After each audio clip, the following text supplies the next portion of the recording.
Well, good evening. It's not afternoon. Good evening, folks. Welcome to the Apologia Center broadcasts. We try to do it every day, but we're not perfect. Sorry for the little delay because I had to have dinner, and that's important. I mean, I want to have energy, right? That's kind of important there. The timer. Where's the timer? The timer is no longer there. There's just a cool graphic that says welcome, and then the intro goes on. And so, yeah, I mean, it's Friday night. We wanna close the week well, and so again, my mic just. We want to close the week well as we jump into various subjects. And hopefully you'll be encouraged. We had a phenomenal stream last time. And if you haven't seen that stream, we had about like 6 people and we were all talking and great conversations, arguing but not argumentative, challenging each other but not being annoying. And that now is on our Patreon. So with that said, here's what you do. You go and sign up and become a patron. You can do that as a paid patron. You can do that as an unpaid patron. And you will get access to the live streams after they get taken down and then put on Patreon. Highly encourage you guys doing that. There's plenty of people that are on Patreon, both supporting financially and some who are just patrons. And again, we're working on developing and giving some stuff via Patreon only. So make sure you do that if you haven't done it. And the link to that is super, super easy. So it's patreon.com/Apologia Center. As it is with almost everything that Apologia Center does, we try to get those handles and, it's whatever website /Apologia Center, like youtube.com/Apologia Center. That's how you get to the website. If you're not on the app and subscribed, and if you're not subscribed, guess what? Subscribe. I mean, that's cool. Hit the like button. We're going to chill. We're going to hang out for the next hour and a half to 2 hours, I'm guessing. But the last, I guess, couple of streams we've done have hit 3 hours. So no guarantees there. But we'll see how it's going. Drop a comment. Say hello. We'll say hi. And Alpha Beta says, hi, what's going on, brother? Angelo, what's up? DW Conley, what's going on? Pastor David, how you doing, brother? Zilly Hockey Art, thanks for this stream. No doubt about that. Notice that some of you guys have been gifted channel memberships. YouTube has a channel membership. You can pay for that and become a channel member. We don't really offer anything special other than those little stickers you get next to your name. But yeah, maybe we will in the future. The link is dropped for you guys to call in. And we're going to have some conversations. I got my Bible software running. And really excited for this, guys. Really, really excited. So let's close some tabs because they are utterly unnecessary. Let me know what's going on. Here we go, Zillyhawk. Have you been able to check out the George Janko and Jordan Peterson podcast yet? No. Now, I know about Jordan. Sorry, not Jordan. Obviously, I know about Jordan. George. But I can't say I'm always and continuously keeping up with George. It's very interesting. I was having a conversation with someone yesterday, and then they told me that they listen to George. It's very interesting to me that George has. I know he had a platform already, which is great, and I know there was issues, and I think he did probably the best thing to actually kind of separate himself and go his own way. But one of the things I would say is George is not he's not an expert. He's a dude living his life and trying to follow Jesus, and he knows certain things really well, and he knows some things not so well. So just be aware of that, is what I'm trying to say, I guess. Not saying don't listen to him. I'm just saying when he says things, take it with a grain of salt, because I wouldn't consider him a mature Christian or a knowledgeable one, especially when it comes to the Bible and theology. Just know where you're getting your information from and what you're getting information-wise. Okay? So no, I have not. Maybe we should. Maybe we shouldn't look at it, but whatever. I heard Jordan Peterson will be doing a gospel series soon, similar to the Exodus one. And maybe similar to the Exodus one, we will respond to him.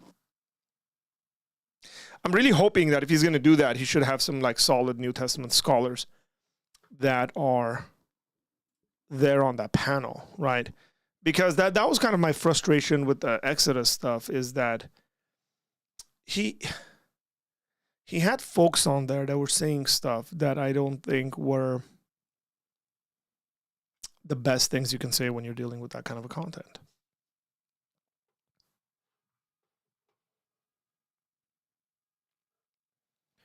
He's getting Bishop Barron. Cool. Let's see.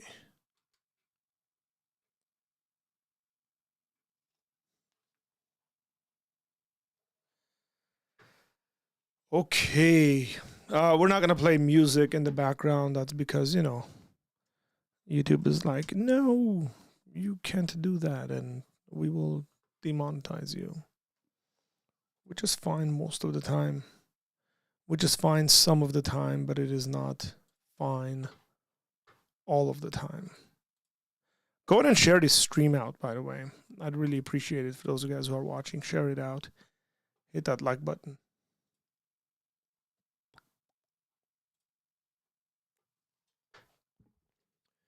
It's 7:57 here on the west coast of the United States. I get it. Some of you guys are like, it's late, it's Friday, come on.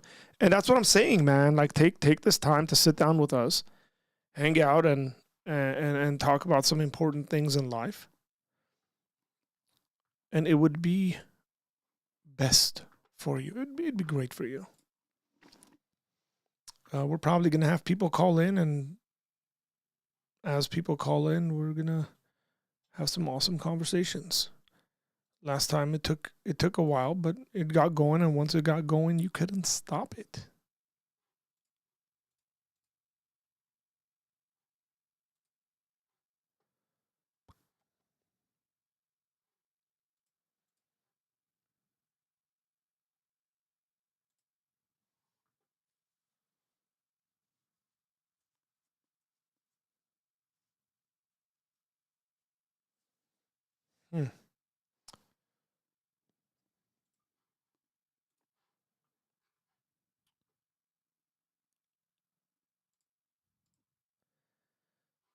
Is Gregorian chant or Lofi better to study relax to? Lofi? What is Lofi, man? Look, here's what I will say. Whatever you feel most comfortable with is whatever is best for you to study under. I mean, there's, for me, it's like highly dependent on my mood. Happy Luke, what's going on? Yeah, I don't know what Lofi. What is Lofi? Lo-fi music, Lo-fi. I think I know what Lo-fi is.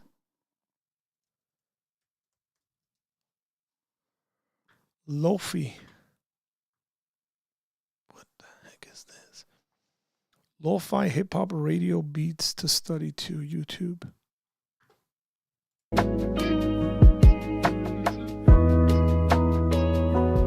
Nope, I couldn't do that.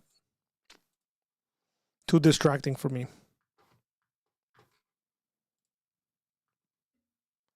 Hey. It is what it is. It is what it is. Did we pin the link?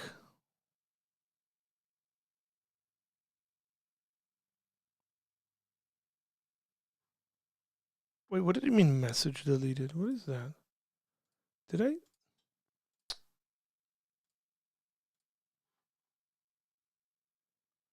You guys, I think I accidentally deleted the link I dropped for y'all to call in. Sorry for that.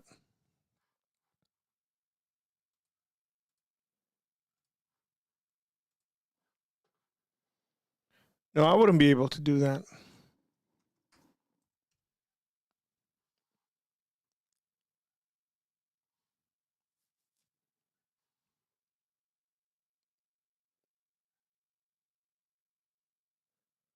Oh, Myth Vision has dropped a podcast 3 weeks ago. I haven't seen this. It says everything wrong with Christian apologetics. You guys want to go through this?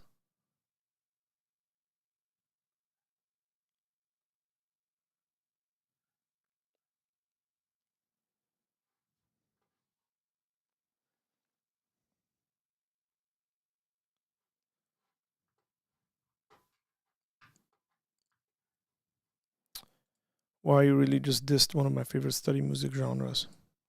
Hey, man. Let's do that, okay? Because today is March 15th, and somebody put, Happy Apologetics Day. I was like, I didn't know there was such a thing. But you get it, right? Like the 3:15 passage from Peter. So maybe we should change the title of this video. And we're going to call it Happy Apologet Day.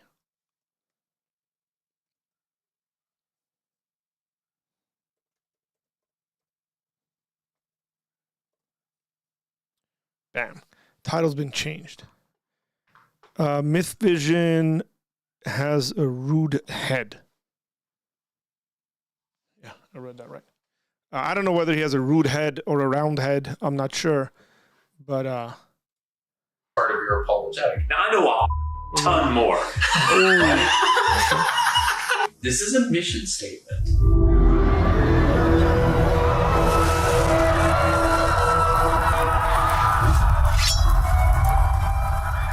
Welcome back to Myth Vision Podcast. We're going to talk about everything wrong with Christian apologetics. But we're going to talk about some things. This could be a fun discussion. You're going to want to stay tuned. All sorts of nuggets are going to come out in this from two academics. We have Dr. Joshua Bone, an Assyriologist, and you could say, wouldn't you call yourself somewhat of a Hebrew Bible scholar in a way? I mean, I'd let somebody else do that. Okay. But you wouldn't put that on your, like, a CV. Like, I have a minor in Hebrew Bible and my PhD, and I got a master's in theology and Old Testament studies. So okay. Whatever that means. You like a 3-time PhD in apologetics, right? I mean, that's shh. Okay. And then we got Dr. Kill here. He has like 17 bodies on him. They're invisible teardrops. Invisible teardrops. Yes. Yeah, because I see the bandana and we know what that means. And then the symbol on your shirt. Yeah, so we know whose child you are. You're obviously a Dead Sea Scroll scholar. I like obviously. Hebrew Bible scholar. I would definitely categorize that, especially with our conversations about where a Dead Sea Scroll scholar is situated in that kind of conversation. But my degree says religions and theology, though. So, depending on who you talk to, I'm like a nobody who doesn't know anything. Another degree from PhD in apologetics, of course. Absolutely. And so we're going to talk about these apologetics today. You've done a documentary actually responding about Josh McDowell's narrative. Yeah. We've talked before, and both you, off air, Dr. Josh and Kip, have brought up the idea in our previous recording about apologists start with their conclusion.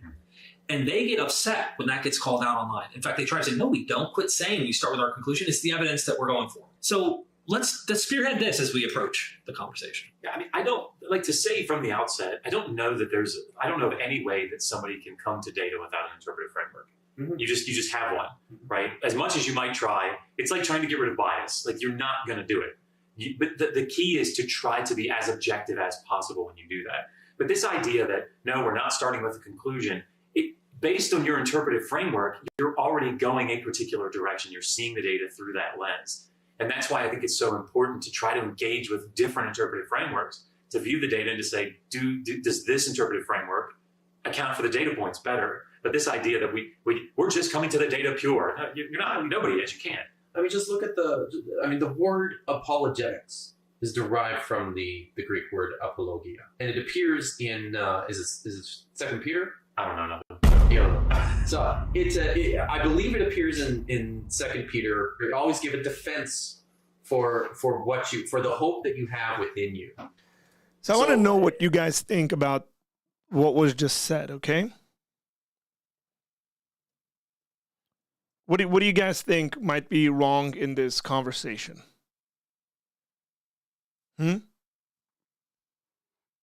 So you're doing a video responding to what is wrong with apologetics.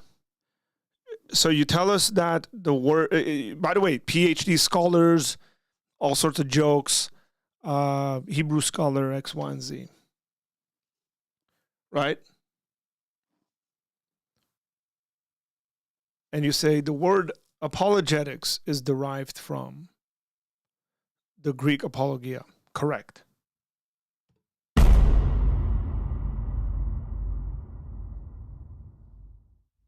Then you misquote the passage. Oh, it's 2 Peter. No, it's 1 Peter. Saying if you're going to criticize something, you might want to get your references right. It's so hard to take anyone seriously when they say that, no, we're not starting from a conclusion. When the posturing is like this. 1 Peter 3:15. 1 Peter 3:15. Thank you. So it's built into the term. Like, you're starting from the position of belief, of acceptance, of this is my conclusion. Now I have to give evidence for it. Always be ready to make a defense to everyone who asks you to give an account for the hope that is in you. So you already, it's not even like almost a knowledge thing we would say where you're learning. It's this hope that's inside you. You're already trying to defend. And I would almost call that an experience. That's a misreading of it. It's a hope that's inside. No, it's just a hope that the Christian has. It's an existential hope that the Christian has, that Jesus is coming back, that God will reconcile the world to himself. It's not like, oh, I hope this is true. There's a hope the Christian has, and you defend that. That's, again, is that coming from a conclusion? If by that you mean, do you think Christianity is true and you're defending it? Yes. If you're trying to imply that because you think Christianity is true, therefore you can't look at data in an objective way, that's not true, because then we wouldn't be able to have any conversation with anyone. Because we would say, as a prerequisite to any conversation you have in life, you need to suspend judgment or disbelieve it. Are the individuals that are in this video who don't agree with Christianity willing to do that? Are they willing to suspend judgment about their beliefs? Probably not. That doesn't imply, this is a sleight of hand, and I'm not sure whether they're aware of that they're doing this or not. Right? It's a sleight of hand in this way. It's that they're essentially trying to tell you that the Christian apologists cannot be objective on the subject. Where did you get that from? What, because they believe it's true? That doesn't sound about right. For most people. Absolutely. I went to and I think this is something that is quite common. I went to a like a Christian discipleship school right out of high school in Auckland, New Zealand, and we spent, one of the things that everyone focused on. I wonder if you went to YWAM. We'll see. They kind of drilled into us was developing your own personal testimony and learning, crafting your narrative. And we worked on it and we practiced it, and we had a like a point at the end of the term where everybody stood up and gave their testimony, and we received feedback on what people liked and what we should do differently. So I think there's a focus on telling the story, right? And this is part of your apologetic. This is what I focused on when I made that documentary of Josh McDowell, right? Was just how much his own personal story came to inform his whole method. This is phenomenal because I think both of these gentlemen and Bowen, I've seen more of than this other dude, Kip, I think, that they thrive with Myth Vision. They thrive on sharing their personal stories about how they've deconverted from Christianity. They're doing the same thing. I also don't think that the best way to do evangelism is to, or apologetics, is just to share your testimony.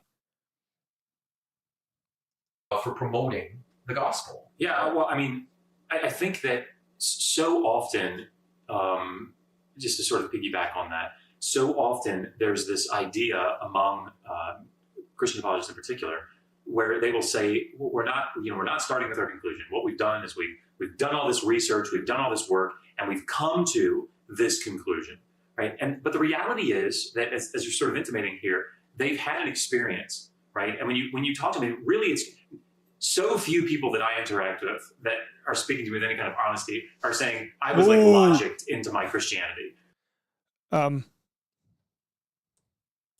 Be very careful when you have a conversation and you say something like people who do this, who are doing it with any kind of honesty, because now you're implying a motive. You shouldn't do that. Right? And when you talk to me, really, it's so few people that I interact with that are speaking to me with any kind of honesty are saying, I was like logicked into my Christianity, right? It was just overwhelming. The evidence from archaeology, it proves to me, like, there are just so few people that say that. No, they say, look, I had a personal experience with Jesus Christ, and I know that he's my Lord and Savior, and hey, you know what? That's great. But I think being able to recognize that, because what happens then is you come then to the data with that conclusion in mind. And so I have a friend, and that's what I was looking up here. Man. But he wrote his dissertation. So I got so much stuff to say about this. Okay, so here's where these guys fail at. They might be Hebrew scholars, and they might, whatever, Dead Sea Scrolls scholars, and that's great and fine. Here's what they don't know really well, maybe. Philosophy. You can believe something. So let's just say I believe that Jesus is God because my dad told me Jesus is God. That's my reason. That's it, right? So say at 12 years old, I have a personal experience with Jesus. Like I pray and he answers my prayer, or whatever. I have a dream. God shows up in my dream. Now I have a different reason or an added reason for why I think Jesus is God. Then it could be the case that I already believe Jesus is God, and then I do a bunch of studies. I study the New Testament. I look at the data and stuff like that, and come to the same conclusion that Jesus is God. In epistemology, there's something called your noetic structure. Your noetic structure is the sum total of all the things that you believe. The things that you believe and the reasons for your beliefs are in your noetic structure. Those reasons are bound to change, and they will change, and it's completely fine for them to change. And maybe like within your noetic structure, you can, let me see if I can pull up actually a little picture of this and show you guys what I mean by a noetic structure, because I think visually it might be helping. And so you can do these things and conclude the same stuff. Your reasoning is different, and you're more secure in your reasoning for those things. Okay? There's various ways people do this stuff. Let me see if this is no, that's not. Nope.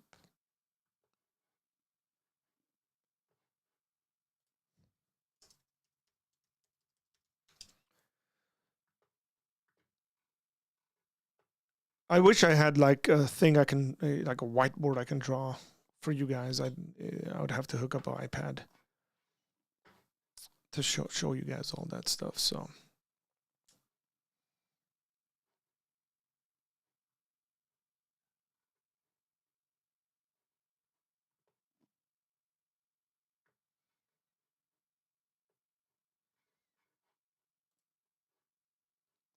Again, 3 reasons, they all change. You might actually drop some of those reasons. Suppose that you come to believe that God exists based on a false assumption, faulty reasoning.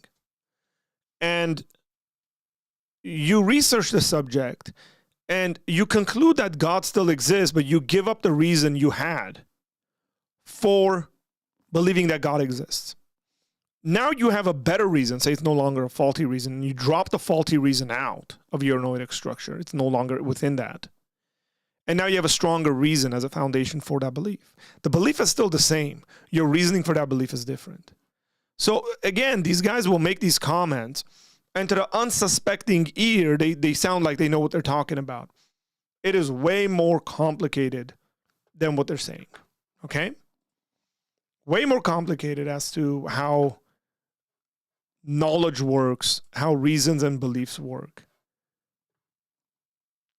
I can find a good diagram to show you guys. Okay, so I'm just going to jump into a continuation. Just know that when you listen to people.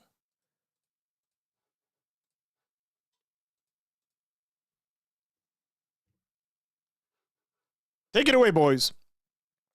And looking at the figure, potential figure of Saxeres II as a potential for Darius the Mede. But he has this note, and I wrote in the book that it's far from objective, right? Because listen to what he says.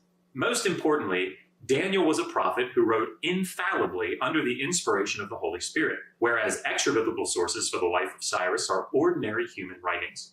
Since God was speaking through Daniel as he wrote, the book of Daniel is not to be viewed as an account of uncertain trustworthiness, whose veracity is to be judged by other data, but rather must be the standard by which all other accounts are measured.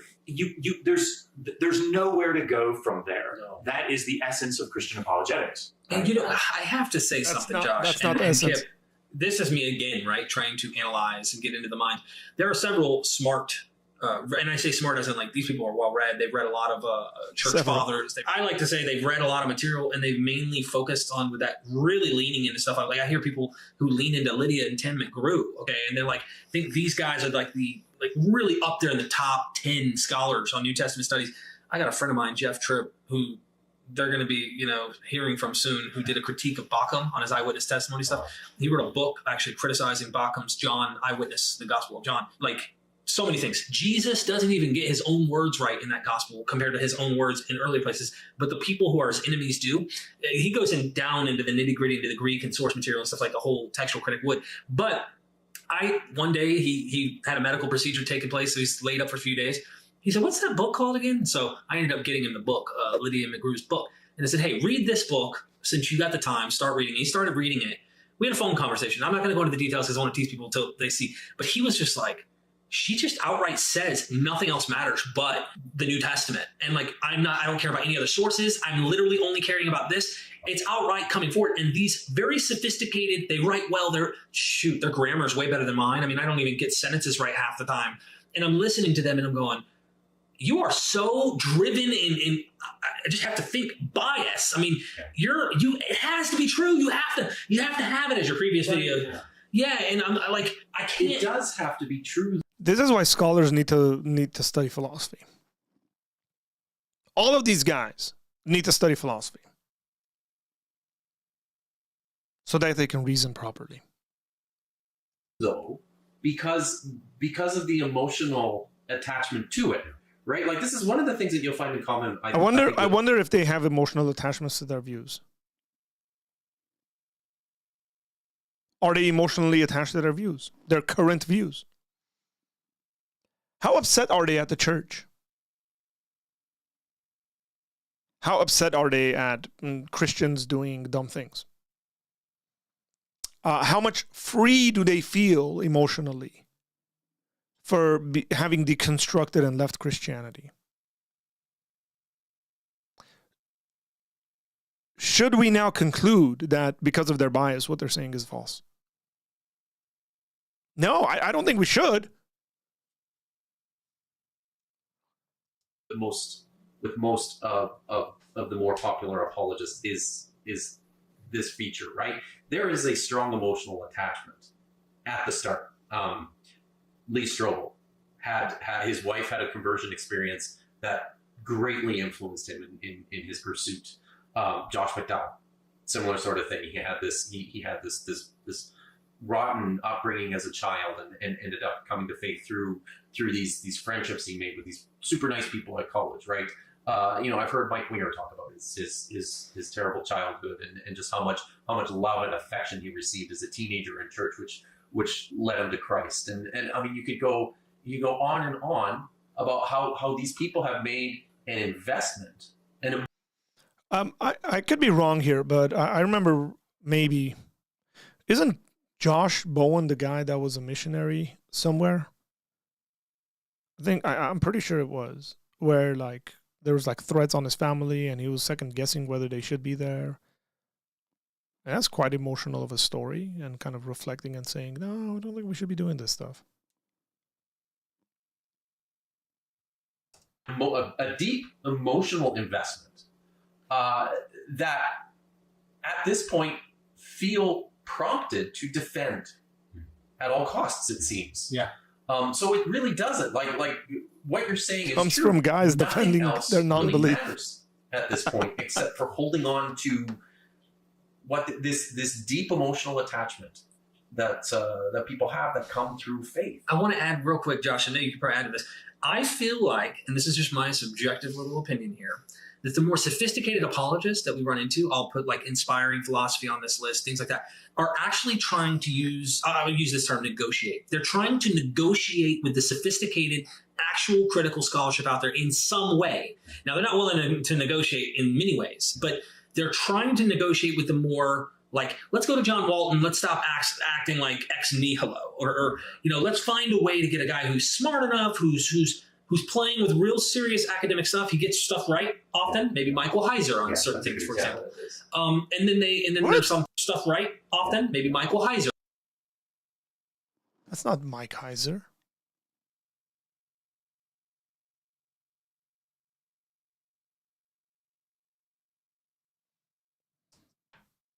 On certain things, for example. And then there's some things where you go, dude, really? Yeah.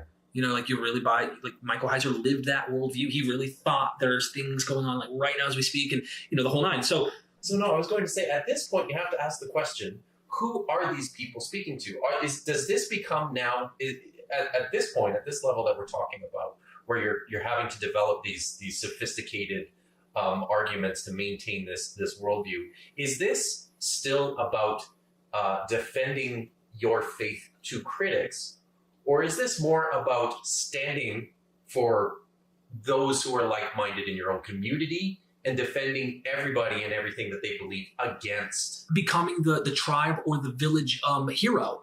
And we are, bro. These guys are these guys are ascribing a lot of motive as to the reason is why we do what we do. A lot. And every single thing said so far could be just flipped and sent back to them and said, hey, here you go.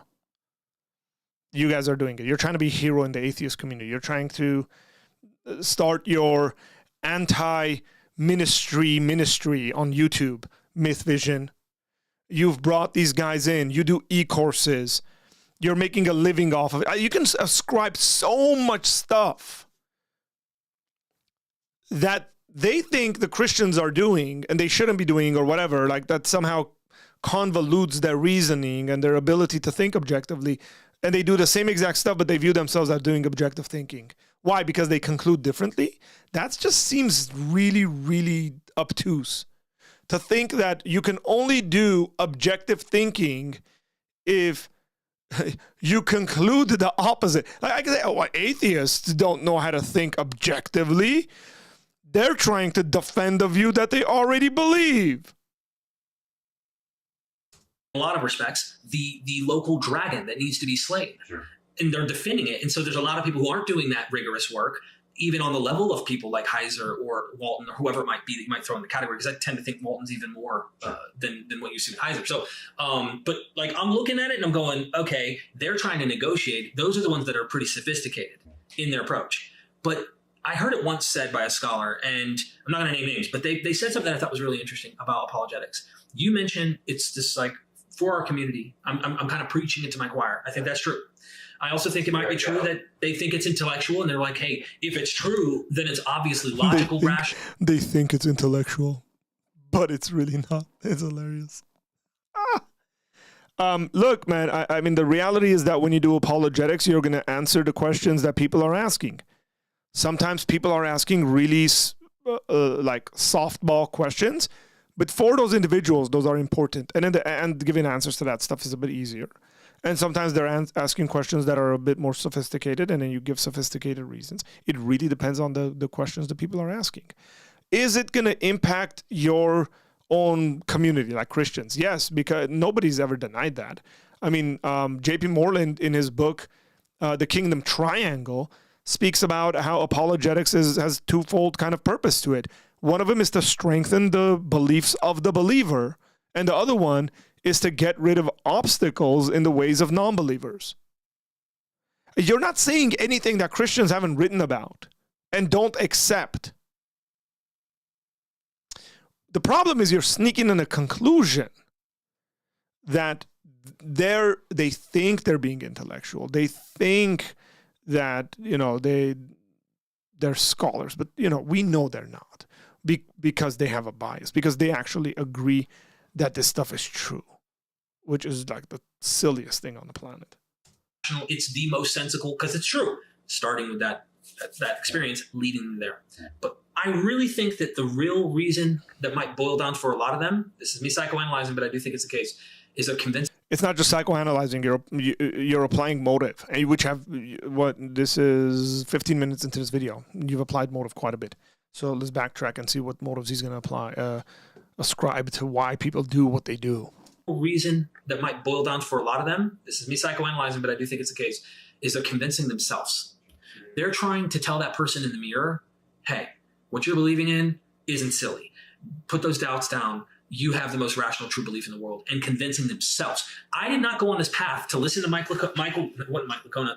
I heard him once or twice, but he was younger when I first started to get into the scene. It was again, the same thing could be said about you, Derek.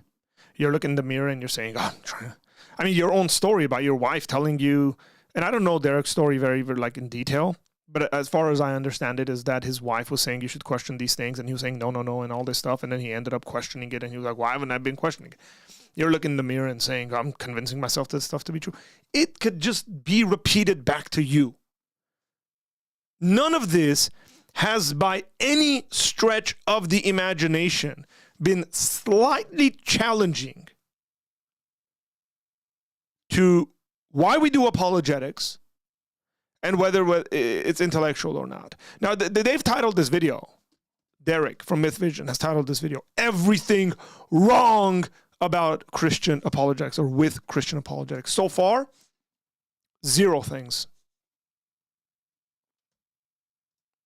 William Lane Craig. It was Ravi Zacharias. It was these guys. I read The Case for Christ and The Case for Creator, Lee Strobel. These guys were really trying to, and it was my journey at first to know that it was true for myself. Yeah. Because you didn't know it. That's your story. Oh, you're so emotionally connected to your story, Derek. You shouldn't be using your story because, you got emotional investments in there, man. Give it up. Be more objective of a thinker. Come on, brother. This to go, oh, I can argue this online and I can convince others to try and get Christians on the right track, but also stand up to skeptics and tell them why I'm not an idiot for believing in my particular fundamentalist position or something. Because I think they feel that. We think they're idiots and we don't. I think that you just literally told people they're not honest. Oh, man. Why do people not listen to themselves? A few of the honest people have said. Hijacked, though, Sure. to argue for things that, again, to your point of the grip, But I mean, like, there's something that happens when you dedicate enough time to a particular subject matter to, like, get a PhD in it. There's something that happens, and it's you realize the vast nature of the data that needs to be mastered in order to understand it. And one of the things that I'm thinking back to my 26. If we're going with that kind of thinking, only people who get PhDs can actually say they know stuff.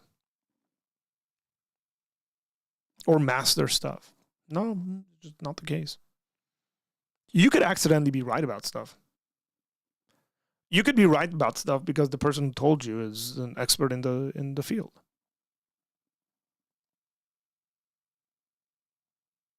You do this all the time. These gentlemen sitting there do it. Don't fall for this stuff, guys. 6 years as a fundamentalist evangelical. How many years? When back to my 26 years 26. as a fundamentalist evangelical. When I was like 2/3 of the way through my master's degree, and even before that, but maybe up to that point, I would have felt and did feel at times comfortable walking and marching in to any pastor, any scholar, walking in and saying, I know what all the books on your shelf say, but you don't know what I'm getting ready to tell you. I was a mid-Acts dispensationalist, right? So like I could go through the Bible and like shout out all these verses, right? This connects to this, and this develops this, and this proves this, and this connects up here to Acts, and this one goes back here to Romans, blah, blah, blah, right? I knew that I knew everything about it, right? That might have been the problem. Pine Creek says that picture of the Michael Heiser was one artist. Whatever it wasn't Michael Heiser. I think Myth Vision needs to fire his guy who edits. And just like wherever he got that from. And I always give this example. You know, if you're walking down a hallway and you're like 50 feet from the door at the end, and the door is open and you're looking into the other room, you can only see this much of the room. It's whatever the width of the door is. But because you're 50 feet from it, your line of sight won't allow anymore.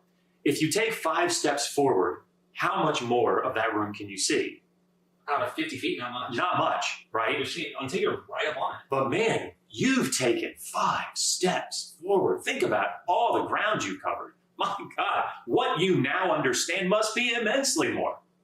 It's not until you get all the way down in that room and you stop and you turn around and see that this is a 3-story library.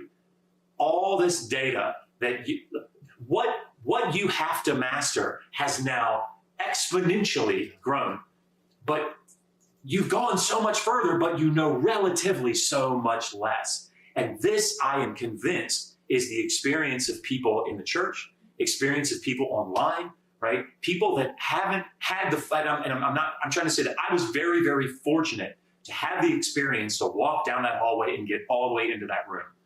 But I realize now how little I know, comparatively speaking. Now, I know a ton more, right? I was waiting for it. But there's no way I'm going to be able to master all the data that's in this 3-story library. You do know what you just did, though. You literally gave a story of Dunning-Kruger. Yes. Literally told us the Dunning-Kruger effect. It was just a polite way of saying it because people don't like to hear that. We all have experienced, I mean, I'm sure that you did. I know that I did. On that journey to that room, you go through these stages. Well, I read a book. I read 2 books. Oh boy, and this one came up with something I've never heard before, and it must be brilliant because it's answering all the questions. And there's a really funny way of how people's interpretive models seem to account for all the data points. Because if you don't know what all the data points are, this model can seem to fit it. And that's the issue here. So when you read an article from 1983 and it's 5 pages long and it says, look, here's 6 pages, sorry, and look, here's a chiastic structure that accounts for everything. Well, if you can't read goddamn Sumerian, right, or you can't read Akkadian, or you haven't worked with these texts, latch onto that little article from 1983 then. It's just there's so much out there. And again, I was as guilty of this as anybody. But I guess what I'm saying is, like, there's an anti-intellectualism out there.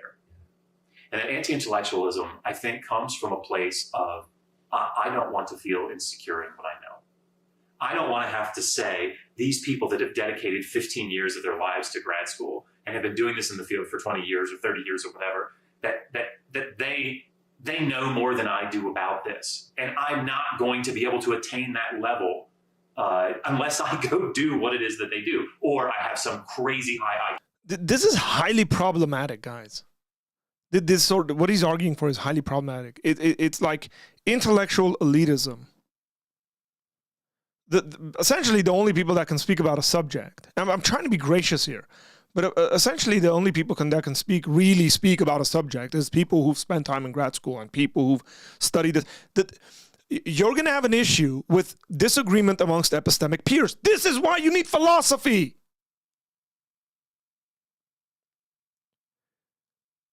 Because there are those people who've spent twice as much time as you have done, Dr. Joshua Bowen,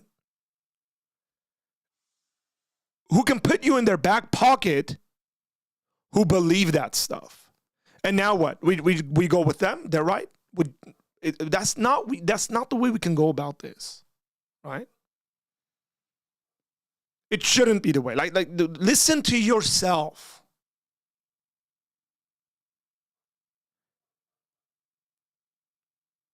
Other than the fact that you sound really, really annoying and arrogant, like I studied this stuff for 15 years and I did this for 20 some years, and look, I realized I was wrong. And these guys still think they're right. So there must be some kind of... What about people who were atheists for 35 years and had their degrees and whatever, all that stuff, and then ended up becoming Christians? Do we just invalidate them? Like that doesn't tell us anything. All this stuff you just talked for like 7-8 minutes was useless information to me. Okay? Because all I need to do is find an epistemic peer and say, look, this guy believes all this stuff. Now what? But is the conclusion that we all go and live as like complete skeptics? That doesn't seem right. Like we can't make knowledge statements. I can't say the earth is round because I don't have a PhD in that stuff.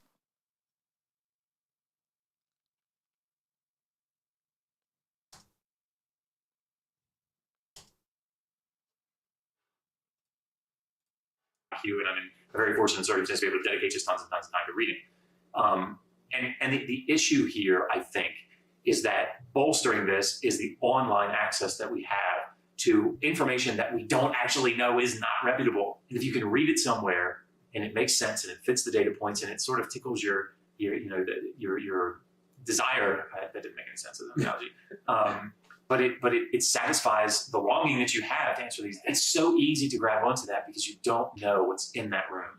You just know this little bit that you see. I like that. I like that. Dennis McDonald, I did a recording with him. There was a 4-panel responding to some of his mimetic work. We had Stephen Boyce. We had Eric Manning from the Christian Apologist channel. That's right. Yeah, then we had Tim McGrew, and then we had, I can't remember the fourth person. Yeah. And so Dennis responded, and he saw the whole stream that they did.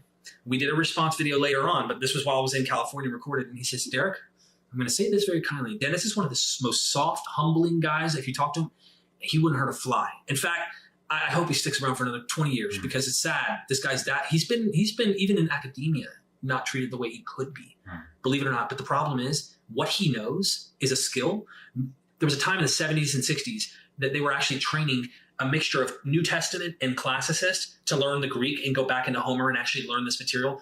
New Testament scholars aren't told or trained to read this stuff. This is something that he has a specialty on. And it's a very, very niche specialty, which puts him already on the outside of most New Testament scholars. But he said, Derek, I'm going to say this about them.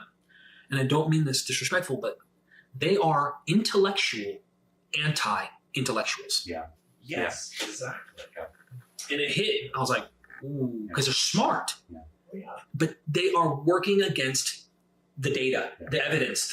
They're trying to do something rather than work with what scholarship is actually saying here. You know, it did. And I'm benefiting from that. But a lot of people don't have that luxury, right? They have to go out into the workforce. They have families they have to take care of. And they get to a place where it's like, I'm not going to be able to have the money, have the time to go get a master's degree and then go get a PhD. Like, I'm just not going to have time to do it. But I want to know, right? I want to be somebody that is an authority on this. So what do? Well, like, I think people just say, well, if I just read it, the right people, or if I just, get under the right scholar on YouTube or something, and then I read what they tell me, like then I can battle with the best of them. And it can seem that you really have a command of the data. It can feel like you have a command of the data, and you just don't. You've only moved a couple feet down that hallway. You just don't know it. Again, look, I'm completely fine with agreeing with everything he just said, right? In regards to people think they know the data, they put themselves under whatever information. Same exact stuff could be said about atheists. I mean, has he written? Maybe he has.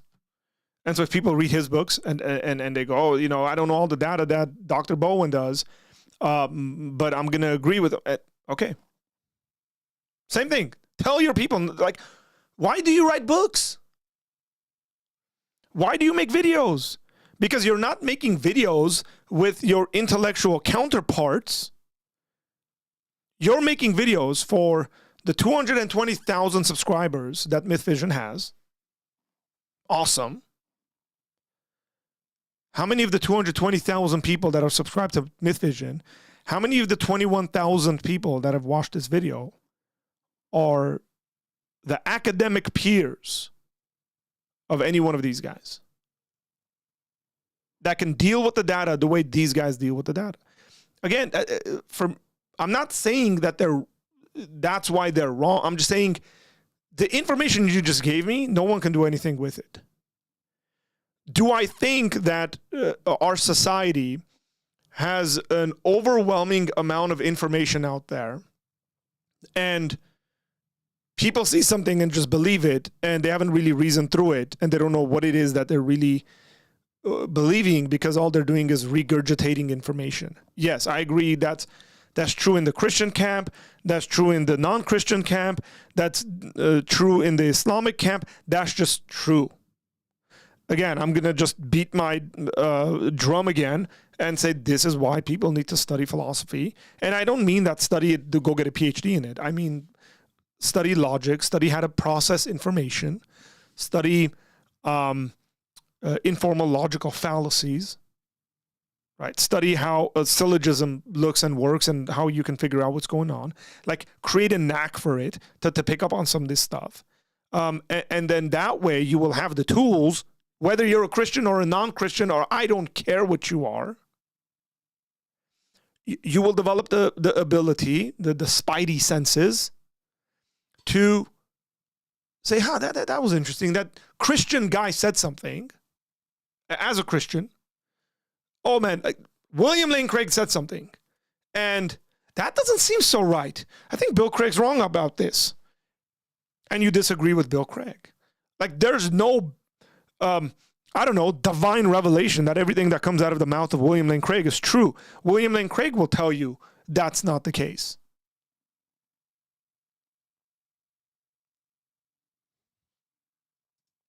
And so then it builds this confidence that then you hear people say when they get in frustrating circumstances, oh, so-called Dr. Bowen, so-called Dr. Davis, right? And that's what that sort of thing. More recently, a popular user has been accusing me now of what is it?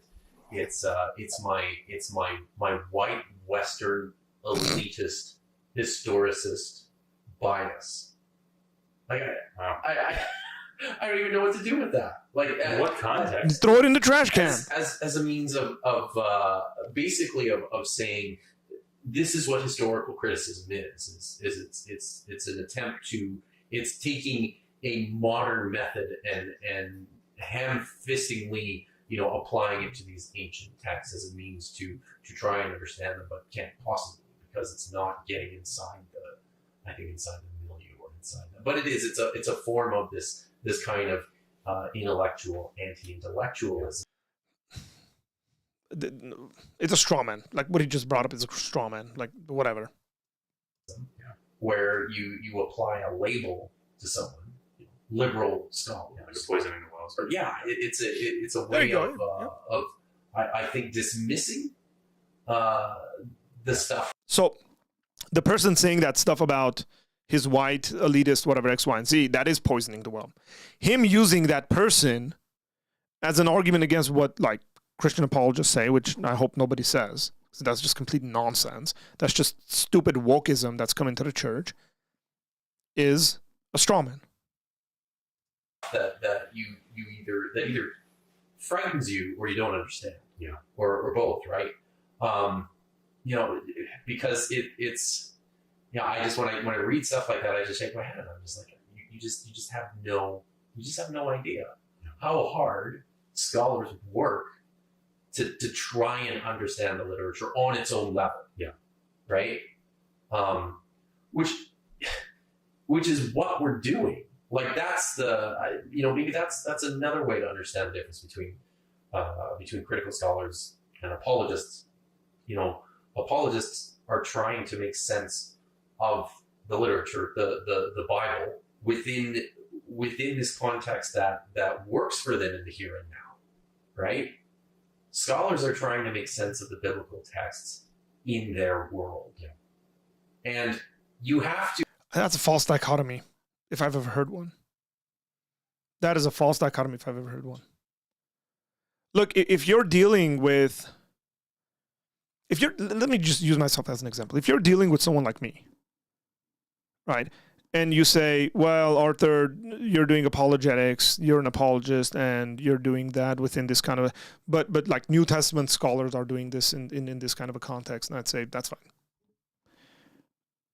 If you say that to a New Testament scholar who is in agreement with, say, Orthodox Christianity, you can't say that. Like, oh, we're actually studying it like in an objective way, but you're not.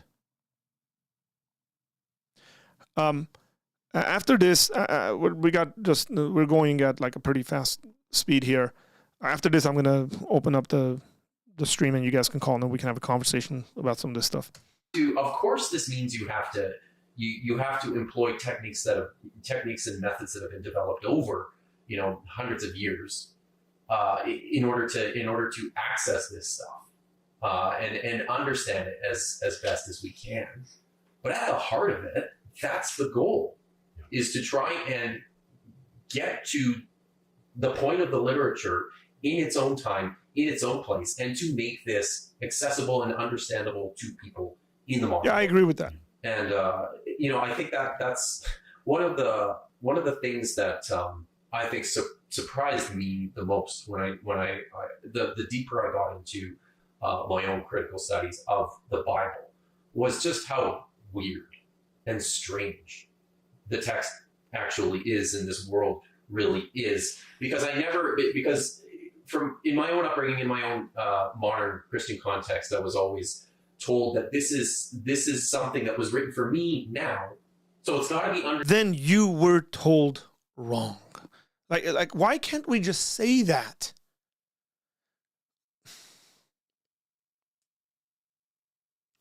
Like, I tell Christians not to say that stuff. Right? You can talk about the Bible having its meaning in its original context, historical, literary context, and having application into your life now. That's fine. But if somebody says the Bible was written for you now in this time without making that distinction, and then you're arguing against that, this is what the church was doing and saying, then they were wrong. They were wrong. They shouldn't have done this. But there's Christians who actually say the opposite of that. Understandable in the here and now, right?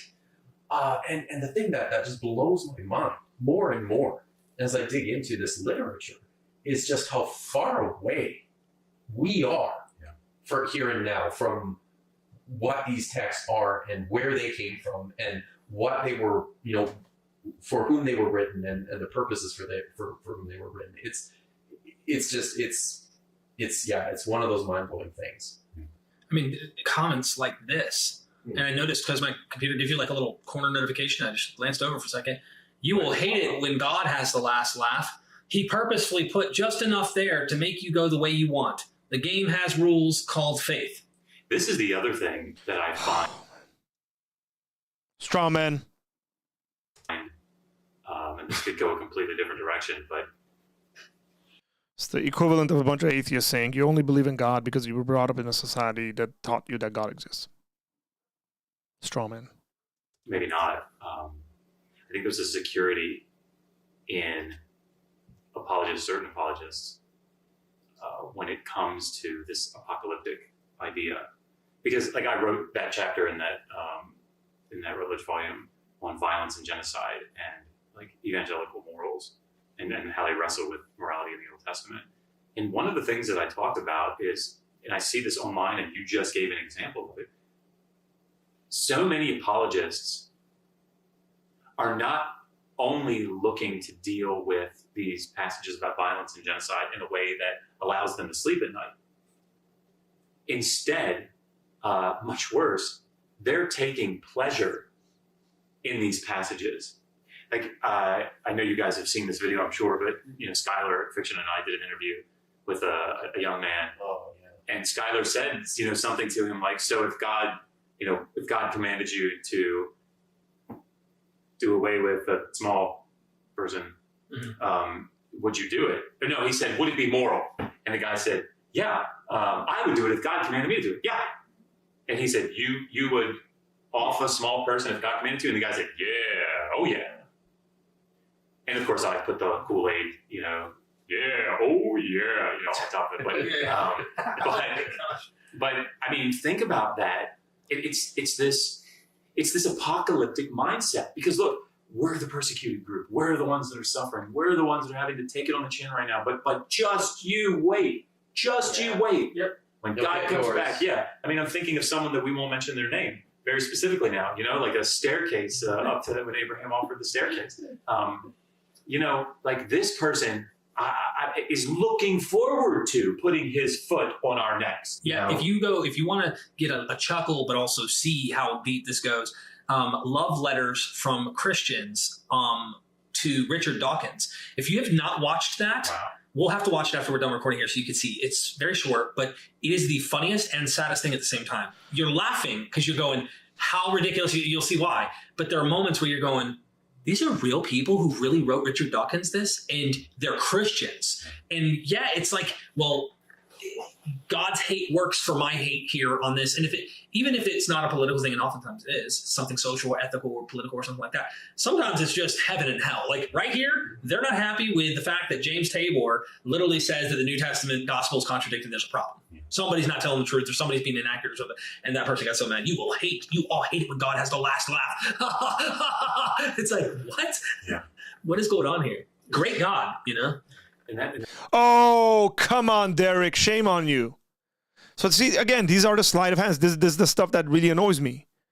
Because God didn't say do that. That person did it, but not then you projected it onto God. Some doofus, for every 100 stupid doofus Christians, there's 100 doofus atheists making stupid comments like that. Here's the difference.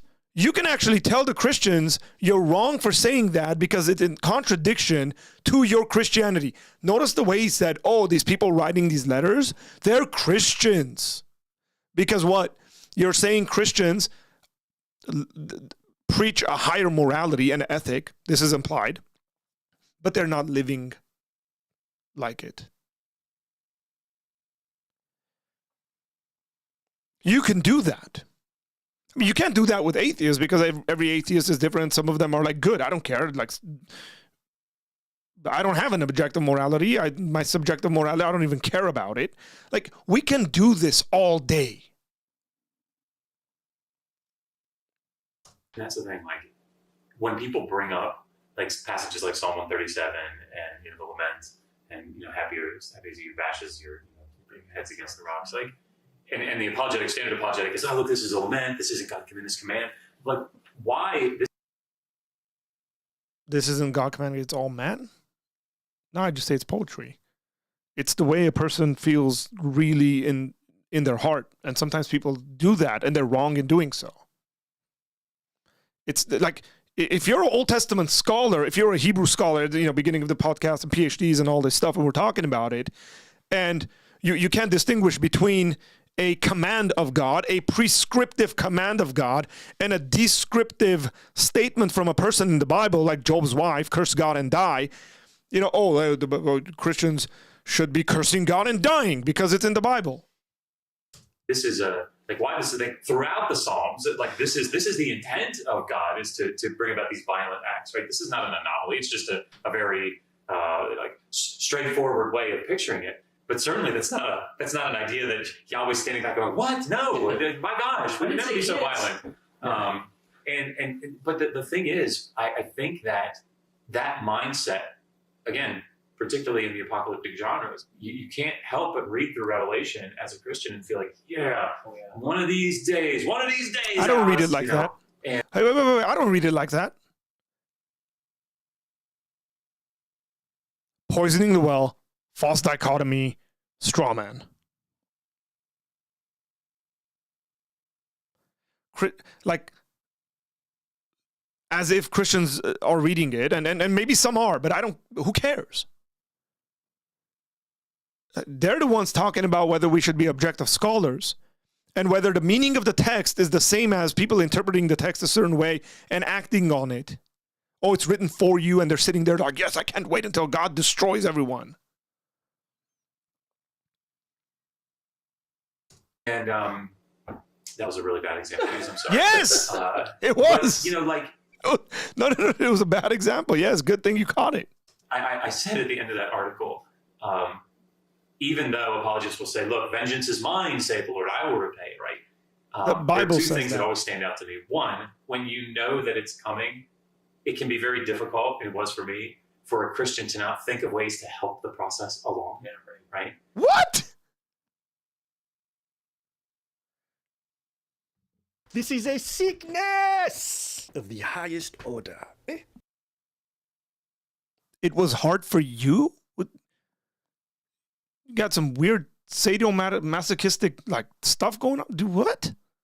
I wish I had that button that Ruslan has that says, this is darkness. What? And secondly, if you know that your Lord hates a certain group of people and will destroy them if he were to come back right now, it's pretty easy to hate that group as well, even if it's in your To own want to heart. destroy them My too. gosh. Yeah. Like, I mean, look these at- guys are, this is a gold mine of nonsense. That your Lord hates a group of people, therefore you should hate them too. Yeah, the terrifying thing in this is so much of this literature. What apocalyptic literature is it's literature of persecution. Yeah. It's written under conditions of duress and trauma. Correct? The terrifying thing about this is that this has become reified literature, and now it's this literature that was written under duress and trauma, but now in the hands of the powerful. Yes, exactly. That's the Oh, scary increase. Look at us, we're persecuted because the Christians are the powerful ones and persecuting us. Come on. And they're complaining about being persecuted themselves, these Christians. Bro. Terrifying. That's the terrifying piece in all of this. It's interesting you say that. It's okay. You don't need to be terrified. It's all good, bro. Relax. This is why I love scholarship. This is why I like secular academia. Even my investigation into Islam and understanding the cultural milieu, the history, what's going on in Arabia, the whole nine. There's a scholar named Stephen. Stephen, and I can't remember his last name, but anyway, he's written on this whole apocalypticism in the time of Muhammad and how empires were the new apocalypticism by then, according to what he's arguing, is pretty much a race for whichever empire is winning is the one God's going to favor and give like at the end. So now it's not I'm the weakest and God's going to vindicate us. It's a race for human involvement to become the most supreme empire so that God then favors you and you win. And so that's why the conquest makes a lot of sense in early Islam conquest and why these nations are battling it out over and over from the Persians over here with the Seleucid and then also dealing with Constantinople, the remaining part of Rome that is even there, and the Roman Catholic or the Catholic Church period, because there's various sects arguing. But like, it's interesting what you just said, because today Do you mean the Byzantine church? Whatever. you can take that to like Bush and the things he was saying when we went to the Middle East with tanks and the whole nine. Like he's thinking, we're the sword of God. Yeah. No, it was a very interesting, back in, I think it was 2000, it was probably 2005, 2006, maybe a little bit before that.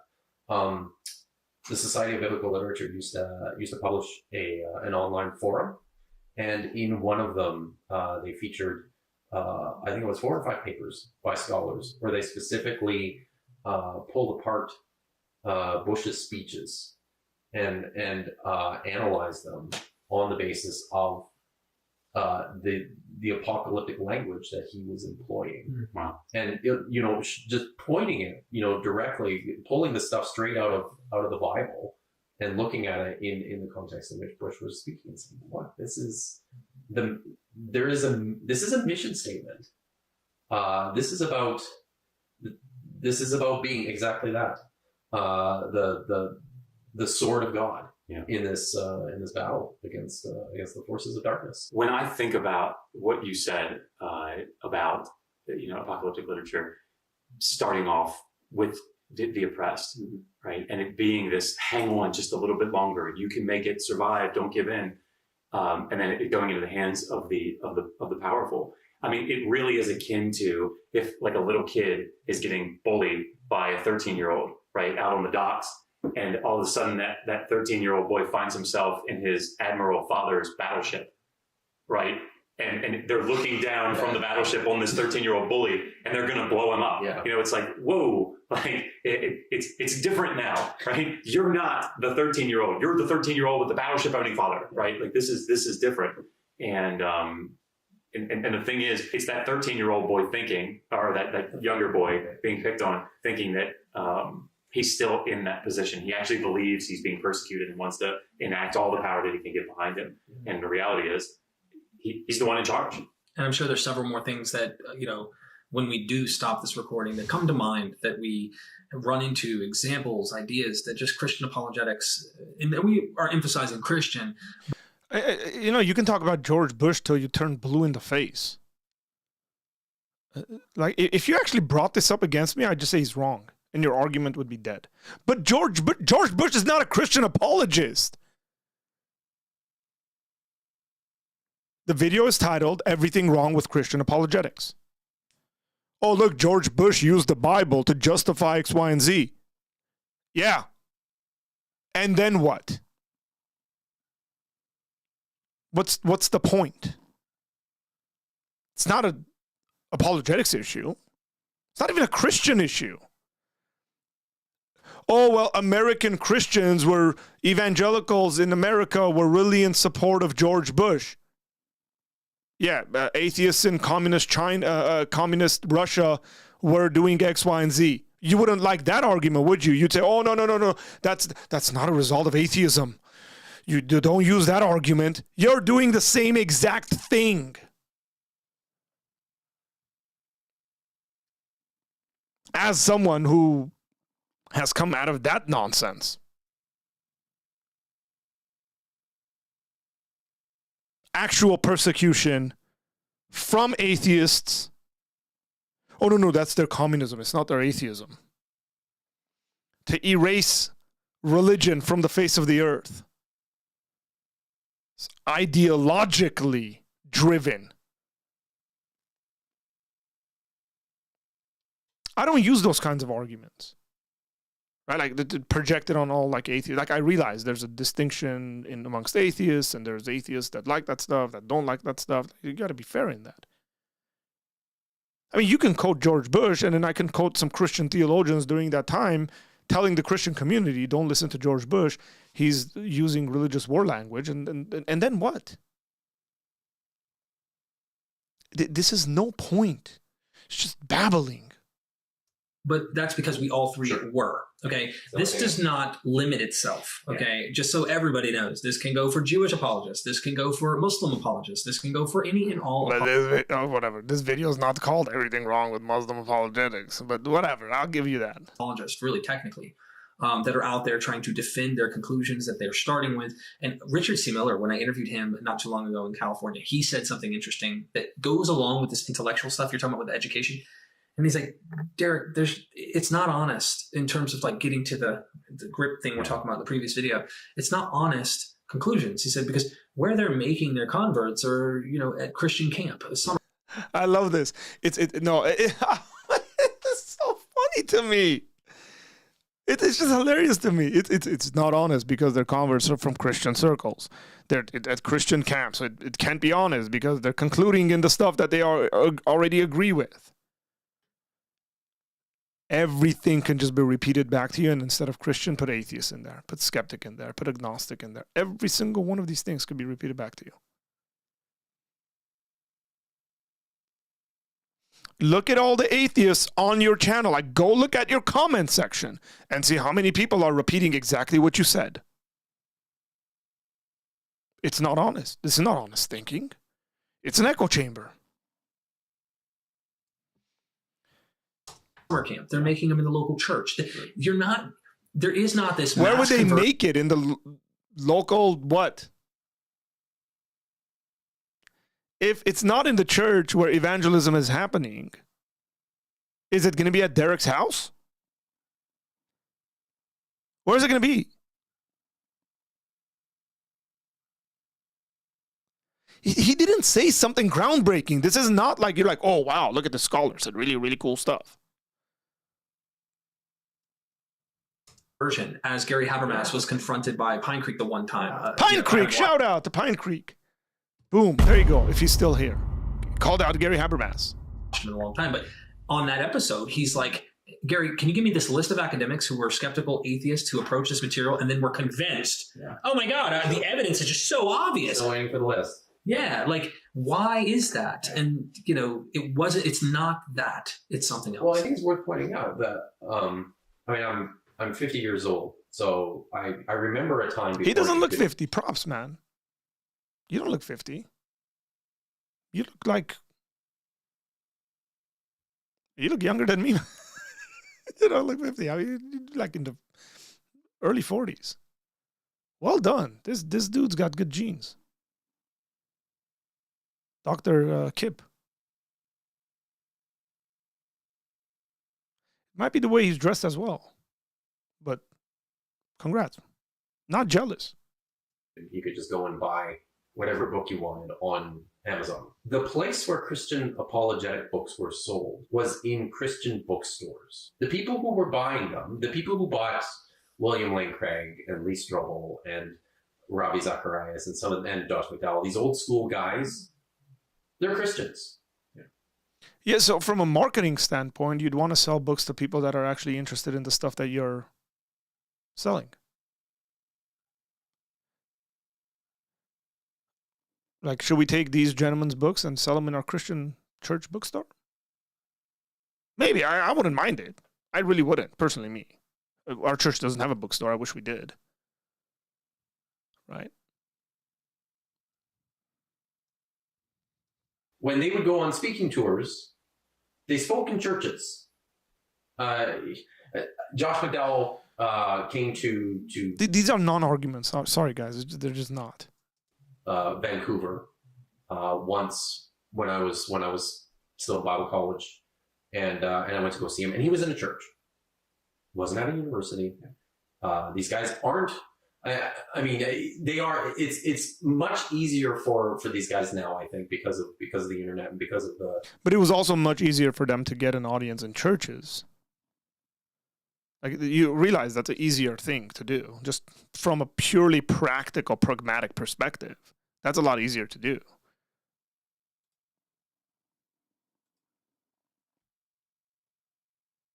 Peter Bohosian can't get an audience at a university now, you guys.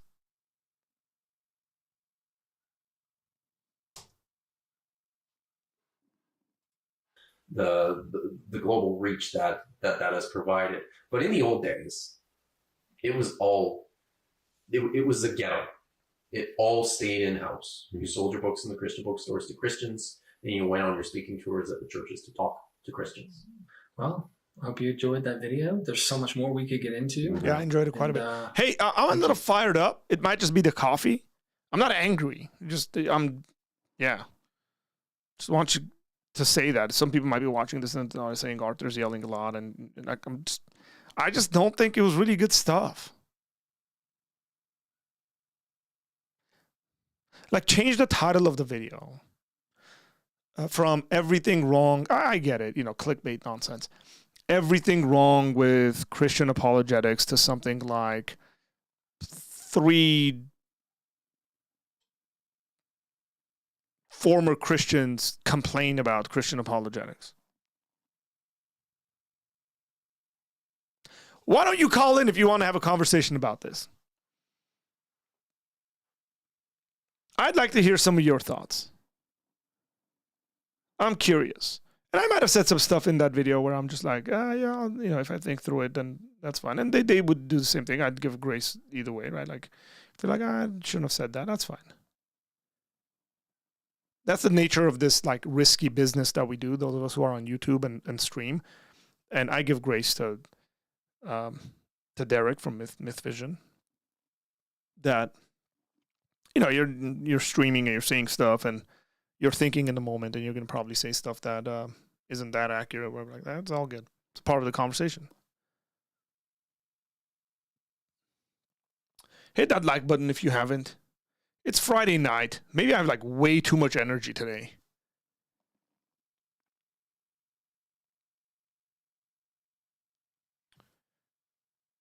Hi. I need a breather, man. I want Reverend Nick Quint to call in. I want to hear his thoughts. I want to hear Nitty's thoughts.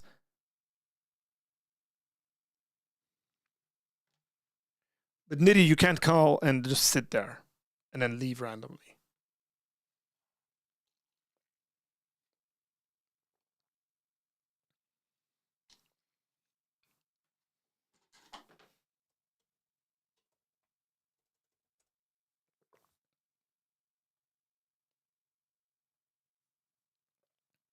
It's pinned, the link for you to call in. It's the eCam link. Use Google Chrome when you're doing that, okay?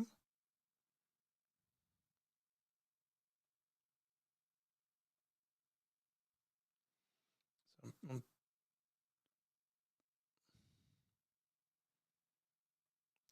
trying to figure out this pin stuff. Why did it get deleted? Man.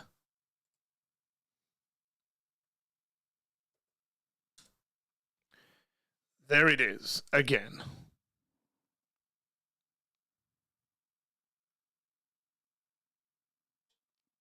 I don't know why YouTube on the back end of this stuff, when I want to pin it, puts that little heart thing right next to the pin button where you can't click it. It's just so random. Maybe in a few minutes. Yeah, hey, the lines are open.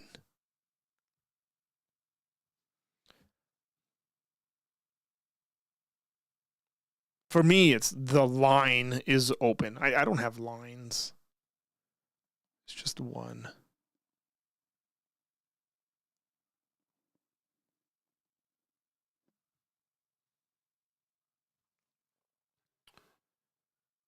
Okay. Great thing about Apologia Center live streams is that I can go and do some errands, and by the time I get back, Arthur is still going. You just missed like some fire. You got to go back and watch that. I guess that is the great thing. Well, hey, Pine Creek like streams for like 5 hours, man. The guy's on like 7 hours, 5 hours, 8 hours. Like I've done 5. I haven't done more than that. But we should one of these days have like a 10-hour stream where I'm like eating in front of you and just sitting in this chair. That would hurt. I'd have to get up and move around and do push-ups and stuff.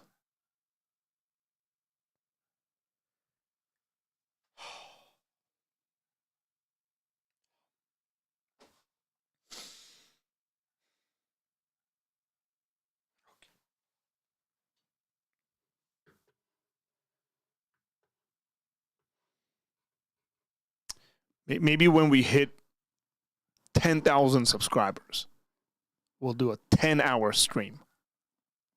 There it is. You got it. That's the goal.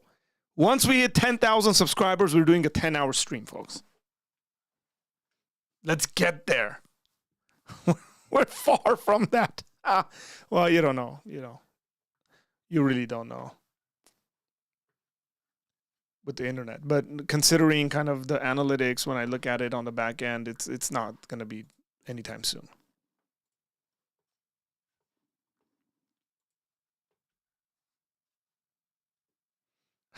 There will probably be a lot of awkward silence, though. I'll try to have people like on as guests and all that.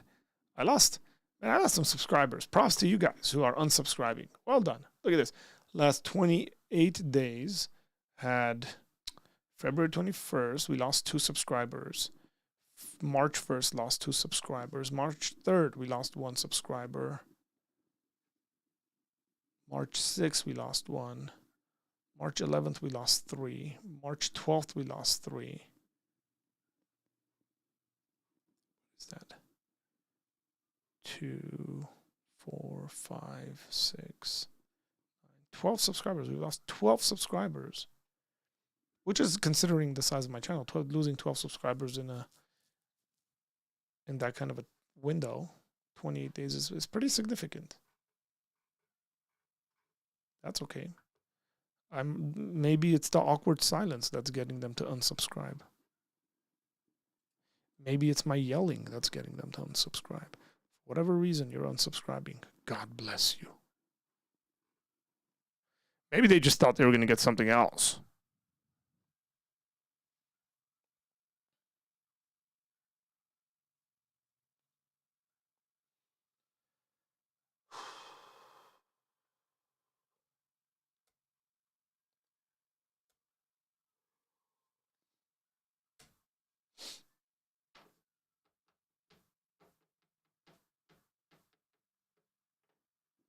There's music in my head.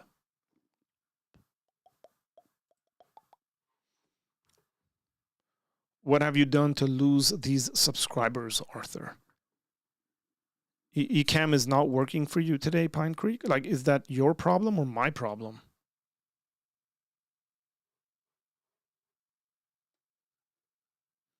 Did you update your Ecamm?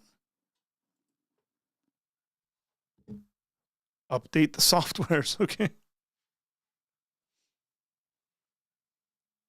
mean, if other people are having issue with my link, let me know. I mean, like, if I'm the problem, then, you know, we'll fix it. They're probably Calvinists who finally found out that you're Arminian. I doubt that. Calvinists love me. And I love them.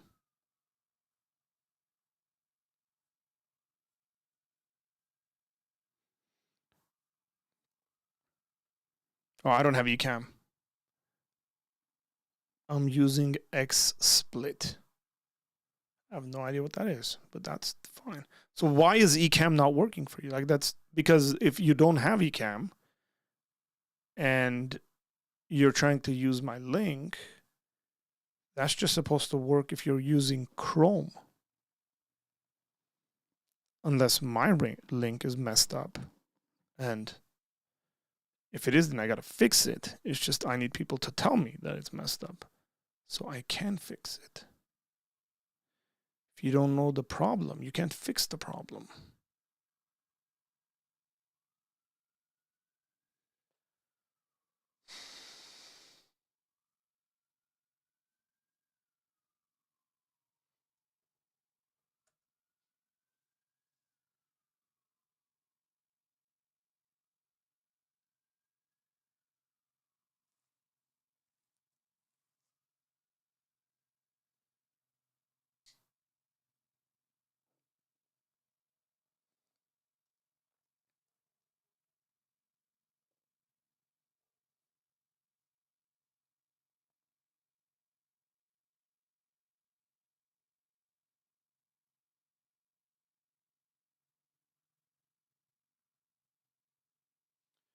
Okay, so let's see. Other than Pine Creek, is anybody else trying to call in and they're having issues?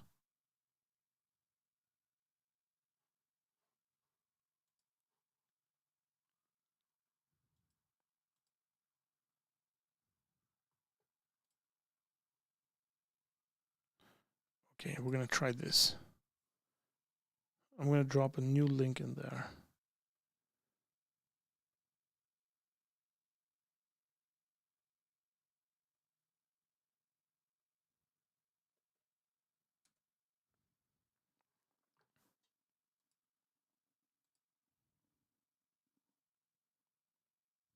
Let's see if that one works.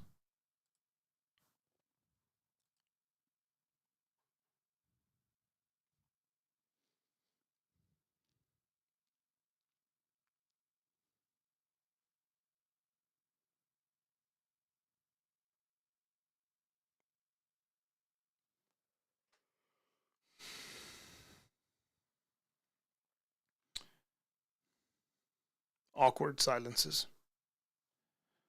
Some people like the awkward silences. Some people need silence in their lives. It's a good thing. If you need silence in your life, please watch the Apologia Center channel. That's a good one. Where we just sit there quietly.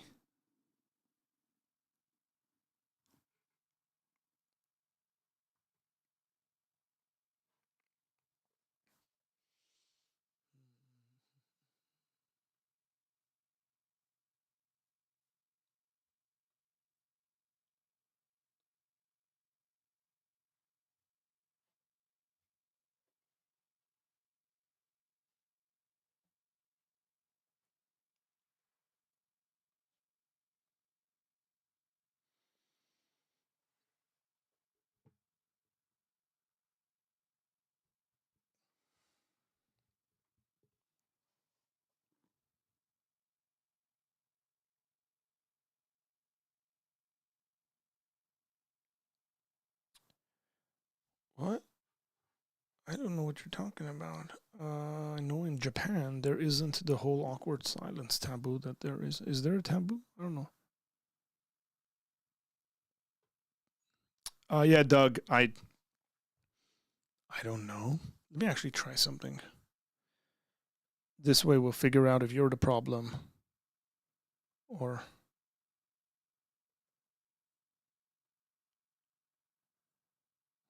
I'm the problem.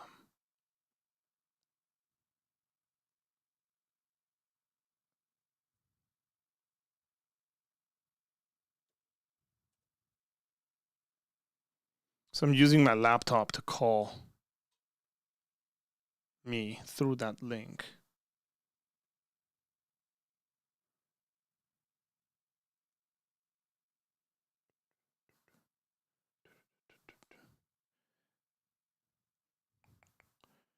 Gotta mute it. Let's mute that. Your name. Art 32. Join. There might be some weird feedback. Hey, look, it works. Okay.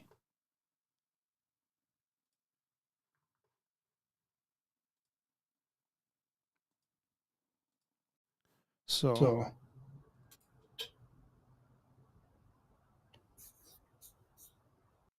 it works. Okay.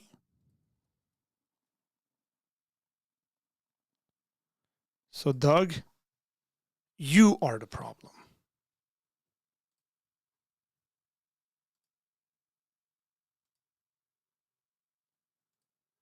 Whatever software that is that you're using.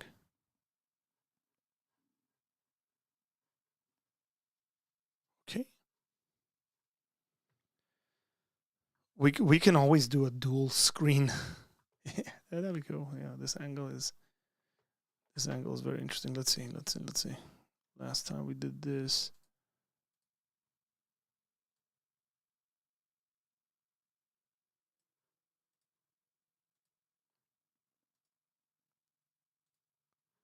There we are.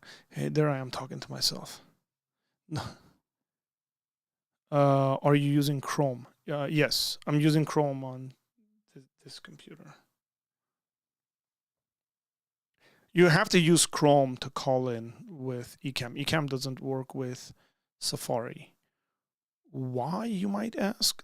That's a really good question, considering that Ecamm is a Mac-only software. By the way, do you guys see how much better I look on this camera? Camera tricks, right? Like, I don't really look like that. I look like that. You know, it's just, it's the way you do it. It's the way. Everything is a lie. There's a conspiracy. Christian apologists have internally motivated biases as to why they want to convert you to Christianity. It's so they can feel better about their lives. There we are. Okay, let's kick Arthur away. No good, okay? And then we're going to bring in Nitty. What's up, my guy? Yo. What's going on? Look at that. So Doug is the problem. We've established that. Okay, Doug. Well, you know, Sorry, my guy. everyone figures their life out different. It's Oh fine. wow. That was an underhanded like comment. Eh. What did you think about? Let me ask you this: was that the first time you ever watched that video that I played? No. I heard it before. So you've heard it before. Okay. What did you Yeah. think? Are you okay? What? Is there like a bruising on the side of your face? What happened? I took a turn too wide on my bike, Oh my god. and I got an acute concussion. I have an orbital fracture underneath my eye, and lots of Dude, when did this road happen? rash on Thursday. So when you say bike, I'm assuming you mean motorcycle, not Oh, bicycle. hell no. I was You trying mean, to get some you mean exercise. bicycle? Mm-hmm. Oh man. I hit a curb and flew off my bike. What do you want? No, that's just. Well, I'm glad you're okay. Thank you. 'Cause Yeah, that looks- I'm all right. It looks. I'm pretty not intense. supposed to be on YouTube because of screen time, but screw it. No, I've been fine for the last day and a please, half, so I'm take not care. worried about it. Take care of yourself, man. I'm trying. My kids have to treat me like a porcelain doll. They can't jump on me and throw me around. Kids tend to do that Yeah. from time to time. When they get older, they don't want to spend any time with me, but Let's hope not. I don't buy that narrative. I really don't. I like so. I was never one of those teenagers that was like, "I hate you, mom." Like that's nonsense. okay. If I said that to my mom, I would not be sitting here now because my dad would erase me out of existence. Okay, so I never spoke Yeah. like that. It was such a shock. That's a cultural shock. I remember when I came to the United States when I was 11 years old, and I started hanging out with family friends and stuff, and their kids had grown up here, and the stuff that was coming out of their mouths towards their parents was terrifying to me. Oh yeah, no. I was like, man, how dare you? I wanted to beat him up. But yeah, so my daughter has a habit of climbing me, and she's the Oh, only yeah? one that How old does is this. She is about to turn 8, so Okay, it's her yeah. birthday on the 26th this month. And yeah, she's the only one that does it. Like I literally will be sitting, and she'll come and she'll like grab a hold of me, put a foot on my leg, and just like start climbing. Not a ladder, man. But Like a baby she kitten. always wants to sit on my shoulders. Like yeah, she just. I go, Aw. stop climbing me, and it'll be in like the weirdest times, like I'm reading or I'm like doing some work and stuff. Just like, but I grew up in a big family, so I remember climbing my dad as a kid. So it's all good. Right. Well, I mean, I'm just gonna say no comment because my family's dynamics were weird. But That's okay. anyway, so back to the video. Tell me about this I video. had Tell me. watched it Yeah. before. So, a couple of things. I actually liked a lot of your critique. Look at that. Christians and Yeah. non-Christians agreement. Well, on my first pass, I was listening to it while I was shopping for groceries, so Okay. I'm not, Yeah, you're not like the only time intellectually I like, really- yeah. no. Then you're going to show I'm up just like, home okay. and it's like, where are the tomatoes? And you're like, oh, sorry. Do a tear apart, tear apart response, no.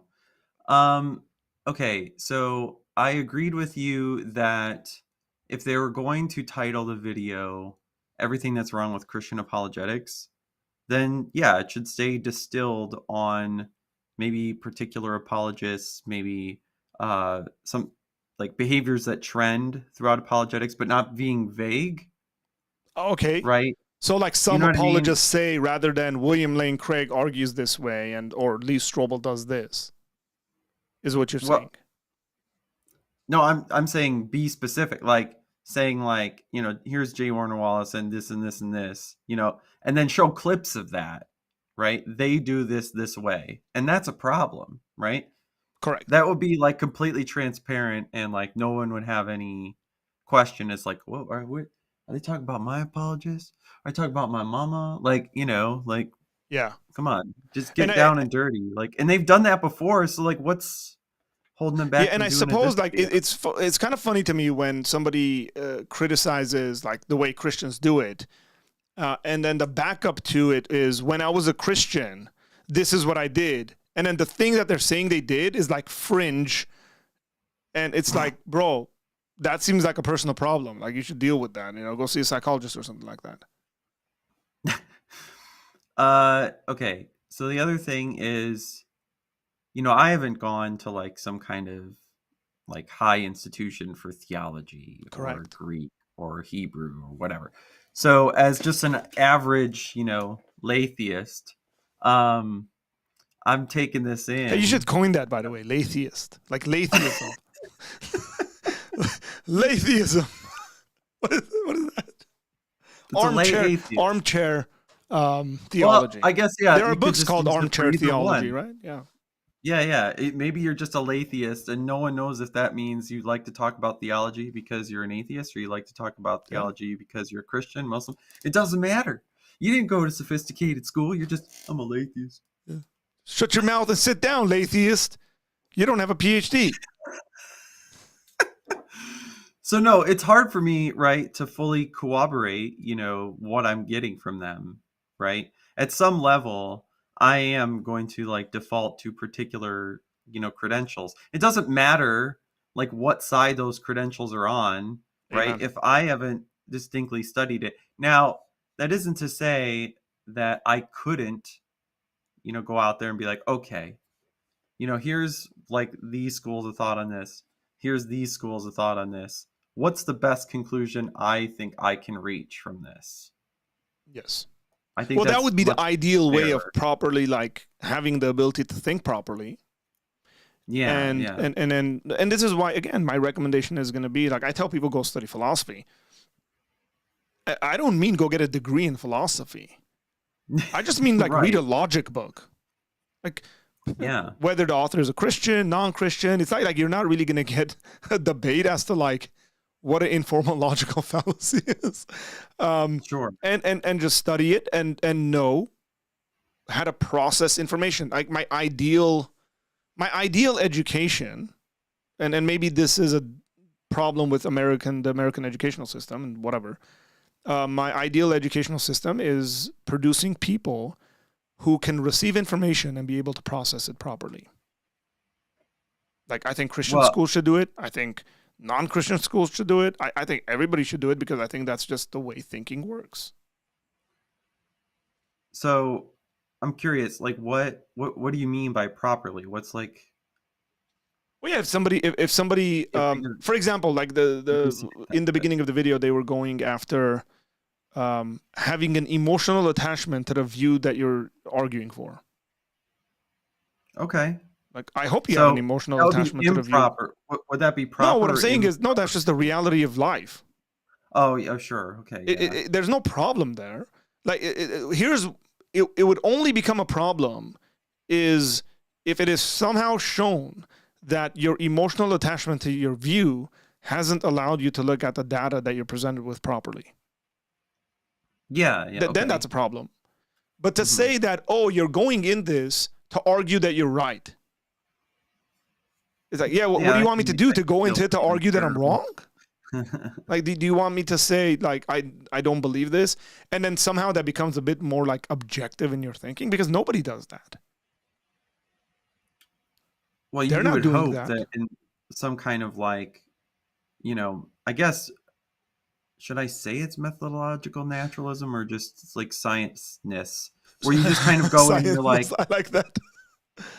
I'm just, I'm a simple man today. Look, it's completely fair. But hold on. What I'm saying is, like, you want to go in and say, I don't have a conclusion, or I'm going to pretend like I don't have a conclusion, right? Like, okay. I might be passionate and desire a particular result, but, here's what I'm going to evaluate, and then I'm going to adjust adjust my beliefs or my conclusion based on what that ambivalent neutral place. That would be ideal to me. Well, but that would be a Rather than different just- sort of thing that you're doing. Okay. They're saying what's that wrong a with good thing or a bad apologetics thing is to that you? they're trying to argue Yeah, I people agree. into believing and agreeing with them. And I'm like, that's not Right. something wrong with it. It's just the nature of the thing. Now, if I created another thing and I said, guys, we're going to create like a think tank, Mhm. a think tank for doubting Christians. And we're going to go into this.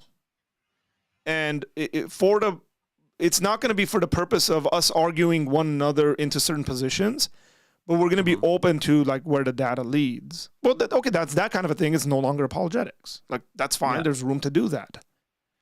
And there's nothing wrong with either one of these things. So let's just say I said, man, I'm very unsure of my end times theology. Yeah.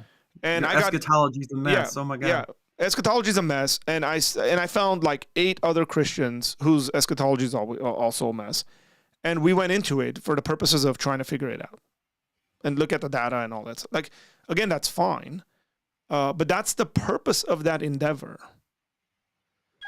You can't say that there is a problem with. We're gonna bring Doug in. He just got his computer to start working. Hang on here. Well, hi, Doug.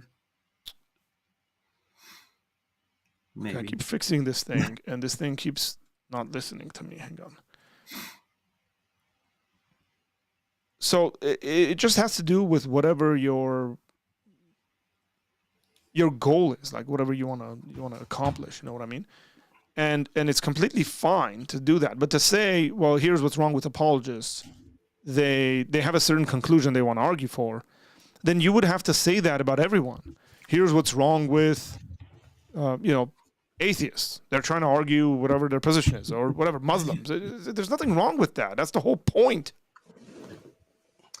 I think if someone comes to me and says, you're wrong not to believe in God, well, then I'm going to give them reasons why I don't believe in God. Correct. Right? Like, Mhm. and I guess if I'm like real gun ho and I'm just like you must get convinced, then yeah, like that is a problem. Or Yeah, if it so, comes okay, from the let me- other way, let me- like, and you must maybe- believe in God. Like, how could you reject this? You know, Maybe after- you guys know Derek a lot better than I do. Like, what's the whole point of myth vision?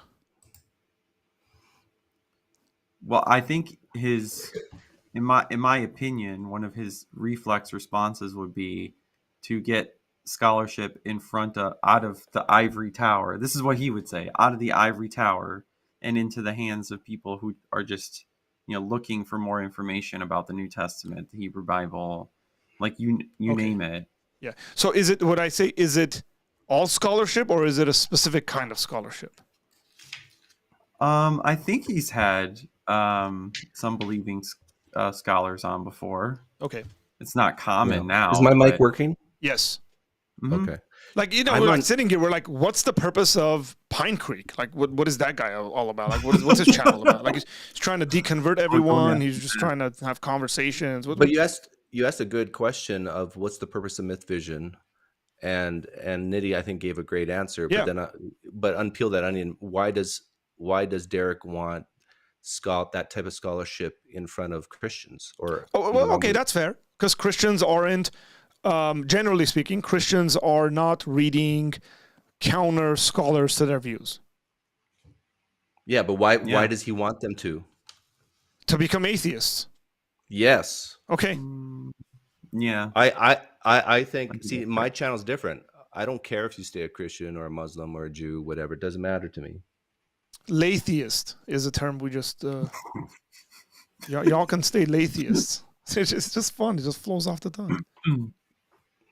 But has Derek come out and said that? Like, hey, No. I just think that you guys are so wrong about this. So we can apply, like, say, a motivation to it. And I just don't know whether that's what his motivation is.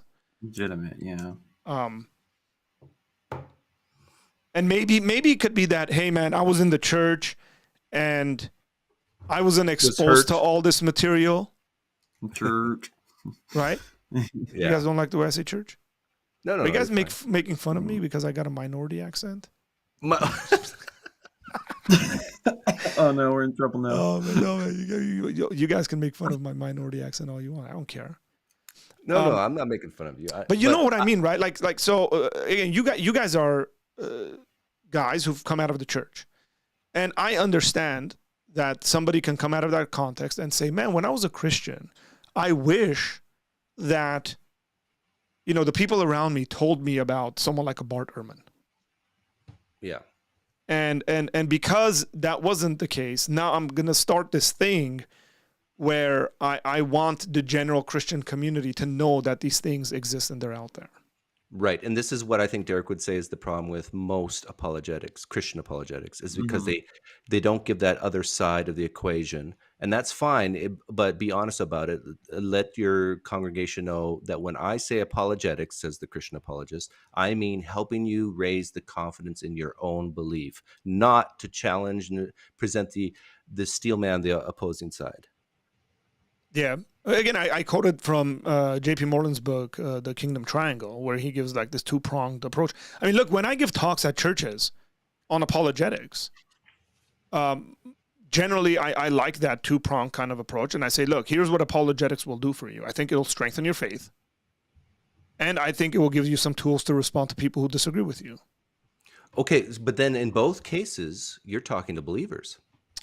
Well, yeah, I'm at a church. By and large, yeah. But isn't apologetics, I've been told, a big part of apologetics is evangelism? Yeah, so correct. I mean, it depends whether I'm going somewhere to equip a bunch of believers to do a certain thing, right? Or whether, let's say I get invited to speak to a group of atheists, like, I don't know, the American atheists invite me to give a case for God's existence in front of them. And then, yeah, then the presentation will be different. What? You gonna go to NBOSS with Matt Dillahunty on the line? Is that what you're gonna do? I highly doubt I would ever get into a conversation with Matt Dillahunty. See, here's a specific example of what bothers me about apologetics, and this is something a guy like Frank Turek does often, who I like as a person. I got video evidence of us. I know. I thought that was funny. We've all seen it. We've all seen it. But this is what bothers me about Frank. He will cosmological argument. Premise one, everything that begins to exist has a cause. He doesn't stop there and say, but this is what some people will say, that our universe that the cosmos did not have a beginning. He will not say that. I have never in my life, maybe it's out there, but I've never heard him say that to a Christian audience. By the way, there are some people on this planet who will say that our universe had a beginning, but that doesn't mean that the entirety of the material cosmos had a beginning. So if they're right, then the cosmological argument fails. Done. He doesn't say that. Okay, that's fine. That's fair. I think that's a fair critique. I mean, I've been recently reading through Bill Craig's book, Reasonable Faith, and he spends quite a bit of time talking about alternate explanations to some of those things in that book. Whereas people will give a multiverse view, and here's what that is, but that's a bit more of a higher level book, and it should have that in there, right? Like again, people can give all sorts of reasons. I would completely agree with you that, and maybe I don't do this all the time, but I've tried to. Even if you just say it in passing, I think that's fair. Even if you say, here's the argument. And the way you defeat this argument is by presenting, an argument against premise 2, let's just say, or premise 1.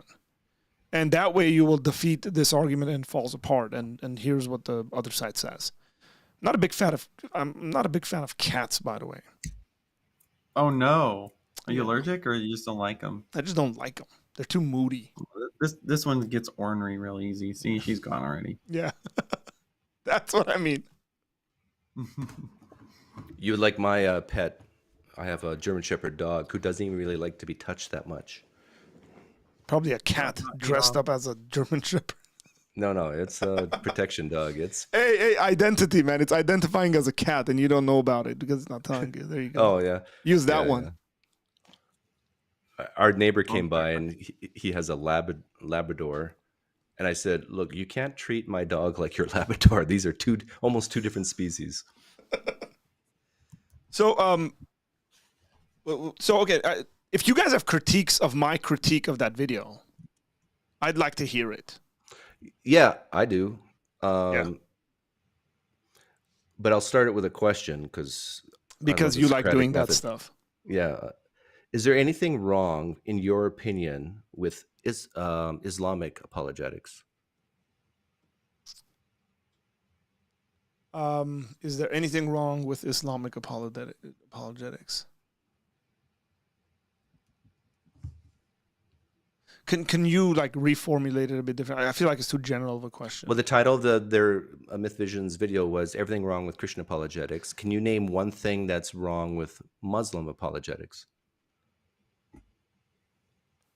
So, like, if I were to make a video like that, I would prefer to do it like more detailed and like speak about the way Zakir Naik does apologetics, for example. Like the way Zakir Naik does Islamic apologetics. Okay. I like, and do you like this Zucker Knight guy? Oh man, you've never seen Zakir Naik? Like that's the guy to Pine Creek. Doug, Yeah, even I'm introducing you to a gold mine. Your channel will have like 400,000 subscribers if you go after Zakir Naik. Like, how do you spell his name? ZAKRNAIK. NIAK. NAIK. Oh yeah. No, I have a video. You've seen Zakir Naik. There's no way you haven't seen Zakir Naik on the internet. Yeah, I got it. Yeah, like I'd probably point it out. I don't know whether. Yeah, I don't know enough in regards to like the methodologies of argumentation in Islamic apologetics or something like that. I've seen guys do Islamic apologetics, and some of it's been okay, and some of it I don't really. But can you think of a specific example of a Muslim apologist who employs a tactic or says something that you just think, no, I don't like this. This is bad.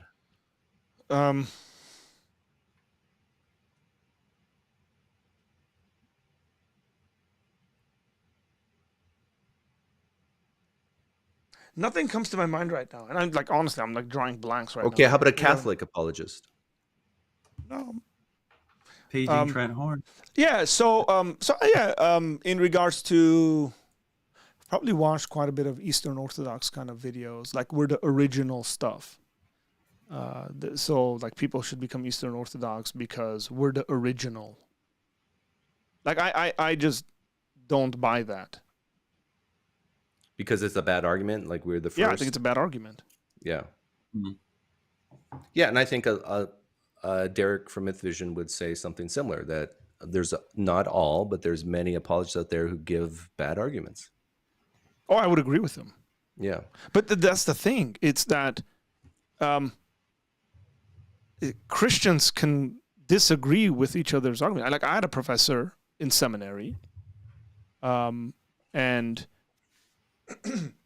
he really didn't think that the cosmological argument was like the strongest argument there is. He was like, whatever, I kind of like it. He thought design arguments were really good. Like those were his favorite arguments, and he thought they were a lot stronger. And this guy is a PhD holding philosopher. Like he's. So I think what Derek at Myth Vision failed to do was give specific examples of apologists that even other apologists would say, yeah, I agree with you, Derek. But I think he and Dr. Bowen were onto something with bias, because, for example, I can look you in the eye and say, stay a Christian. But I bet you can't say the same to me, to stay an atheist. So why is that the case? I can tell you why, because I understand Christianity, because there's so much at stake. For who? You have for me. If I remain an atheist, and if your worldview is true, there are dire consequences. So we would say that the reason why I would say that to you is because I care about you. Right. But this is what I think Derek was getting at, although he didn't say this. But because of that dire consequence, because there's so much at stake, it does cloud the mind. It's like that mother whose son has been accused of murder. All the evidence points that her son did it, but that's my boy. He would never do such a thing. And when you love Jesus, when you love God with all your heart, when there's so much at stake, it is almost next to impossible, in my opinion, to view the evidence objectively.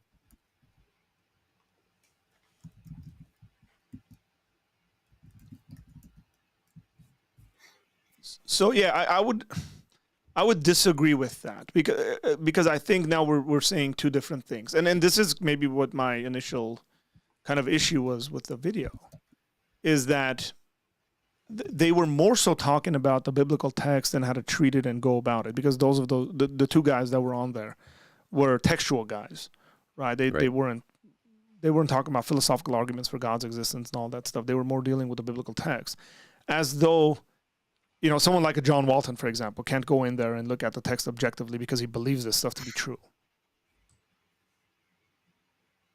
And I just think they can, and they do. Well, they definitely can. The question is, how many of them do? What percentage of them do? Like that's a huge assumption that they don't. No, I'm saying some do and some don't. Okay. Yeah, okay, but they that's brought fair. Yeah. they brought up Lydia McGrew's name, and one of the videos I made a long time ago, she was talking about a certain issue, and she said, "I will die for this belief." Like, which belief? I don't know. I don't remember, but it probably was something, as you know, it had to be something core to Christianity. And undesigned coincidences, because I mean, no. So here's the problem. Like, if you are willing, if there's an issue, and here's your argument, and if you say something like, if this argument fails, or no, I will defend this argument to the death because there's so much at stake. I mean, how in the world can you think objectively at that point? I think that's a fair criticism. So to counter that, I would quote Bill Craig when he talks about arguments, and the reasons for those arguments tend to change. And some arguments, based on the evidence that comes up, couldn't become weaker and shouldn't be used. Like I'm paraphrasing there to a certain extent. Mm-hmm. But he said that.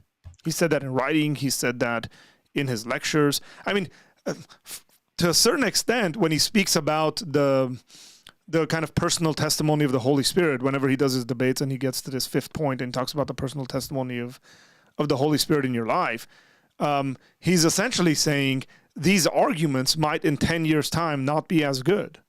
Like that's the way he's going about it.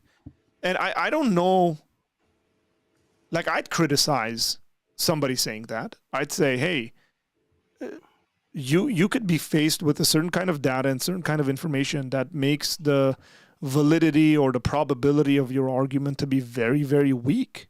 You shouldn't be willing to die for an argument. That just sounds weird to me. I know, but this is why many atheists, and Nidhi probably agrees with me here, this is why many atheists like us don't like Bill Craig, because he will give all these sophisticated arguments, and then in his book say stuff like, but even if all these fail, I got the Holy Spirit, which tells a guy like me that he's not a believer because of these arguments. These are excuses for him to continue to believe what he believes. But the real reason he believes is because of this nebulous, intangible feeling he got when he was in college. Yeah. Late high school. But so yeah. let me just kick something back your way. Okay. Do you believe the external world exists? Yes. What kind of arguments do you have for the external world existing? Let me rephrase that. Do you believe the external world exists because of the arguments for it, or do you believe it because you experience it? Neither. I presuppose it. Well, I guess that would fall under the experience thing, because I think, therefore, I presuppose. Yeah. Yeah, either one of those is completely fine. And I know you love philosophy, but if you're going to go down that route, then I can just say, but these tingly feelings, this existential angst that's overcome by this story, is not a properly basic belief, but our external reality is. So I say, I got one up on you, Craig. Yeah, I mean, you'd have to argue for whether it is a properly basic belief or not. I mean, Plantinga will say how it is more a properly basic can you get than I no, think no, I am. Yeah, I would say it's a brute fact and all that stuff. I think there's grounds to that. What I'm trying to say is that That's the sort of thing he's going after, is that there are beliefs that we have that you don't necessarily, not whether I think Doug should believe it because I have these tingly feelings or whatever like that. But in regards to me believing it, I'm justified enough for believing that. And I could be wrong about it, let's just say, right? That's fine. Yeah, justification is a whole nother issue, but I'm just saying, like, from my personal perspective, Yeah. and I think I speak for a lot of atheists online, like channels like me and Nitty's, this is the problem we have. It's like, it's almost like apologists are telling us the most convenient things and not the real things of why they believe.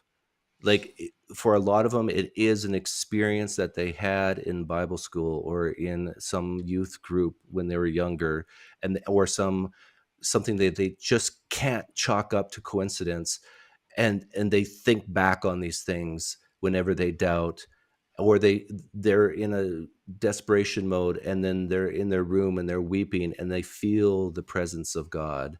It's those things that are really the reason they believe in what they believe, and then all these arguments are like way down on the list. But I wouldn't say so. I would say again, in regards to the stuff that we believe in, you could have multiple reasons, kind of like, pillars for whatever it is that you believe in, and those things as a cumulative kind of thing support whatever your conclusions are.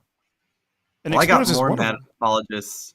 I got more mad at apologists for that, and like not being as charitable to the other side, or just being like, yep, these are the best reasons, and here's our best data, which is like 50 plus years old. Just accept it. Like, I'm representing the best here, so you should trust me. It's like, no, they're leaving out a bunch of stuff about different moral philosophies with the moral argument. What modern cosmology has to say about stuff like the fine-tuning argument, these like insanely precise things that we're finding out maybe they're not so precise. Just that stuff being left out, and then feeling like, well, why is this being left out, right? Is it nefarious or ignorance? Some people, I feel like Craig should know that he could present other forms of moral views instead of just a simple. Well, maybe he syllogism or does. whatever.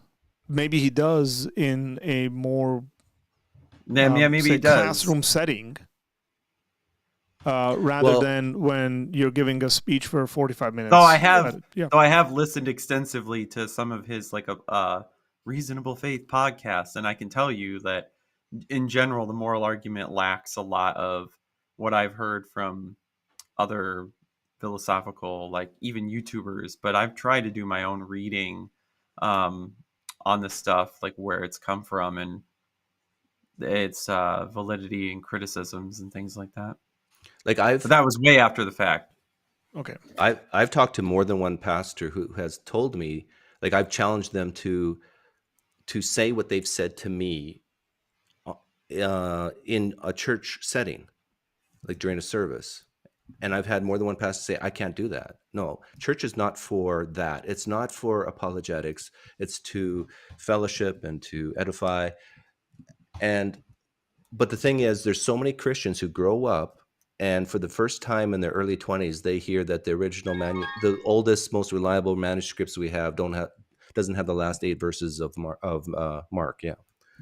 And for a lot of them, it's like, whoa, what's going on here? Are we saying that the last 8 verses in my Bible might not be God's word?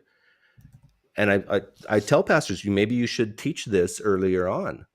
And so this is the thing I think Nidhi and I and Derek from Mythish are getting at, is like, there's so many things that young Christians do not know.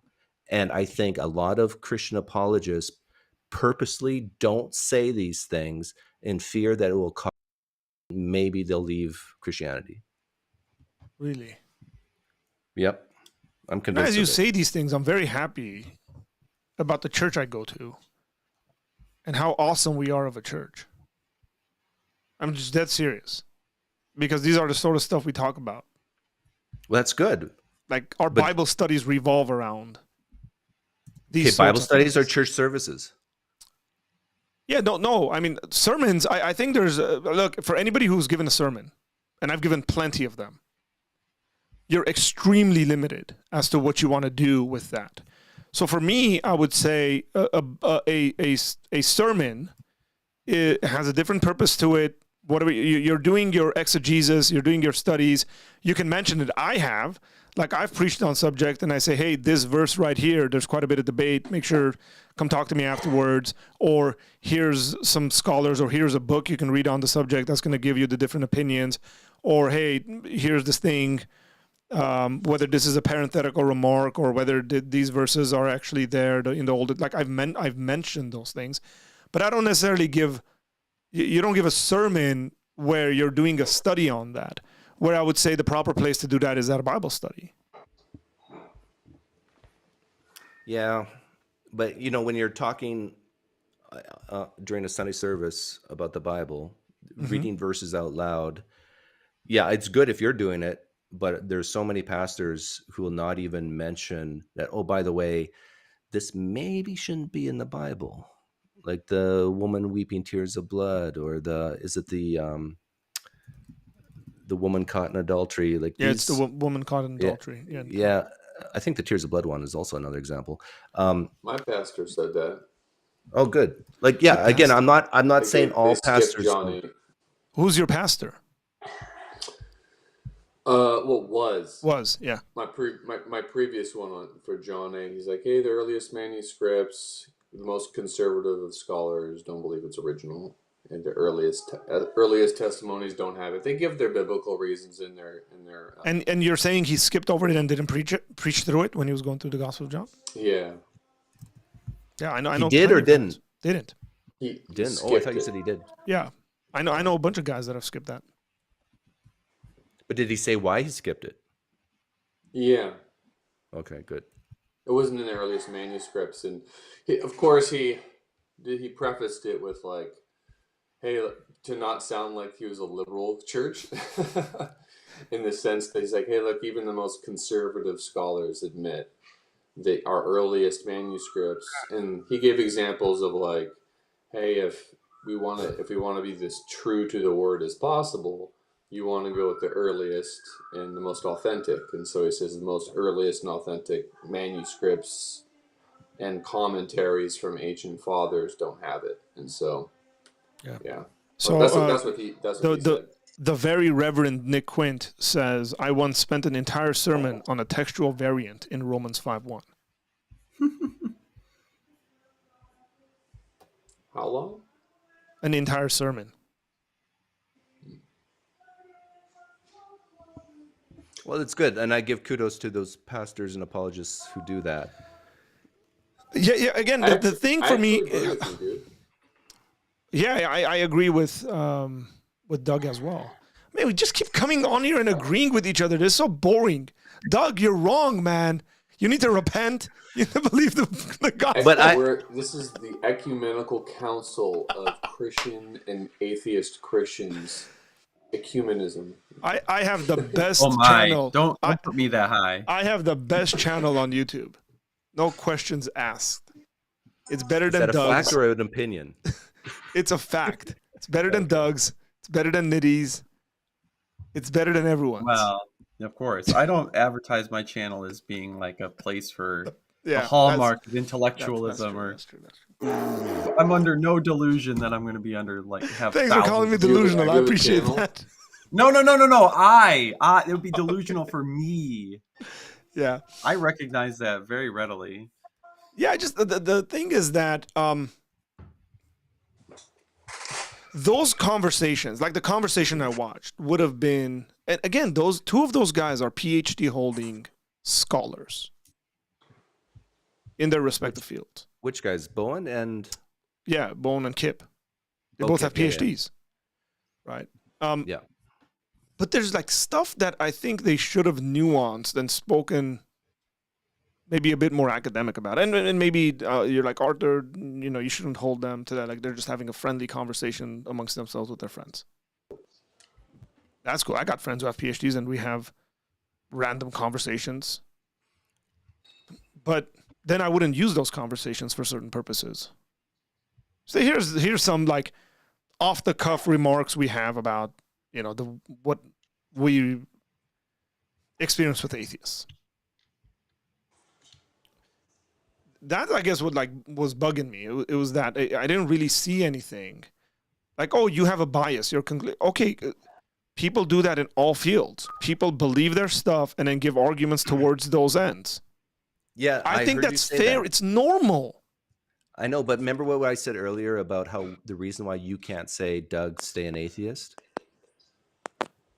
This speaks Well, I wouldn't to bias. encourage you to stay an atheist, Doug. Well, I know, but you get the point. What I'm getting at here is that there is this level of importance.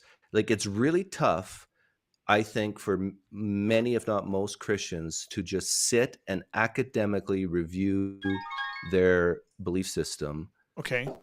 Because they have more at stake than an atheist does. So, Doug, so you said you would encourage me to stay as a Christian. Like, say Christian. What do you mean you have more at stake as a Christian than you do as an atheist? What do you mean by that? Okay. I mean, I don't believe at all that there's a heaven or a hell. So I can sit and, let's say, exegete a certain verse out of the Bible. And there's like, I had a Catholic ask me to review his video on communion, the Eucharist, because he knew what I'm saying is true. I don't care. I don't care about the Eucharist. I don't care about communion. Yeah. So he asked me to review his arguments for the Catholic view because he knows I don't care. And you almost have to get to the point where I've said this many times on my channel, and I think Christians get offended by it, but you almost have to get to the point where you say to yourself, okay, for the next hour, I don't care about Jesus. I don't love him. I don't hate him, but I don't care. Now I'm going to study this. How does that impact it in your opinion? Well, number one, for example, if we were to debate certain rhetoric used against an individual, and that individual is a stranger to you, you can do it pretty objectively. Say, yeah, that was mean, that was cruel, or that was great, that was loving, whatever. But now imagine it's your spouse that you're critiquing this rhetoric on. I mean, that changes everything. And for Christians, Jesus is their spouse. It's their love. It's so are you saying we can't critically I'm saying it's think harder. about Jesus? I'm saying it's harder if you have an emotional attachment. Okay. Which is very reasonable, right? To say that. I don't, that's fine. Sure. Yeah. Yeah, I have no issues. Look, I have no issues, is what I'm saying. Again, my point wasn't they shouldn't be saying this. My point was it's not a smackdown argument because everything they're saying could be repeated to them. Oh, Christians have an emotional attachment to this and that. Well, you as an atheist have an emotional attachment to your view. Okay, but hang on. No, this is where I disagree. Okay. I would, if you agree with me. Define emotional attachment. Doug, he's taking some stuff out of your own playbook, man. So when it gets down to like definitions of simple words, I think the conversation devolves. But if you agree with what I said earlier as being reasonable, you can understand why there is not this, well, whatever you say about us, I can say about you. Why that you can't do that? Because what I said earlier, me as an atheist, my worldview does not, if I start doubting my atheism, technically actually something, and I become a Christian, for example, something better will happen to me. The bias almost works against me. It's right now I'm okay with dying and that's it. I don't desire heaven. I don't fear hell because I truly don't believe they exist. So to say both sides have biases, yes, I agree. But to say that they're equal because Christians have this so much more at stake and a love relationship, Christ lives in me, their identity. I don't get my identity from atheism. Not at all. If someone would ask me, Doug, tell me about yourself. Atheist would probably be the last thing I bring up, whereas for a Christian, it would probably be one of the first things they bring up. I don't know. I mean, I agree to an extent, but I'm 38 years old, and I've been a Christian since I was 21. So prior to the age of 21, I had a nagging despair of the concept of hell. Now, my belief in Christ wasn't because of hell, right? But the nagging question of what happens after you die, eternality, right? These things face both the Christian and the atheist as far as like an existential trying to discern what's true and what's false. So it's like whether you're an atheist or an agnostic or a Christian, the concept of eternal judgment, heaven and hell, a lot of Christians will admit that hell is not a concept that we like, right? It's not like a concept where we're like, hey, yay, hell, right? Because it's like it's about eternal judgment, right? And the eternal state of human beings. So if we're just trying to wrestle through concepts of trying to come to seek truth, we all have an emotional bias for or against it to varying degrees, right? So I disagree with that. I would say on some issues there's no emotional. So for example, there is a true way. What's your name again? You. No, Justin. I'm Justin.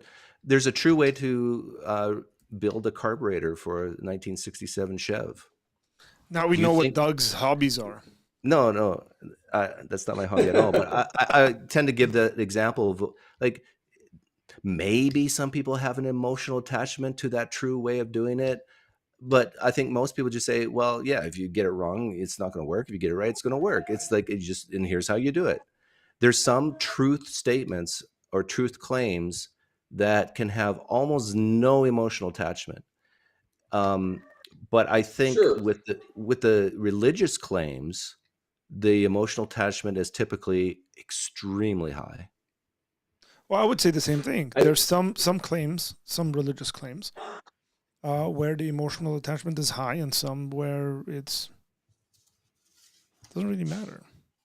But I would also I could still flip that argument though, because I know a lot of people who are agnostic and or even atheists, but a lot of times agnostic, that the concept of death is despairing to them, right? Mm-hmm. You die, and for eternity you go into eternal sleep, right? In the sense of you no longer exist, and they love life and they love the experience of life, and so there is an emotional attachment there. So to say that, I don't think you're necessarily claiming this in the sense of like, oh, atheistic worldview has no emotional baggage, but I think that atheism naturalistically, right, as far as ultimately nihilistically, in the sense that there's ultimately no right or wrong, there's ultimately no purpose, and in the end everything leads to death, right? The universe dies off into a black cold universe, and that's just how it is. That's a despairing worldview. Is that a fact or an opinion? That's an opinion. Well, yeah, that's an opinion. What's an opinion? That it's gonna be that, or it's despairing? Despairing. Right. Despairing is a descriptor of an emotion. Sure. That's my point. Is that even atheism can lead to that, right? Yeah, it can. It can. Yeah, sure. But so there is what I'm saying, like, for example, involved. let's say I'm starting to doubt my atheism starting tonight, and by 10 months from now or something, I come to the conclusion I'm a deist. There's no real big difference there for me. I mean, maybe I have some settledness in my spirit about first cause or something, or intelligent design, why we're here. But ultimately, there's no biggie. My life hasn't changed. I'm not going to be a different person. There's no actionable things in my life that's going to change. But when you get to specific theism, yeah, now you start talking about, oh, I got to change my life. But for some people, that won't be the case. Like, some people's lives would actually go through a drastic change. For being a deist? Yeah. Like what? Like, let's just say it's an individual that's like, utterly and completely depressed and wants to do self-harm, and in that process they become a deist and they think there's some purpose to it, their life has considerably changed. Now it's just here's what I'm thinking right now. I'm gonna process this out loud with you guys.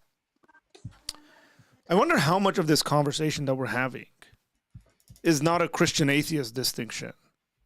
It's just the way human beings process information, regardless whether they're Christians or atheists or whatever, Muslims or whatever it is. It's just the way some people tend to be more emotional, some people tend to be more analytical, and so when we see examples of these, we see maybe because of our experiences, we see a lot of examples of these, and then we just attach the worldview thing to those personalities. So for me, I have a hard time with Christians that tend to be like hyper emotional. It bugs me. And I know the reasons for it. Christians are all people. 5 of them. Specifically Christians. No, specifically Christians. I'm dead serious. Because I know the sort of views that people have about Christians, and I feel like they're feeding into that nonsense. And they're the reasons why I gotta like explain a bunch of stuff to a bunch of people as to why that's not the case. But again, I could give the opposite example of saying, let's just say in my experience, I came across 18 atheists that were like really, really nasty personalities. And then now I project those personalities on all atheists. And then I meet some people who are atheists who are just generous, kind, nice people. And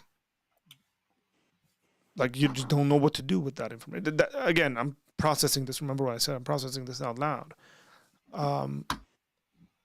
And we'd have to be a bit careful when we have these conversations as to what is the human aspect of it. Like all humans go through, this is the way we process information and knowledge and stuff like that. Versus this is the sort of thing that Christianity is teaching, or this is the sort of thing atheism is teaching, or something like that. So I'll say this and I'll stop talking. In the video, they give an example of a guy that was like you're going to be judged, ha ha ha, that kind of thing, right? Like, oh, like I can't wait until God has the last laugh. Like, I just think that guy has a really crappy personality. And if he's a Christian, I'd say it to his face and I'd tell him to shut up. Be like, bro, you're a nasty person. You got to fix your attitude and you got to relax. You're an immature little kid.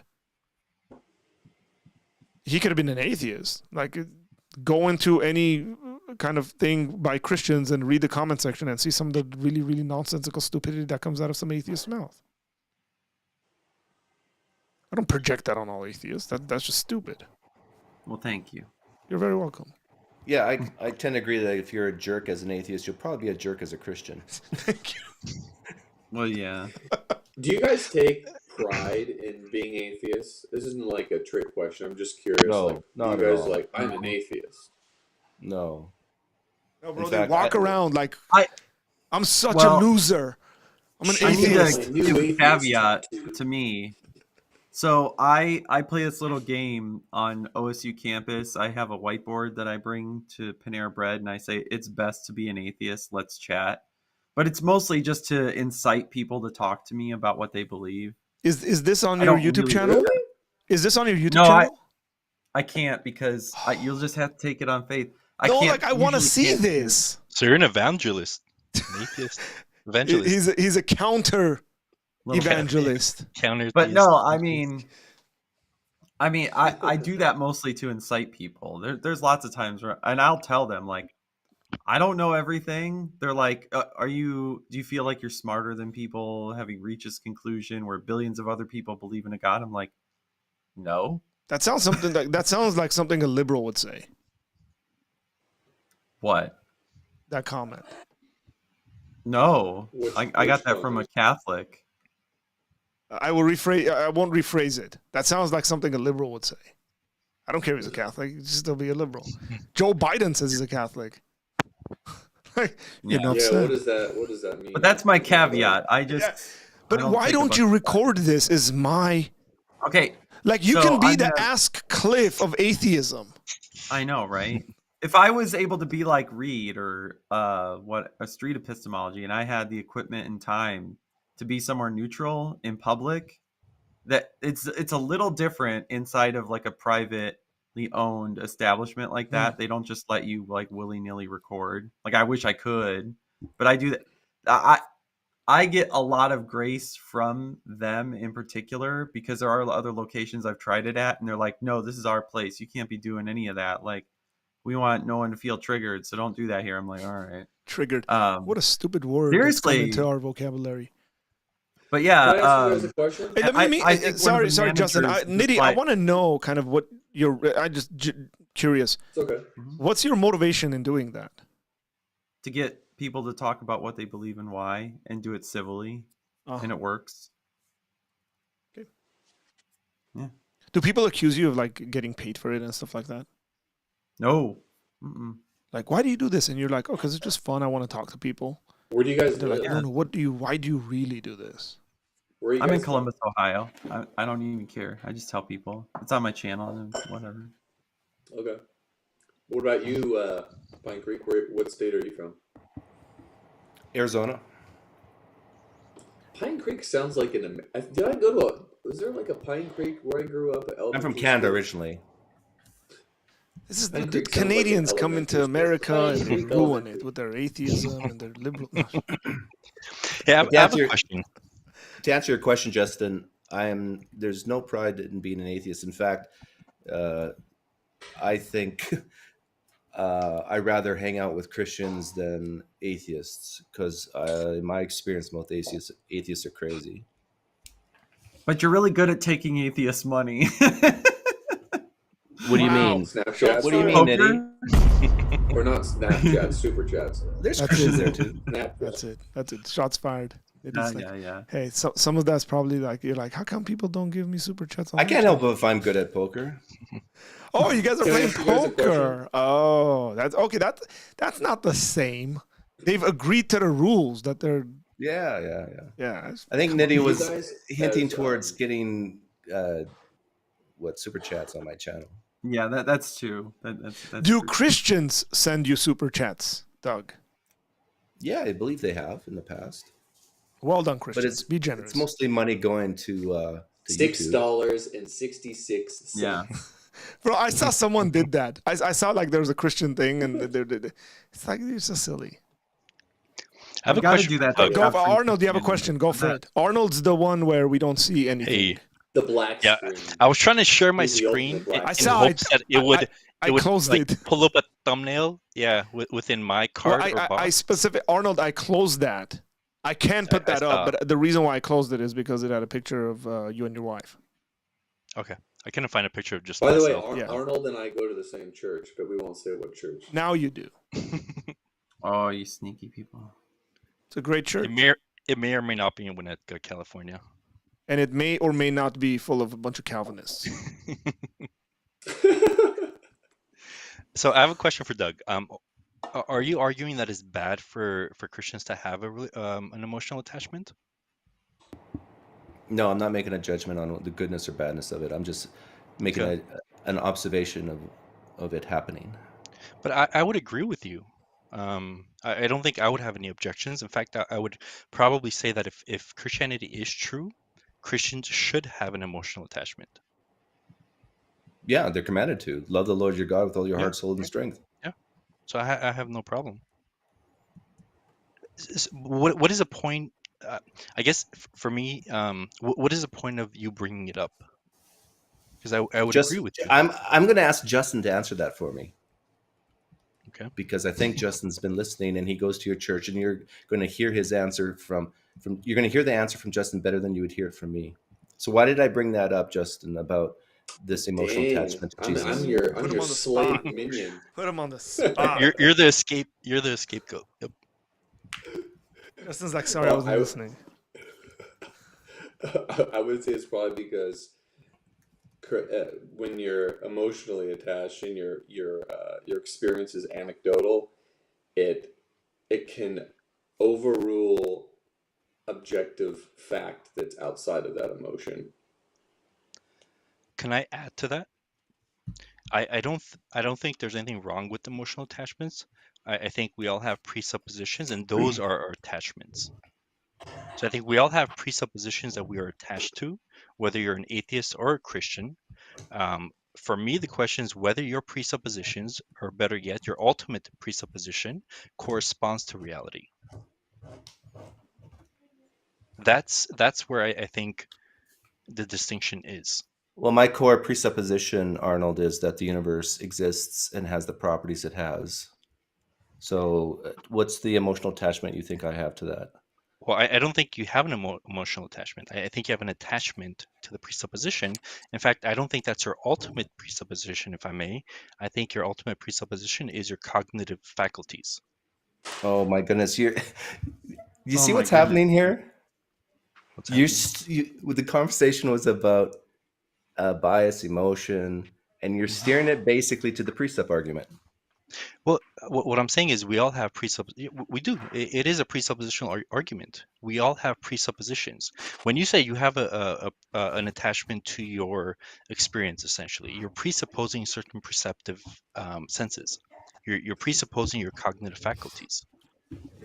So you have an If I'm a attachment brain to in a that. vat, I don't care. Right? No. I'm not arguing whether it's right or wrong.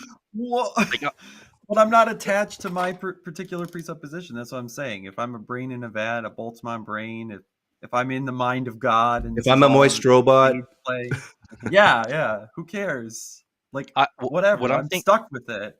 I'm saying Like, you are you should have guys- you should presuppose that your faculties are reliable. What I would give pushback on is whether that corresponds Christians to don't. reality. Christians don't. Yeah, we do. What do you mean? No, you don't. Can you explain? You believe in sin. Sure. yeah. Well, Our does ultimate sin- presupposition. Okay, we're sin full alter precept your mode now. objective- Does sin I'm alter curious your to know. objective Sorry, perception of I'm curious to reality? know where Nitty's going with this. Okay, Christians believe in sin. I know exactly where Nitty's going with Go this, for it. and it's Go ahead. great. I want to hear the So greatness of this.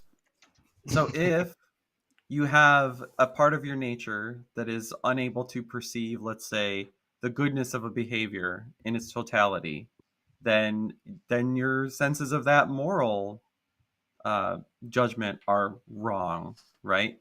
If your fallen nature can't discern what a miracle is, like your divine sense of something miraculous, well, then your senses are not reliable again. If Satan's deceiving you at a certain Satan's- moment in yeah. time. You couldn't know the difference. If humans had reliable cognitive abilities, we'd all be Christian, right, Arnold? No, wrong. I think we have. I think we can rely on our cognitive faculties, but it's not a question of whether we do rely on it or not. I think it's a question of whether we have justification for it. Now we're switching to I think grounding. the Christian, we are, and I think the Christian does. I know and exactly that's where my this ultimate. goes. Right. I am a presuppositionalist. So Yeah. I mean, okay, that makes sense. but I do think That sounds like a condition you have. I I do think it's It is. important- Lord, was help me! recently- I was recently diagnosed with with presuppositionalism. presuppositionalism, yeah. However, like I think I kind of like, as far as myself goes, I play in both worlds. So as far as precept, but and just like regular, I guess you could say evidential, Normal people classical thinking. approach. But yeah, I guess you could say normal philosophical thinking. When I say normal, I think common. But I think what's important is like assuming a worldview. Let's assume atheism is true, right? If or metaphysical naturalism. Let's go with that. Are you guys metaphysical naturalists? I would assume. I don't know what metaphysical means, but I'm a naturalist. Okay, you don't believe. Doug, in are you being spirit? difficult? No, Well, seriously. The term metaphysical metaphysical implies can be there's more so. It's one of those nebulous terms. It's like spiritual. methodological. No. Unless you're listening to Jordan Peterson, metaphysical means metaphysical. So, Okay, go the ahead, point. Justin. The point is let's assume worldviews and see if they provide a justification or a foundational basis for reality. So, for example, let's assume naturalism is true. If naturalism is true and our brains were not designed to seek and obtain truth through a design cognitions, namely God, right? Like we were not created for an ultimate purpose, right? We just evolved blindly throughout This the is Plantiga. throughout millions of years. It is. How do we provide justification from that foundation that we can rely on our brains in the event that what your brain wasn't designed? Is, you know, there's ultimately no designer behind your brain. Because there happens to be a strong correlation between survival and truth. If an elephant remembers where the watering hole is and another elephant doesn't, then we have an example of the elephant who remembers, who has the truth of where the watering hole is, will survive and continue on his genetics. Right, but I guess what I'm trying to make is that as far as obtaining and just how does that provide? I mean, you could fall into the luck of reality as far as justifying your foundations, right? But I guess how, like, as far as if your brain is not designed, does that necessarily follow that your brain is reliable? In the same way that Nitty brought up that just because God created your brain, does that mean it's reliable? There's going to be cases where your brain is not reliable, right, Justin? And yet God created it? Yeah, but the brain is designed Right. to seek But and obtain truth. is your brain But always... because of sin... Right, because of sin, you would say it's not reliable all the time. But it's still part of God's design. God designed the world to have... He knew sin would come about. So when he made the universe, he made people. All this was in his plan, especially Arnold, who would appreciate this, his decree. So I'm assuming you're a Calvinist, Arnold, because you're a precept or Reformed. So I basically our worldviews would have a lot of similarities in that there are times where we can say that our brains are reliable, times we say they're not. In fact, this is why optical illusions exist. There's the example for both worldviews where our brains are not reliable. I mean, we'll see things that don't actually exist. But we'll be able to know that, though. Yeah, and how? How do we figure that out? Because the brain is designed. We know. No, but specifically, how do we figure out optical? Like, have you seen the optical illusion where one stick looks longer than another stick, but yet they're the same size? Yeah. The way we figure that out is we actually take a ruler and measure them. So we humans, we monkeys, have developed tools to help us. What did you just call us? Monkeys. Sound like a fundy. This guy just you are such a fundy, man. You're such a fundy. A little bit of triggering there. But yeah, so that's how. So how can we be assured that our faculties are reliable? Through testing. Yeah, but that testing, again, it presupposes that our brain can come to, that is designed ultimately to come to know reality. It doesn't presuppose. See, this is where I just, what you said is not a fact but an opinion. I would say that the exact same thing you just said, just remove the word designed. I would say axiomatic. It's axiomatic. We assume, you and I both assume and know truth can be obtained. And the reason why you know that is because when I'm a fallibilist. I'm not sure about that. I'm giving him grace, Nitty. I'm at least in some cases I agree with him. So, but I would say that I agree with you, and that's part of my presupposition that'd be my second presupposition. Number one, the cosmos exists and has the properties it has. Number two, that we can learn about it. But how do you know that? Which is basically the same thing you said, except I just removed the word designed. I think the difference is you're for instance, you're presupposing the uniformity of nature, correct? Correct. Right. Do you have any grounds or justification for it? It's my presupposition. Do I need grounds for it? Is it your ultimate presupposition? Yeah. It's part. Remember, I said my first presupposition is that the cosmos exists and has the properties it has. Well, one of those properties is the uniformity of nature, Right, but which Christians do not have. You don't have that presupposition because, for example, my presupposition is that the universe has uniformity of nature. One of those is a gravitational constant. I can hold this pen. The ground's that way. I let go. It goes down.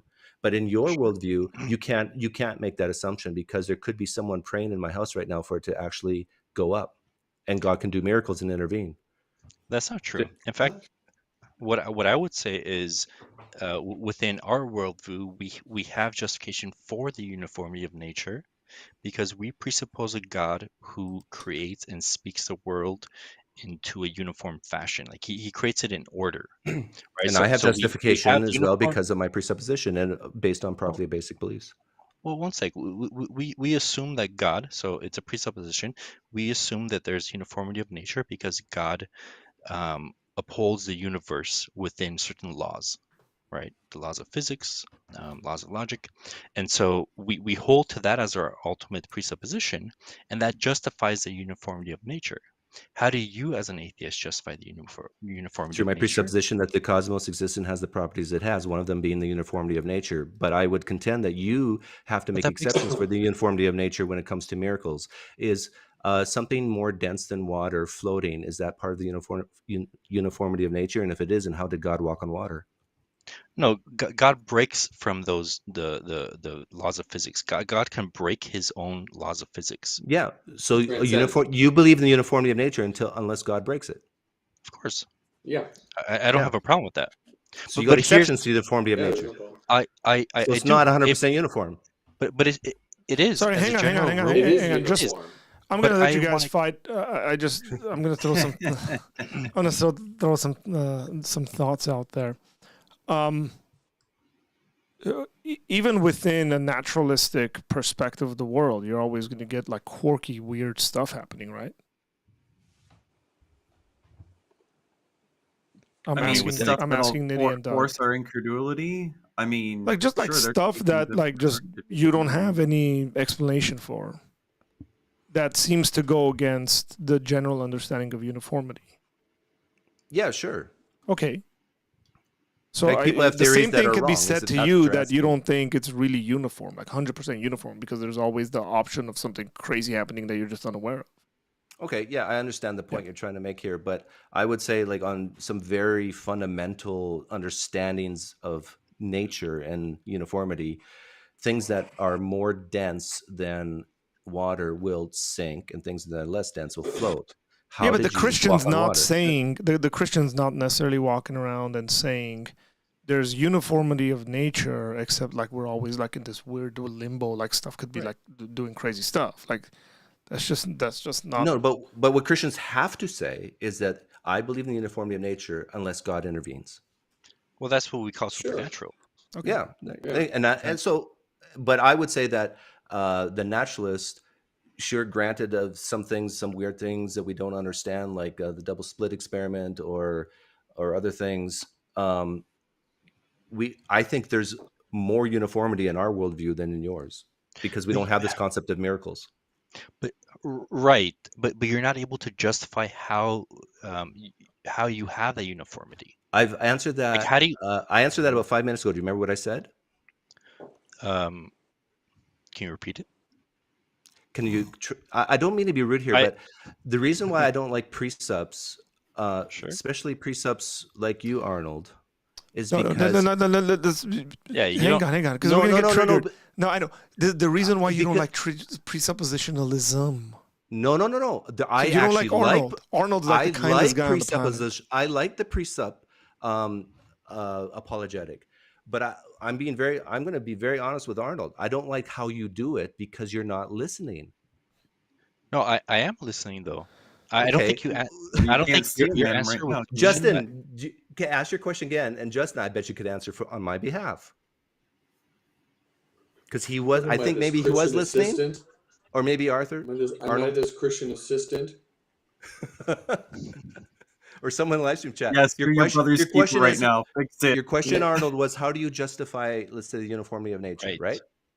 You say, sir, Justin, can you guess what my answer is, or do you remember how I answered that?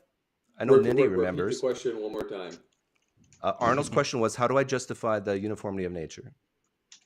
What's my grounding is another way of asking it, right, Arnold? Sure.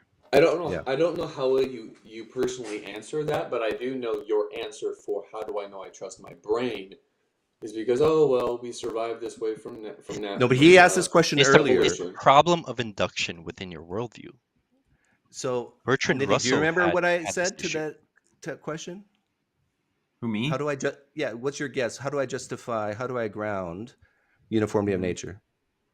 It's a fundamental property of the universe.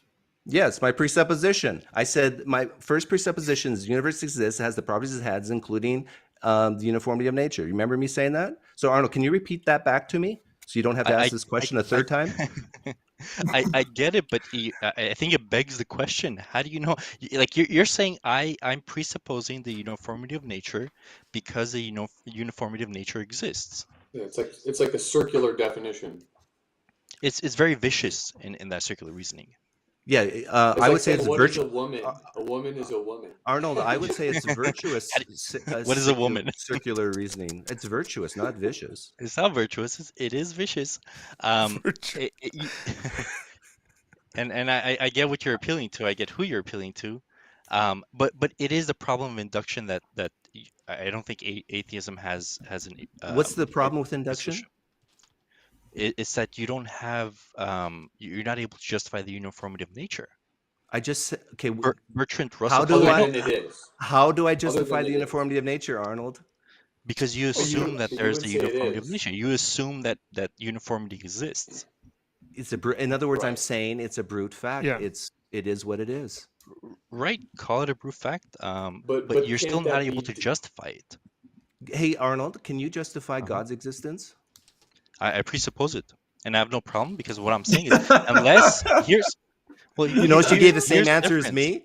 You gave the exact same answer as me to induction. Here's the difference. The difference is that unless you don't presuppose the existence of the Christian Judeo God, you're not able to make sense of anything within reality. You're not able to make sense of the reliability of your cognitive faculties. So you're saying that uniform. So are you saying that anybody who's a non-Christian, not just a naturalist, cannot make sense of reality? Within their epistemology, yes.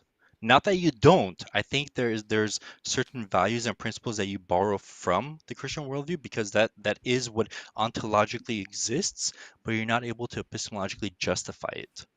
That's my argument. I'm glad you said that because I've been meaning to say this earlier. I actually think Christians, especially Reformed presuppositional Christians, borrow from my worldview.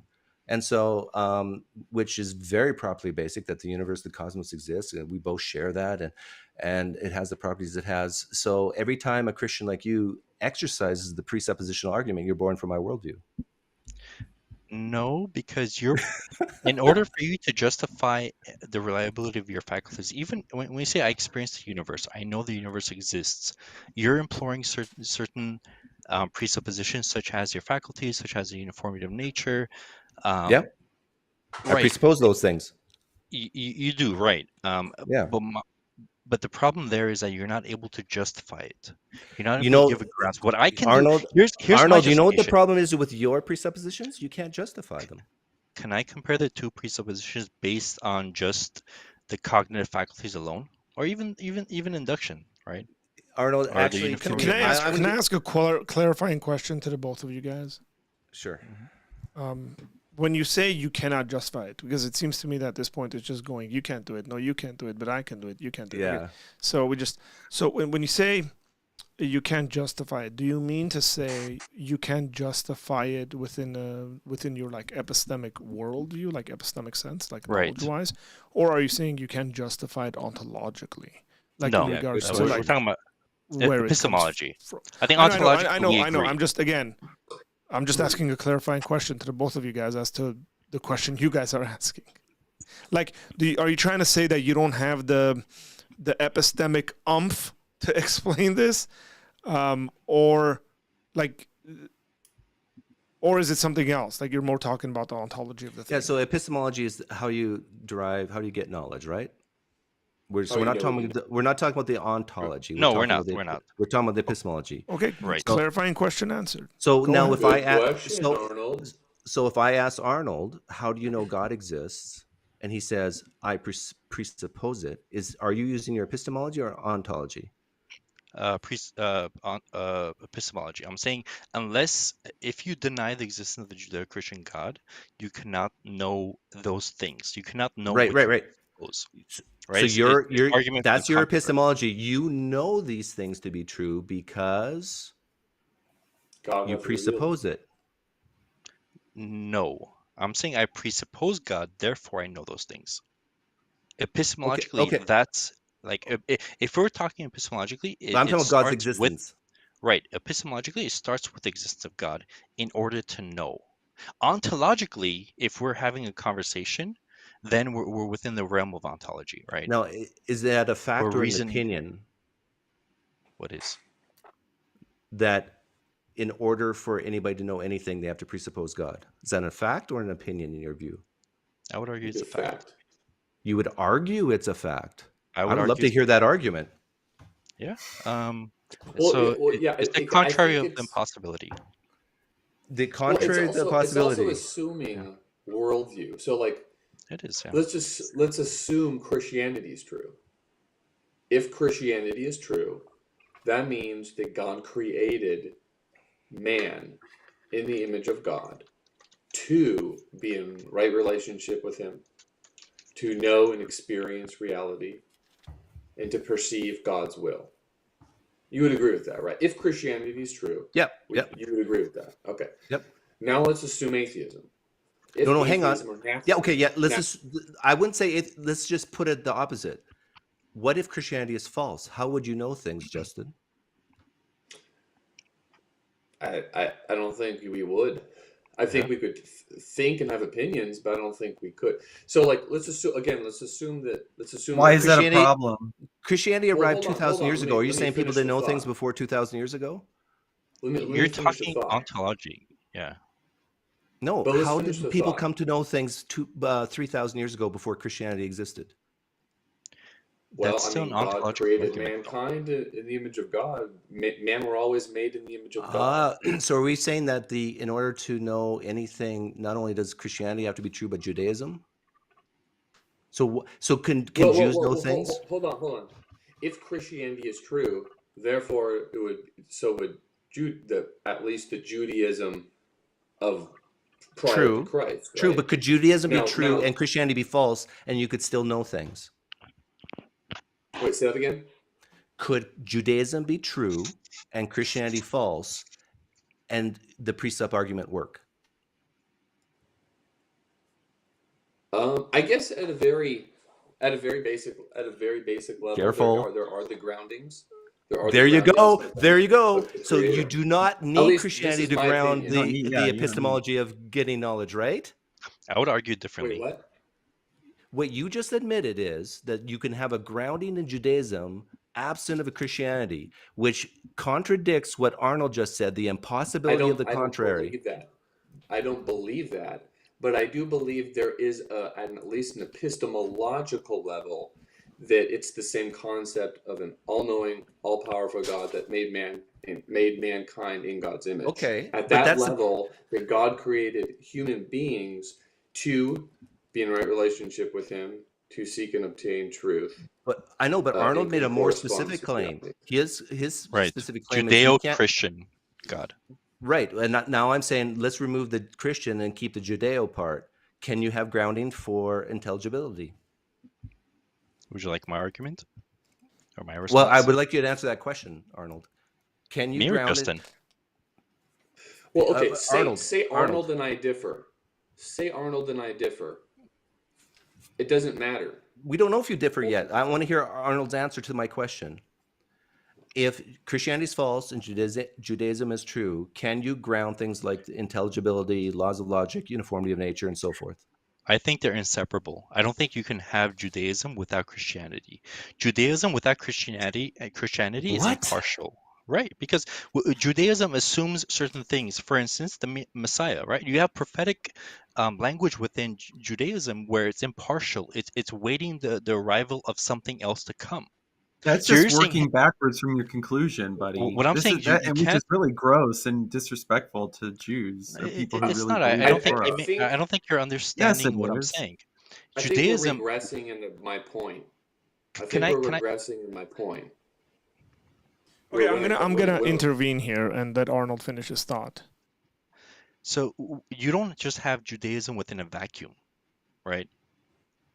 If you take the books up, if you just take the Old Testament, right, you have certain covenants, even from the very beginning in Genesis, where there was a promise to come of a seed, right, who's going to crush the heel of the serpent.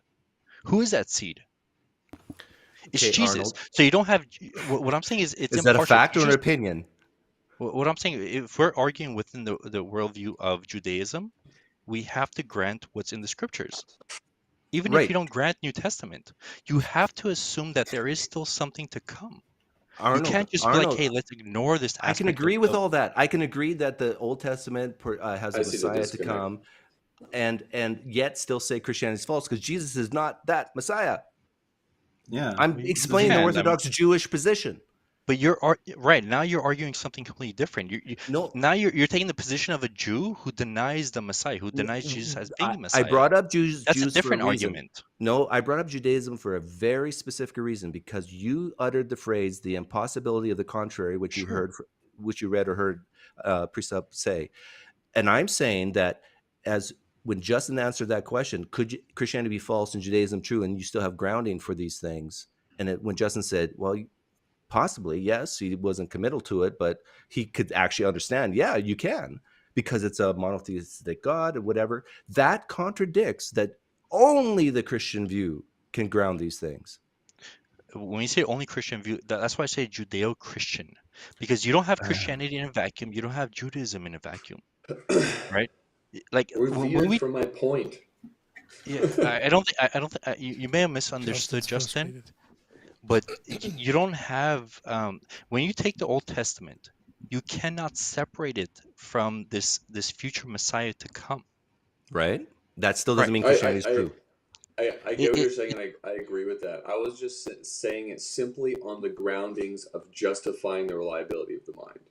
So, in the sense of if you have the concept, when I say Judaism, I mean, like essentially God the Father, right? An eternal, uncreated, omniscient, all-powerful God that created image bearers in His image to Right. know Him, to seek and to seek relationship with Him, to know truth, right? To be able to discern it. So if that worldview is true within Christianity or Judaism, but of course Christianity, because that's what we believe. We don't believe in a Unitarian God. We believe in a triune God.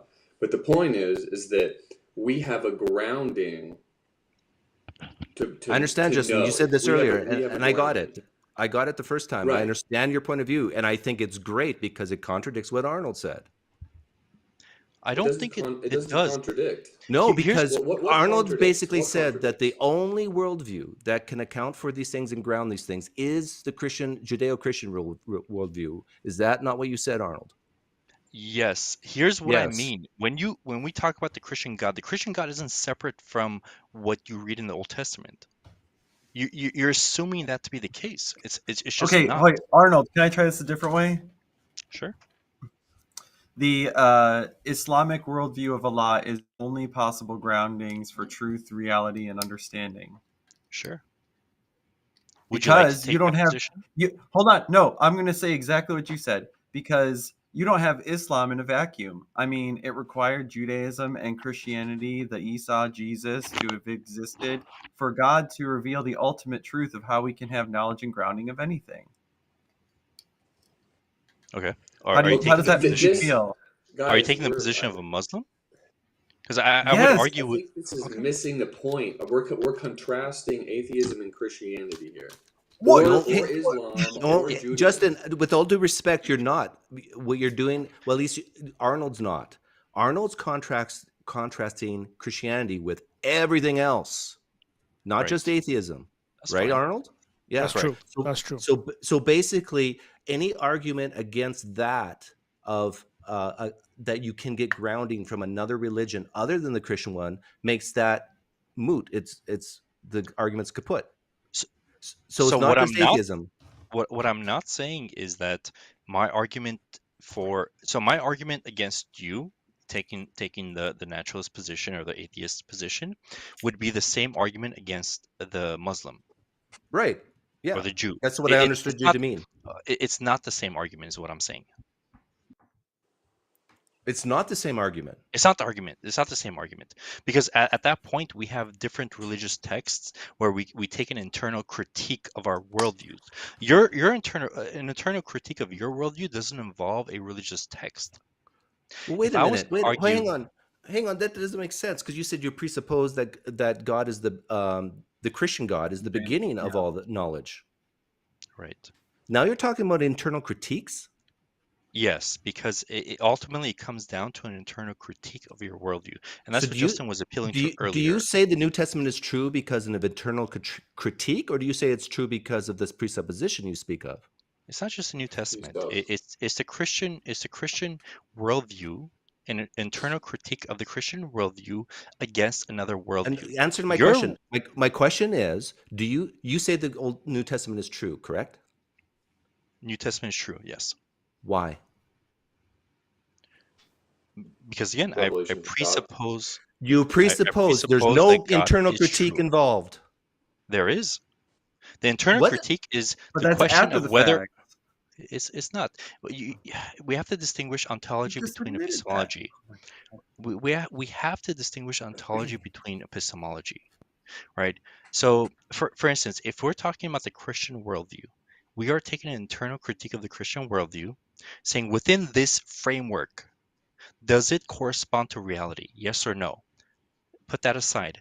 Let's take the naturalist worldview, where it has atheism as a framework. Does that correspond to the reality? Does that correspond to reality? Put that aside. Let's take any other religious faction. Let's take Islam. Do an internal critique. Does that correspond to reality? All of it, the presuppositional argument is all based on internal critiques of our worldviews, and I think Justin was arguing that earlier. Yeah, ultimately, I appeal to Christianity as the ultimate true worldview. I was just simply saying logically.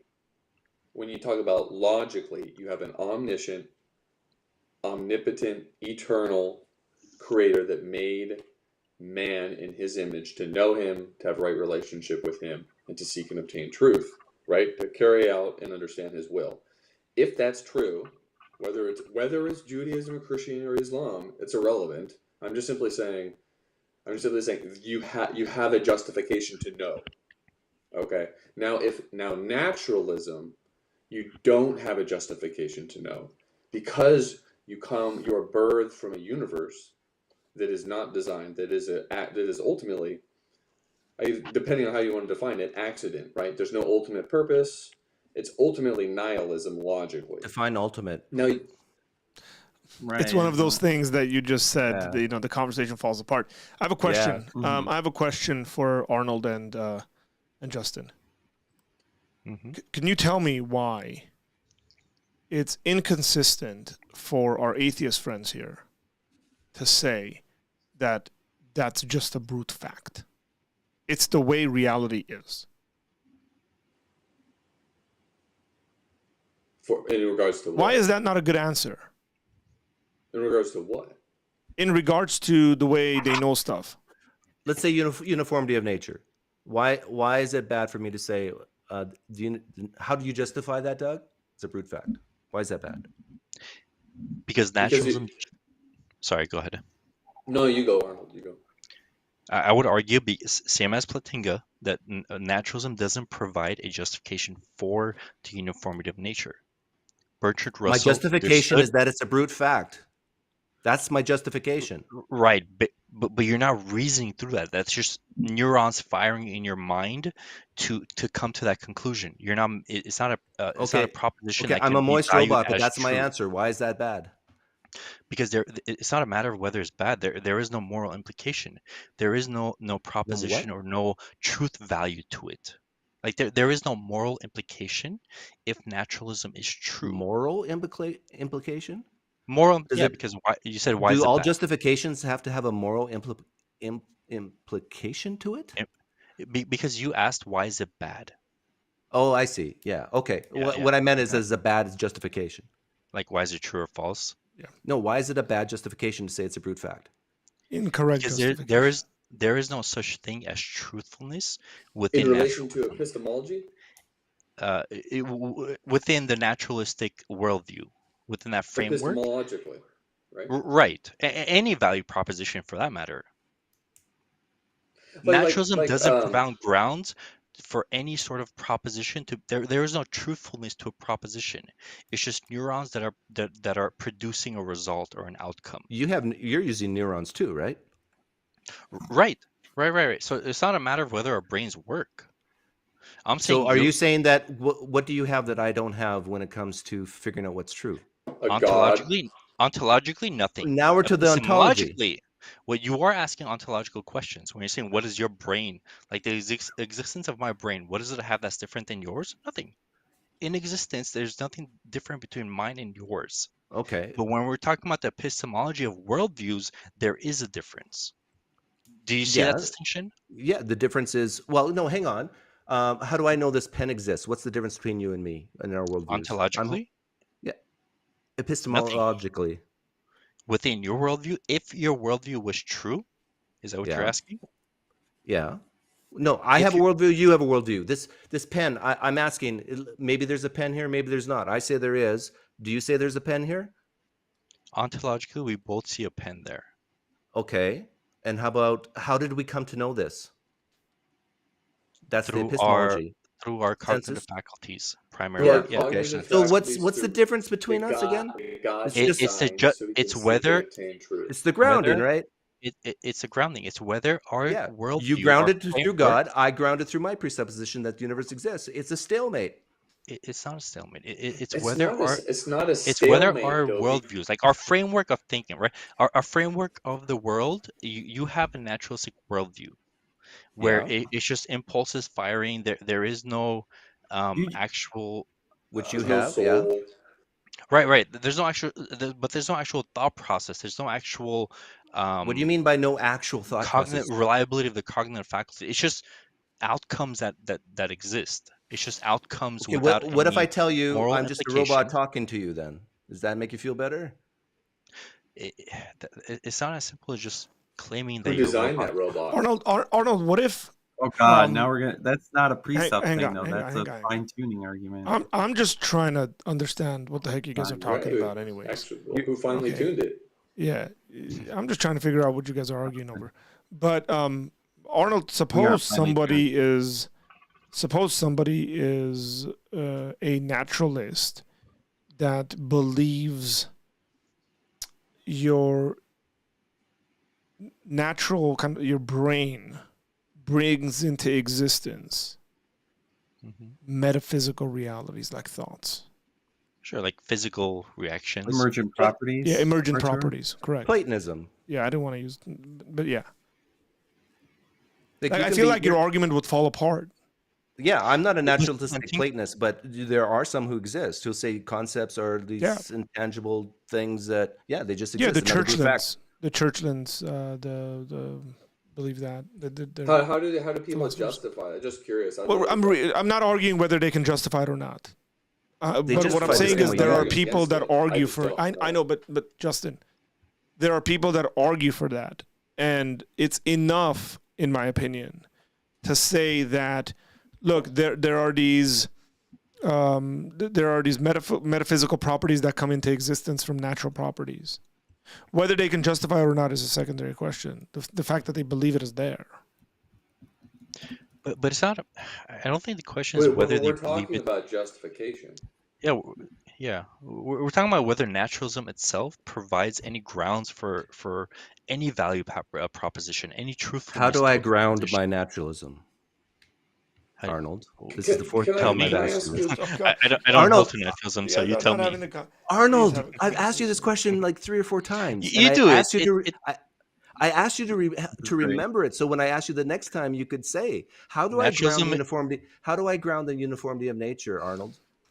Prove that. By assuming the natural uniformity. It's of because you're a nature. presuppositionalist, Doug. Yes, begging the question. I'm just like Arnold. We just disagree with the starting point. We do. The question is which starting point corresponds to reality. Okay, so my presupposition is that the universe exists and has the properties it has. Does that correspond to reality for you? Your presupposition? How do you justify it though? How do you know it to exist? You brought up You corresponding assume- with Arnold. I'm serious. Can I I ask a want to be. question, I want to Pine be. Creek? Just hang on, just. I want to be nice to Arnold. I really, really do. But you're coming That means across you're as someone who not. just found presuppositional apologetics about Believe 2 or me, 3 I years have ago. not. Believe me, How, I have not. how long have you known about presuppositional apologetics, Arnold? Probably about 10 years. 10 years. Okay, that's about the same as me.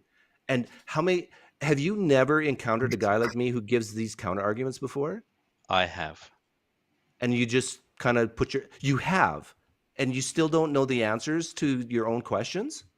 I do. I think not to my own questions. I think it always ends up to be this vicious circular reasoning. Okay, where why it do you use the never word vicious and not virtuous? Is there virtue? For the very in that? reasons that Can we there's a just not distinction. use any of it? Like just say circular? Hold on, I wanna It's an ask really unnecessary. quick, Look, really it's an quick, unnecessary really quick. qualifier. No, I Really know quick. precepts like I know my glorious naked body. The reason why Arnold uses the word wow. Somebody That's doesn't have a high view of themselves. that's a Rush Limbaugh line. The reason why I know exactly why Arnold is speaking the way Right. he is because he has been taught to say that naturalists have vicious circular reasoning, and he would admit that he has circular reasoning, but it's virtuous. Am Sure. I wrong, Arnold? You're not wrong. I know your done worldview. reading. I think almost better than you know your worldview. Your I sorry, beg your to differ, apologetics. Dang. I'd beg to Um, differ. but- Burn. Okay, hang on. Just to bring in a question from David. David said Pine Creek, Yeah. also known as Doug. Because that's what his mama named him. Pine Creek, do you believe that every thought is predetermined by nature? Yeah, I could be wrong about that, but that's my belief. So There's some that leads to my randomness next that could be question. I've been involved that would wanting- make that false, but Okay. Can I ask this question? I've been wanting to ask it forever. I don't. Hold on. When that question Oh, gets God. asked, hold on. When David's Hang on, question Justin. gets asked, and Uh-huh. it this kind of bothers me now that I've been thinking about this, is predetermined presupposes that there's a projected outcome. So, like, I don't That- think so. yeah, or at least I feel like that's how theists want to read this. That's Like not that the way there I'm reading it. I'm just saying, like, I would just Oh. read it in the sense that it's got these past sequence of causes to it Sure. that has made it result in what it is now. That's the way I'm reading it. And I'm a Yeah. theist. Okay. Yeah. And I'm not a lay theist. and notice maybe Can that I ask my question? a Calvinist Yeah, would So answer the I'm same gonna way I did. let Justin ask his question. Go ahead, bro. Justin, go. Sorry. All right. I want to know. This is serious. Are you guys nihilists? No. No. They love life. No. You don't believe. You do believe in objective meaning and purpose and morality. You guys do believe in morals. No. I don't believe in objective morality. I do. You didn't use the Okay. word Do you objective. believe in ultimate purpose? Okay. No. It's so Well, hard to then you're answer those nihilist. questions. Can I just again No. interject as a referee? I know I don't have my Yeah. referee shirt on, but I'm defending the atheist for some reason. But I keep asking questions. They need defense. That's a good one, Arnold. I like that. Justin, There was a problem in would Justin's it be question. fair? Justin, would it be fair if Doug said something like, "When you ask me, do I believe in ultimate purpose, you're sneaking in something that is not a Yes. part of my vocabulary." Yes, exactly right. And because Justin, correct me if I'm wrong. When you say the word ultimate, What you really mean is God. So when you say ultimate purpose, you mean God purpose. Purpose Like that a only direction, like a destination.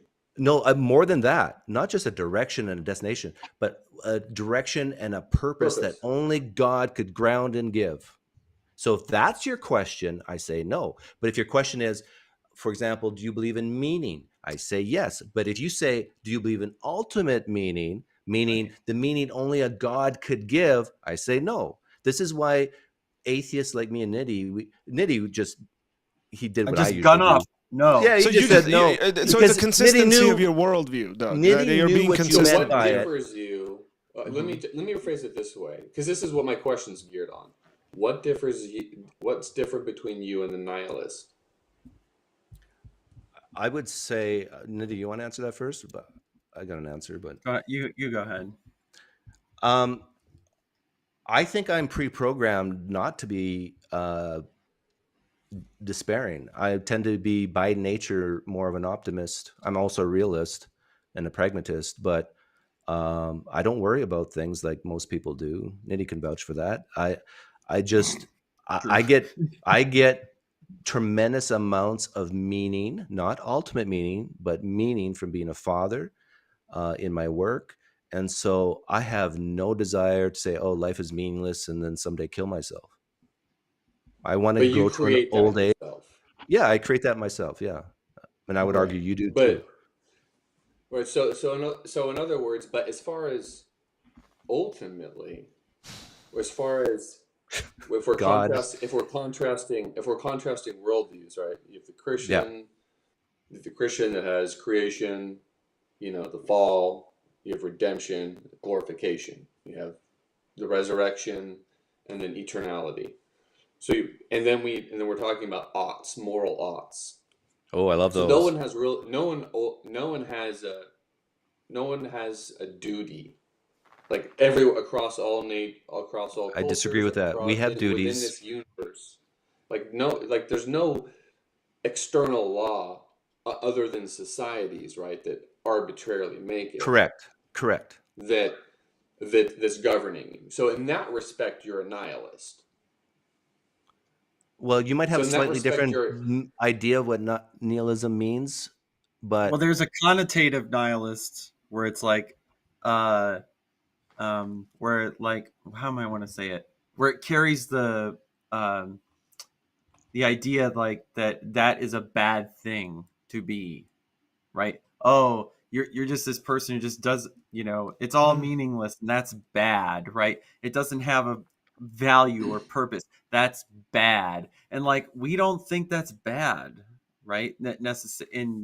Or the ultimates, not having those is there ultimates. bad? I don't think that's bad. Is there objectively bad though in your world? okay, And again, say Justin, this is objective is a word that's being smuggled in like ultimate. When you say objective, you really mean God. True outside yourself. Right, you mean God. Your opinion that you make. When you say true external to you, whether you're grounding that in God or not, say, that, it's outside of yourself. I got to ask a clarifying question. When you say objective bad, do you mean that could be contained within this world and not beyond it? That you ought not do X or that you should do Can I Y. try to rephrase this maybe? Is it the sort of thing that is universal to all humans? Is that what you mean, Justin, by objective? No. Binding to all humans. Okay. Duty is different than whether everyone agrees with it. Yeah, I would say like That's even fair. the term binding, like you would not view duty. Duty.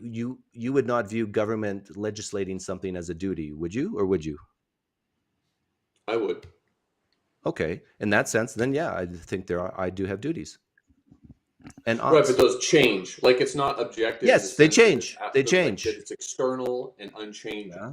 Correct. Right? They change. Yeah. Like when you said the word bad.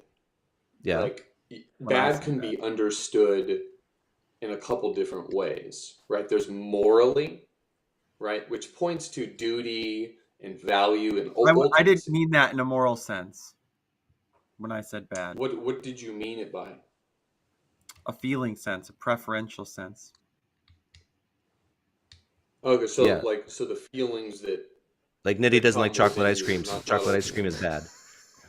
Right, yeah. I'm Sorry, We Okay. got a comment. I got to entertain this comment. Take a breather, guys, as you guys are, loving each other in a very Christian way. I need a breather. I need water. Sure. Texala Hindi says, hello, what's your views on Hinduism? It's false. And that question's been asked multiple times, so I'm just going to entertain one of them. It's pluralistic theism falsities. Well, I think everybody here probably thinks Hinduism is false. Yeah, we're not coming up with anything. Bam! There we are. Atheists and Christians agreeing once again. Ecumenism. But Hinduism is older than Judaism. Did you know that? Oh wait, here, Pine Creek. Are you gonna do? Would you take that argument like, gosh, what's that actor's name? Hey, you're just one God away from being just like us. You take that one God that's God step Ricky further Gervais? to be atheist. Well, Ricky Gervais. Pendulette, what? Yeah. Do you guys? Justin- let me ask you guys this. Before we go there, I want to hear your thoughts on that argument, actually, guys. Or whatever, a statement. It's not even an argument. It's just like you're just saying stuff.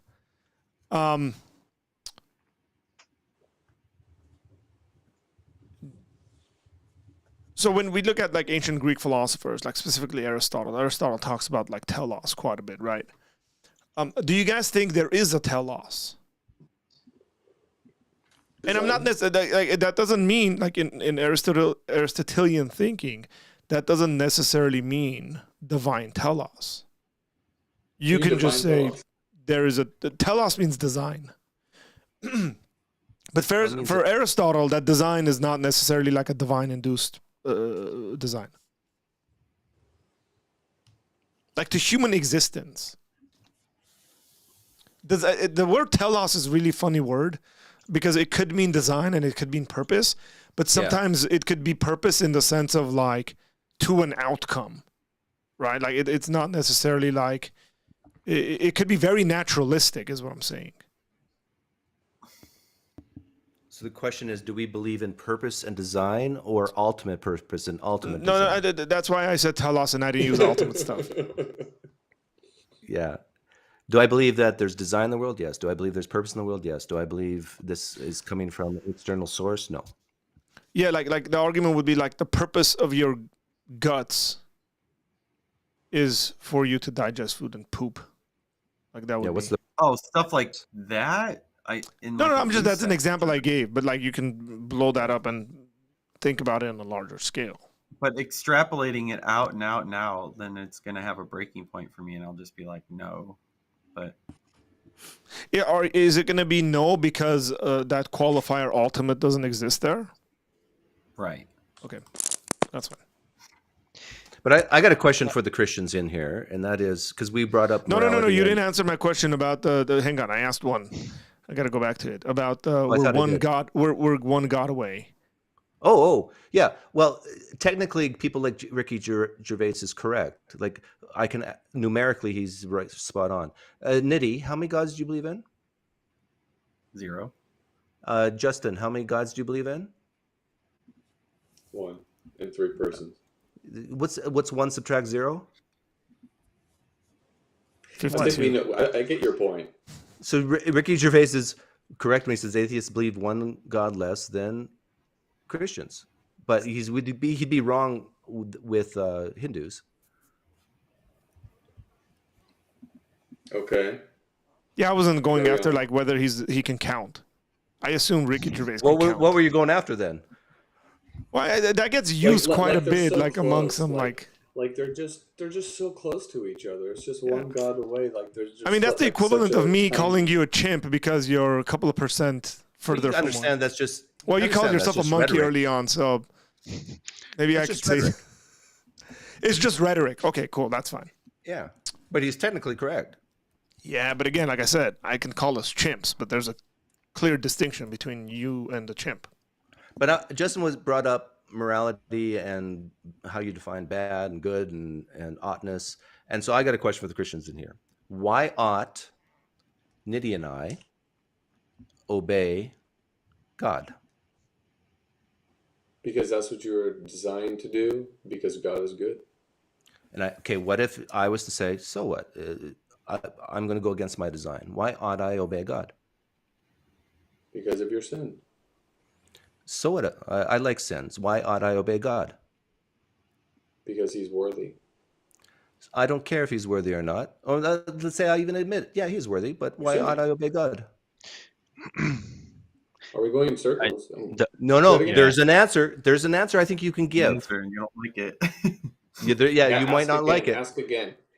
Why ought Nidhi and I obey God? Because he's worthy and you were designed to. I don't care about that. Why ought I obey God? I just told you why. Because because he's worthy. And you were There's no other reason. Being made in the image There's of no God. other reason? Are you trying to say so you wouldn't go to hell? There you go. Yeah, so we explained grace to you the other day. I'm not going to go through another hour of explaining grace to you. Hear me out. wasn't This even is my where thought. I think a lot of people view naturalists or atheists differently than Christians when it comes to morality and oughtness. And I would say that we're the same, because the only difference between you and me is that the consequences are in the afterlife, whereas Nidhi and I would say the consequences may be in this life. You would agree with that too. Let me just say this: That's not my you can thought, obey though. My God and thought go to was hell. God is the object. Sure, yeah, you can obey bad God and go to motivation. hell. Yeah, but like God will judge you for every action you do, whether you're Christian or non-Christian, correct? Mhm. Okay, so on a specific action, like for example, let's say I'm about to murder someone who, it's not self-defense or anything, Yeah. and Justin or Arnold, you're in the room with me, but you're tied up and you can't stop me. And we can make this real personal, like it's a loved one of yours. Okay. Say So it's the me, only- because I'm a loved one of theirs. Okay. So the only thing you dare can you. use to stop me is your words. Mhm. Try to stop me. I'm about to murder your loved one. What are you going to say to me? You ought Well, not see, to murder him. I would, initially, I mean, obviously in the moment, if I'm thinking of a reason, theologically speaking, it's because that person is made in the image of God, and you ought not desecrate the image of God, and you ought to glorify God by loving your neighbor as yourself. And I say I But don't care in about the- any of that. And I'm about to murder your loved one. What else are you going to say to me? Well, then you're gonna murder my loved one. I can't stop you. What do you? I mean, Okay, my appeal. this is what you my- ought to say if you want to save your loved one. Okay, so now imagine I'm the Say it. Christian. Okay. You're going to Okay. say, look, I know you don't believe this, Doug. I know you don't believe this, but there is a chance. You at least got to admit to me cognitively there's a chance that Christianity is true, right? Right, Doug? Yeah, there's a chance. Nothing's impossible in the magical kingdom. And then, okay, Doug, so please listen to me. If you do this, there is a chance that hell is real and you're going to suffer for eternity for what you're about to do, especially if you don't repent of it. So please, I beg of you, do not do this thing, because you're only going to hurt yourself for maybe eternity. So what you ought to appeal to is the consequence of those actions. I'd say it's both. The way in which we were designed. Just make sure you have some body armor, Doug. That's so cold. I'm so sorry. This is a sickness with this consequence of fear, like this consequence of hell. Like that's a big concept you're kind of aiming at. Like, well, I don't even have to use hell. this. I can use heaven. Justin, why do you want to go to heaven?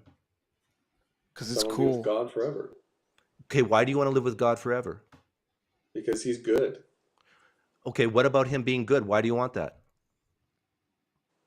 Because that's what I was designed for. Okay, that's actually not a bad answer. But I can give a similar answer like you asked me earlier, why aren't you a nihilist? I'm not programmed for it. I'm not.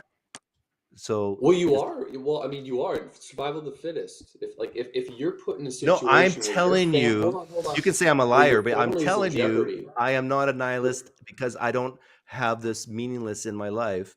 So No, I get it. I get that's what you can you believe it or you adopted. don't. Here's the question, No, Doug. I believe you. Why is it bad I to be a believe. liar? It's not always bad to be a liar. Okay. In Why is fact, it sometimes bad? sometimes I would say it's bad not to be a liar. Mm-hmm. Mhm. Okay. I personally believe in the principle of double effect. You know, as far as lying for the ultimate good. Yeah, I think we'd You know, agree on like- that. We would agree on that. Doug and I Mhm. have had a discussion on this, and we've Who spoken would about you it. save, in and how regards would you to- save them? How would I save them? No. By you know, Stop taking your shirt off. We're gonna get like blocked, and censored, and stuff, man. Sorry. Did you ask me, Nitty? How would I save him? No. I was just saying that. I'd It's get like a gun, and that wouldn't happen to my rhetorical loved one. If Doug walked into No. the room and threatened my family, I'd put him The out. lying for the better. Lying for the better. Yeah. I think That's what I meant. I'm completely fine. Let me- Look, let me put this. I've written a paper on this, but I'm completely fine with lying to save people's lives. Rahab's the personally, OG. too. Yeah. I'm not even like you can use biblical like examples. I don't think those are biblical arguments. You just narratives are not prescriptive, so you got to be very careful whether it's Rahab or any other situation. I think you can philosophically develop a case, unless you're a deontologist or something like that, and you're like, no, it's always bad and you can't do it. But I think you can develop a case as to. So here's what I do. I distinguish between lying and falsehood, and what I imply between that is motive. So why are you lying? If I'm lying to hurt Right. people, then I think it's morally wrong. If I'm lying to save people, then I think it's morally right. So it's the You could even consequence argue you have that a duty determines to what's lie. good or bad, right? Huh? It's the ultimate goal or consequence that you're trying to achieve that determines what's good and bad, right? Yeah, in certain circumstances, I don't mind that. The heart. You're not much different than a naturalist. Yeah, I don't necessarily disagree with that stuff. I mean, it's Yeah. But with naturalism, there's no ultimate good.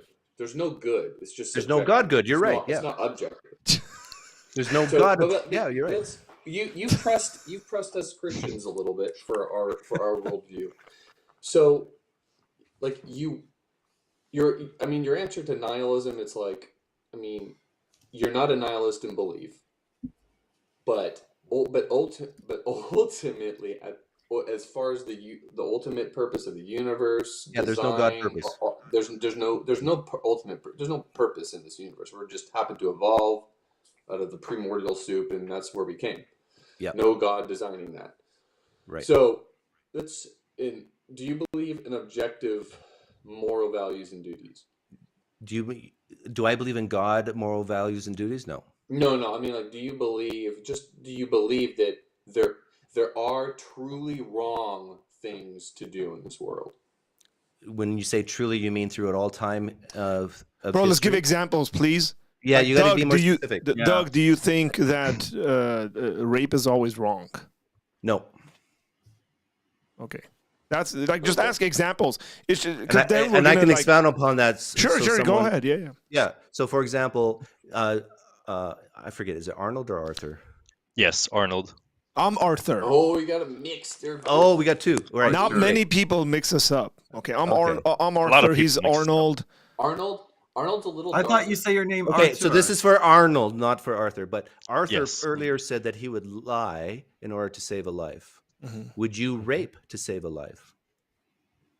Would I rape to save a life?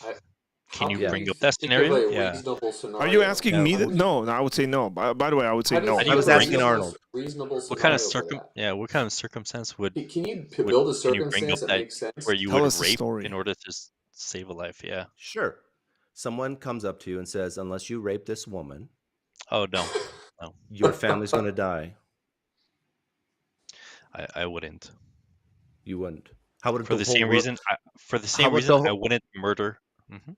How about the whole world dies? So unless you rape this woman, if you don't do it, this person has a button where there's nuclear bombs all over the world that will simultaneously end human existence, Mhm. would you rape this woman? Nihilism. I wouldn't know. This is darkness. Okay. Why not? Because I It's think not rape motivated by itself love. is intrinsically wrong. Okay, but do you think lying is intrinsically wrong? No. And that was the nature of that argument. But Okay, so here's Okay. the point. The point is love, right? Why are you doing what you're And we should doing? just stop the So, stream like- there. Like, just the point is love. I'm just like, stop it. But you notice that there's a Sorry, limit, Justin, right? I People just- are willing to But lie even love- though lying's a sin, but they're not willing to rape even though rape's a sin. No. But I think we have scriptural because precedent. you're Like, Well- Christians would argue that we have scriptural precedent for that. For lying? Yes. To save a life. And again, Doug, this is why I qualified it by saying there's a difference between telling falsehood and lying. That's the distinction I made. So, I for know. example, like if This you play is going to come basketball, back on you though, Arthur. but hang on. If you play basketball and you pump fake, you're lying, right? Sure. Okay. So, is it morally wrong? In my view, no. Okay. And neither is it in mine. So Because the there's a difference difference. There's a number of very significant differences between that lie and, say, another sort of lie. What's right? the difference? Well, there's a number of significant differences. Name one. Well, one of them would be that pump fake is not against the rules of basketball. Okay. What if it were? Then Then- it'd be called a foul, and then you'd give the ball over. Okay, but let's say by pump faking, you saved your friend from tearing their knee. So you break a rule in basketball, but you save someone's knee from being torn. That's because then you would pump fake? Yeah, within the rules of the game. So, yeah, Because it serves a greater good, right? sure. Yeah, I don't mind utilitarian arguments. Now for certain let's apply purposes. this to the rape Bro, analogy. I don't mind utilitarian arguments for certain purposes. Okay, but Can you I do propose mind a scenario? do you Sure. mind the utilitarian argument for the rape analogy then? Yeah, You're I do saving mind the whole that. planet. Yeah, I do mind that. Why? Why is it? 'Cause it's why do yucky. Okay, that's a great honest answer. Yeah. And I don't mean think all of us here sex would is agree yucky. with By you. the way, we're past like it's 11. No, it's 11. yeah, we- It's past 11:30, so no kid should be yeah, watching yeah. this. We're in the Um, Adult Swim territory. Yeah, I just mean it's like ethically yucky. No, How, I would how old agree. is everyone? Yeah. How old is everyone? I'm just curious. Old enough. Idiot, Doug. How We old all are you? got kids, bro. We all have kids. We know how it works, Justin. Yeah, I We got a might bunch look of like them. a kid. No, I'm just asking. Beat how up old are you kid. guys? But I'm 83. I am 38 years old. I will be 39 in September of this year, and I have 4 children. I am 38 years old. I will be 39 in December. How many kids do you have, Nitty? I'm 2. 38. I'll be Yes, 2. 39 too. Doug, we will wait for him last because he's the oldest, as you can I'm tell. 83. 83. Case of Benjamin Button. Woo! He's going down. But, He's I lied. I just lied for a greater good. oh Lord. He's protecting his family. I mean, clearly. Yeah. Doug, how old are you? Seriously, or is this like a secret in your YouTube world? No, Old enough. For what? That's kind of creepy, bro. he clearly doesn't want to expose it. I said it. 53. 53. Oh. Doug's like my closer Doug, to my let me- brother's Let age. me ask you a question. Wait, On a Justin, how old personal are you? level. I said 38. 38. When are you turning 39? June. June. Oh, I'm the okay. youngest. Arnold, how old are you? 36. What a baby. and Justin, how many children do you have? 17. No, I have 2. 2. And Doug, you have 2, right, Doug? 2. And Arnold has 1. 1. I win. So Doug. Hey, I had a question for Doug. How come nobody's asking Nitty questions and you guys are just asking I Doug had a questions? question This for is for Nitty as Nitty well. too. I have Yeah, a yeah. question for So both I'm gonna of you. Arnold ask Nitty a question. Other than why is your face like that? Other than why is your face like that? Sure.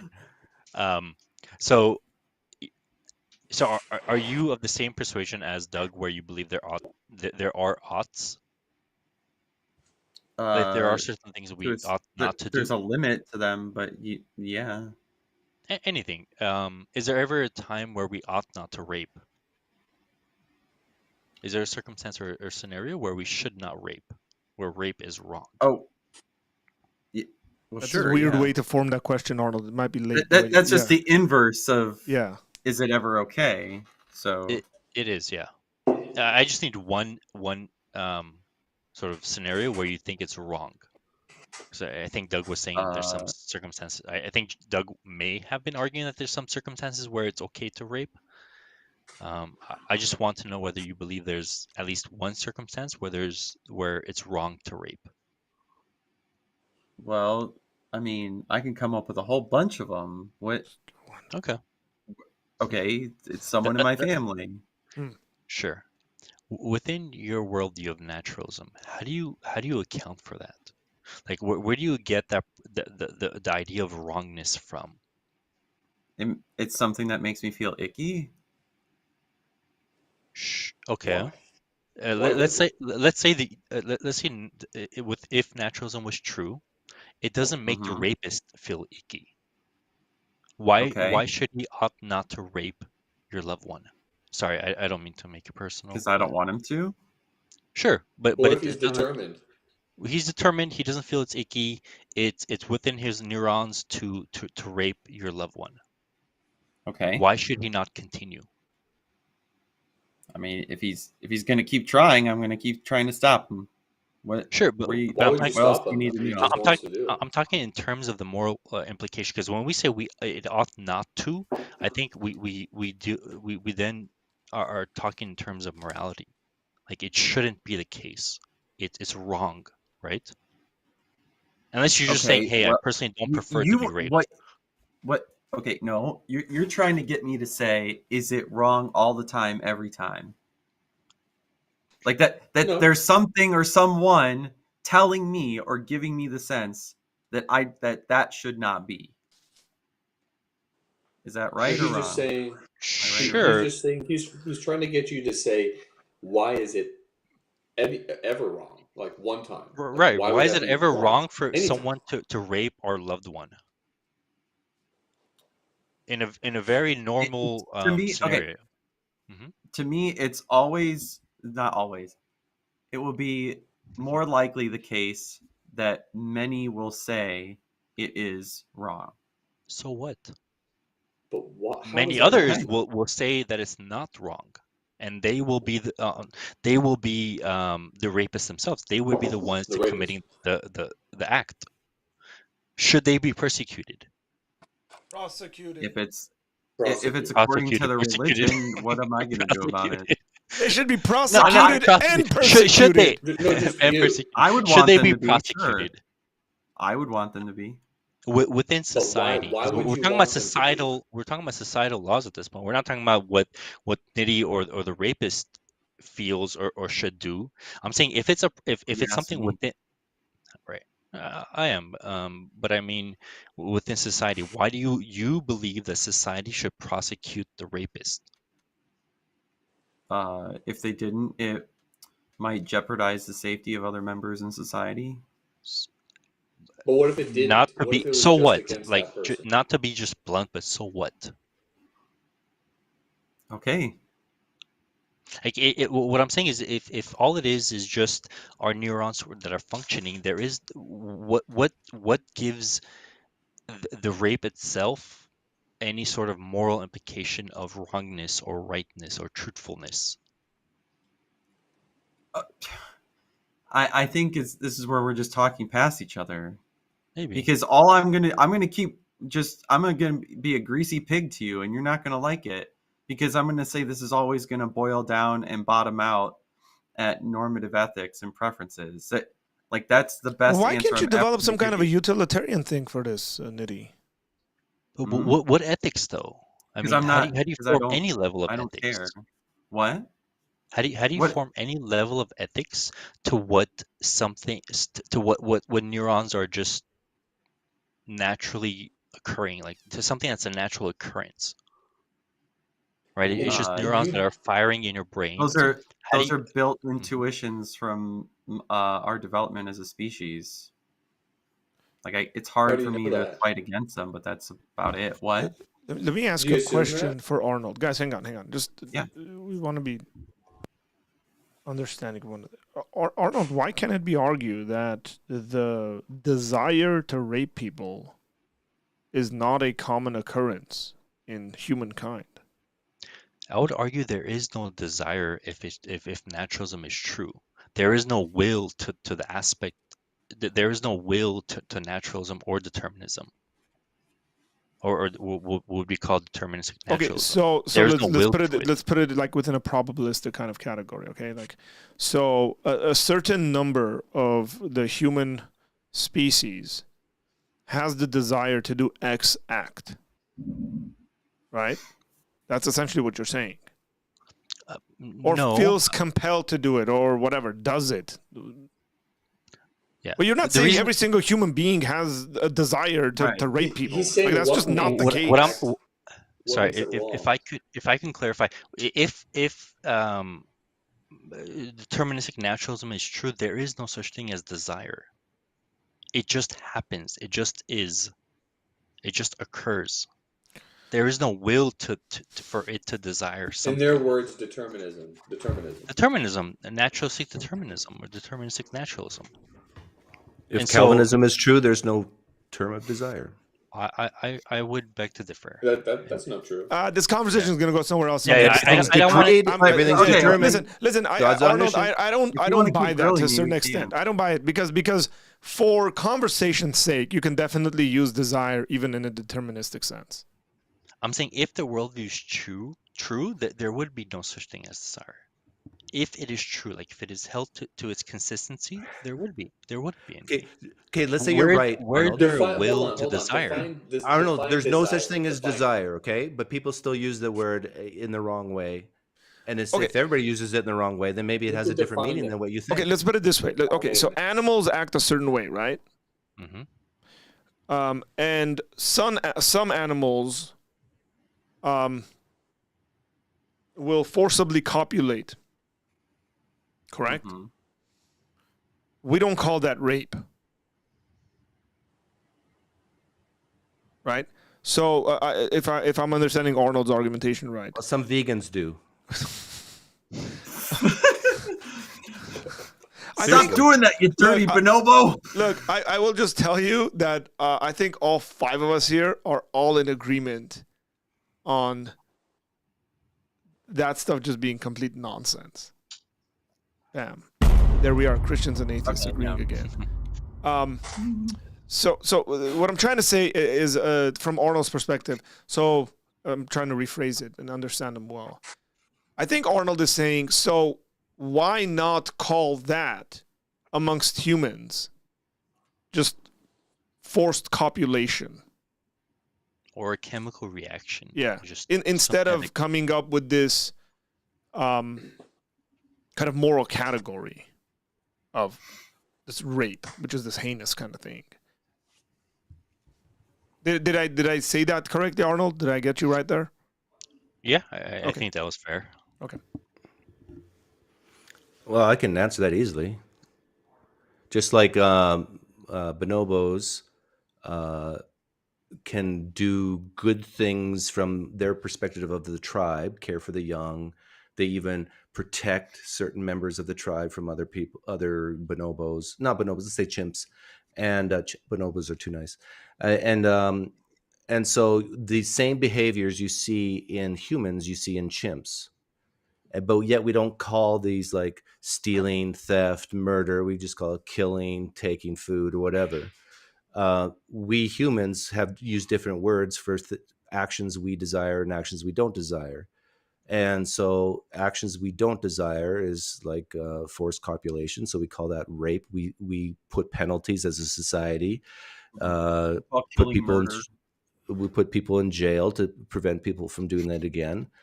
All these actions, by the way, all these rules set in place are handwritten by men or typed and enforced by men. God's not a part of it. Even the Bible was written by men, right? Now you'd say God's behind it, but Patriarchy. what I basically said is factually true. So I just view our existence as Homo sapiens as not much different than chimps, except we have way more computing power in our brain.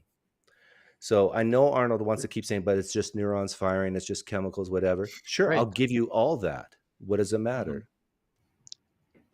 Because if all it is just a chemical reaction, if your belief itself is just a chemical reaction or outcome of your neurological brain activity, then it's exactly what Plantinga argues, that it's a defeater for your very for the belief that you actually propose. You got to be more specific than that.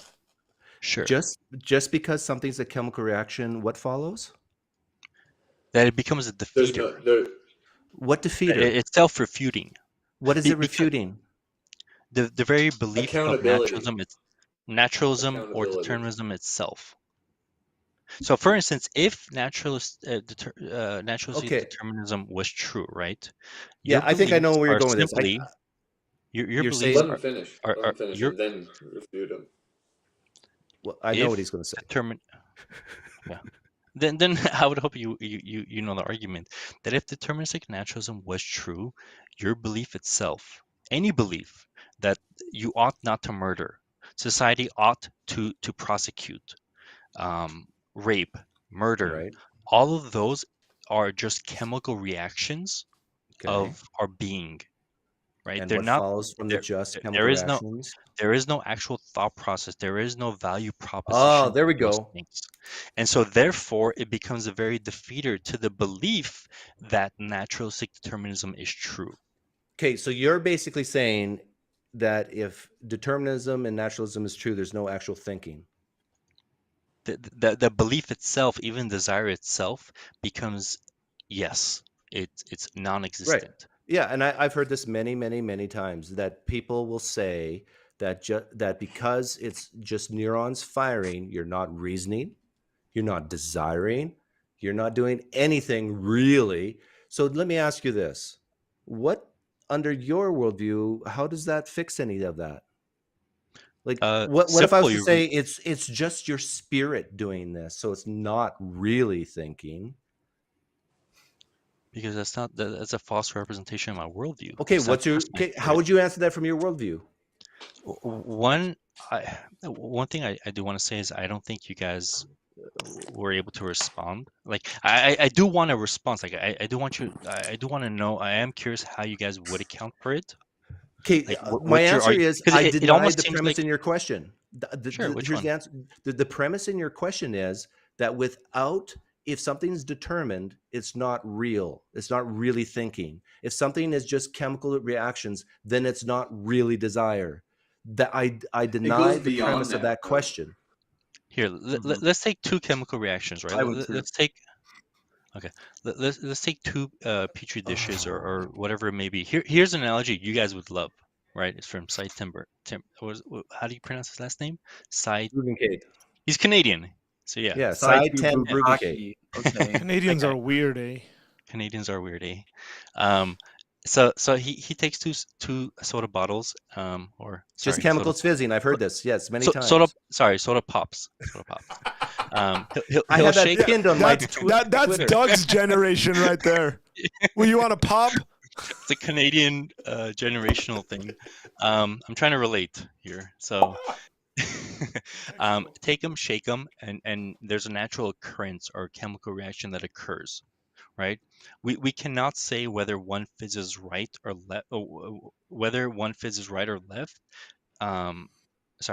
We cannot say whether it's right or wrong that one fizzes right or left, right? And so it's the same idea with any chemical reaction or any sort of neurological functions within our brain. If deterministic naturalism is true. And so that's essentially wouldn't like a computer example of this be better? It would, yeah. It would be no. Yeah, okay. I think if we go with the presupposition that humans are like high functioning robots, Then it seems to me that like an AI machine would be a way better example than fizzing. Yeah, that's actually a really good point. Let's take an entire script. Sorry, Doug. I am Yeah, ChatGPT. and hang on. I'll make it Are you really guys It's so quick. hard for me to talk with Arnold because he talks a little too slowly for my liking, and he ends up saying Slowly? things I've heard for the last 10 years. He's and it's talking like- slowly so that you would understand him. Here, though, let me because talk. I understand his position. your but I'm computational very power honest. is slow. I'm being dead serious because I've talked to Saiten Bruggencate personally on my live stream.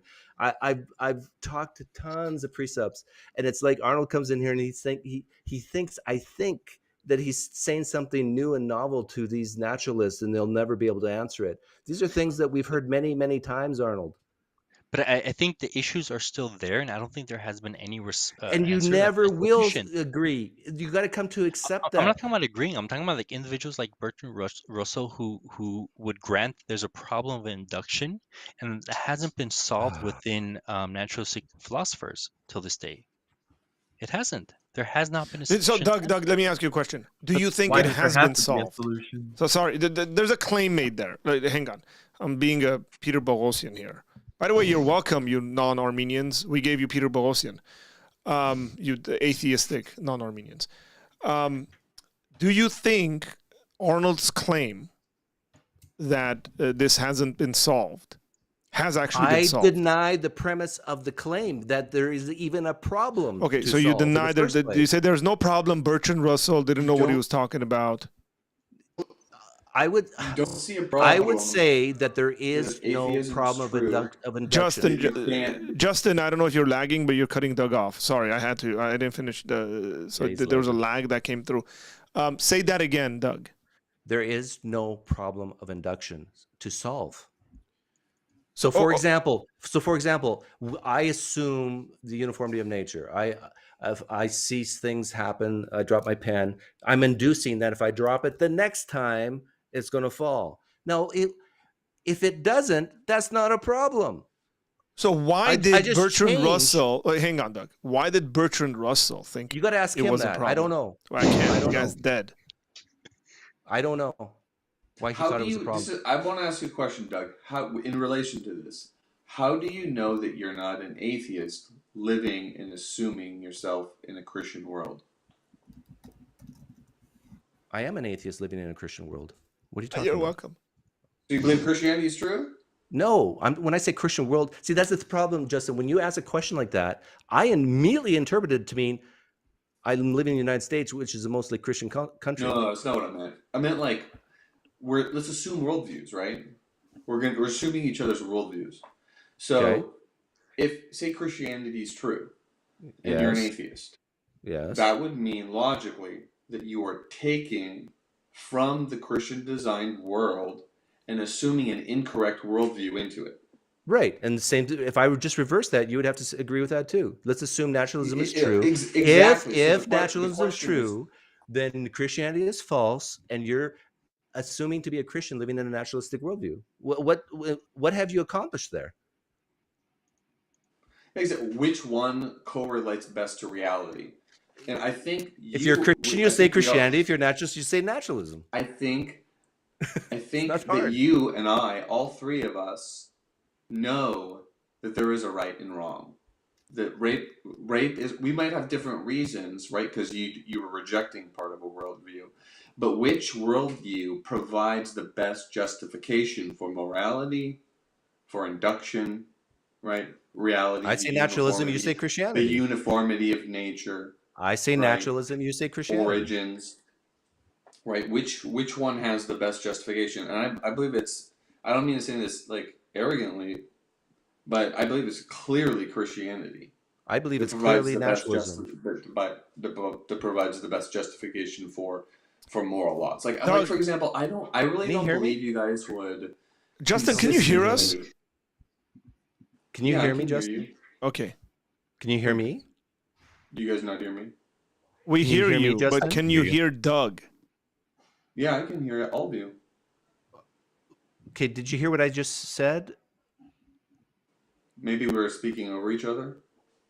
I don't think he can hear me. He Number can. 4. What number did I just say? 4. Okay. Because I was answering all the things you were saying, or I was replying to them, and it seemed like there was a lag or something, and you couldn't hear me. Maybe there is a lag. But what I was saying, Justin, is that of course, if you're a Christian, you're going to say my justifications are better, my grounding's better, it reflects reality better. And if you're a naturalist, of course, you're going to say my worldview is better, it grounds better, it's justification better. That's just the way it is. That's Right, why so you're a the- Christian and I'm a naturalist.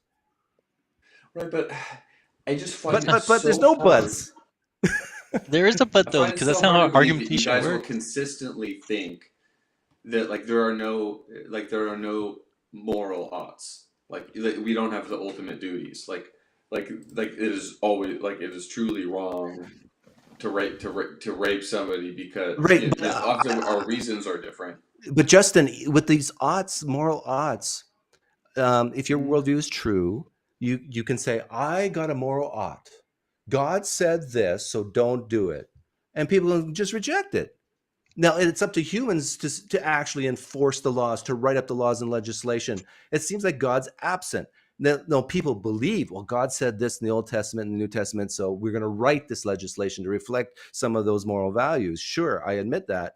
But when it comes to the actual legislation and the enforcing of it, it's all humans. And then people give credit to God for, let's say, coming up Well, with I'm these not ideas. even talking about laws necessarily. I'm talking about the conscience.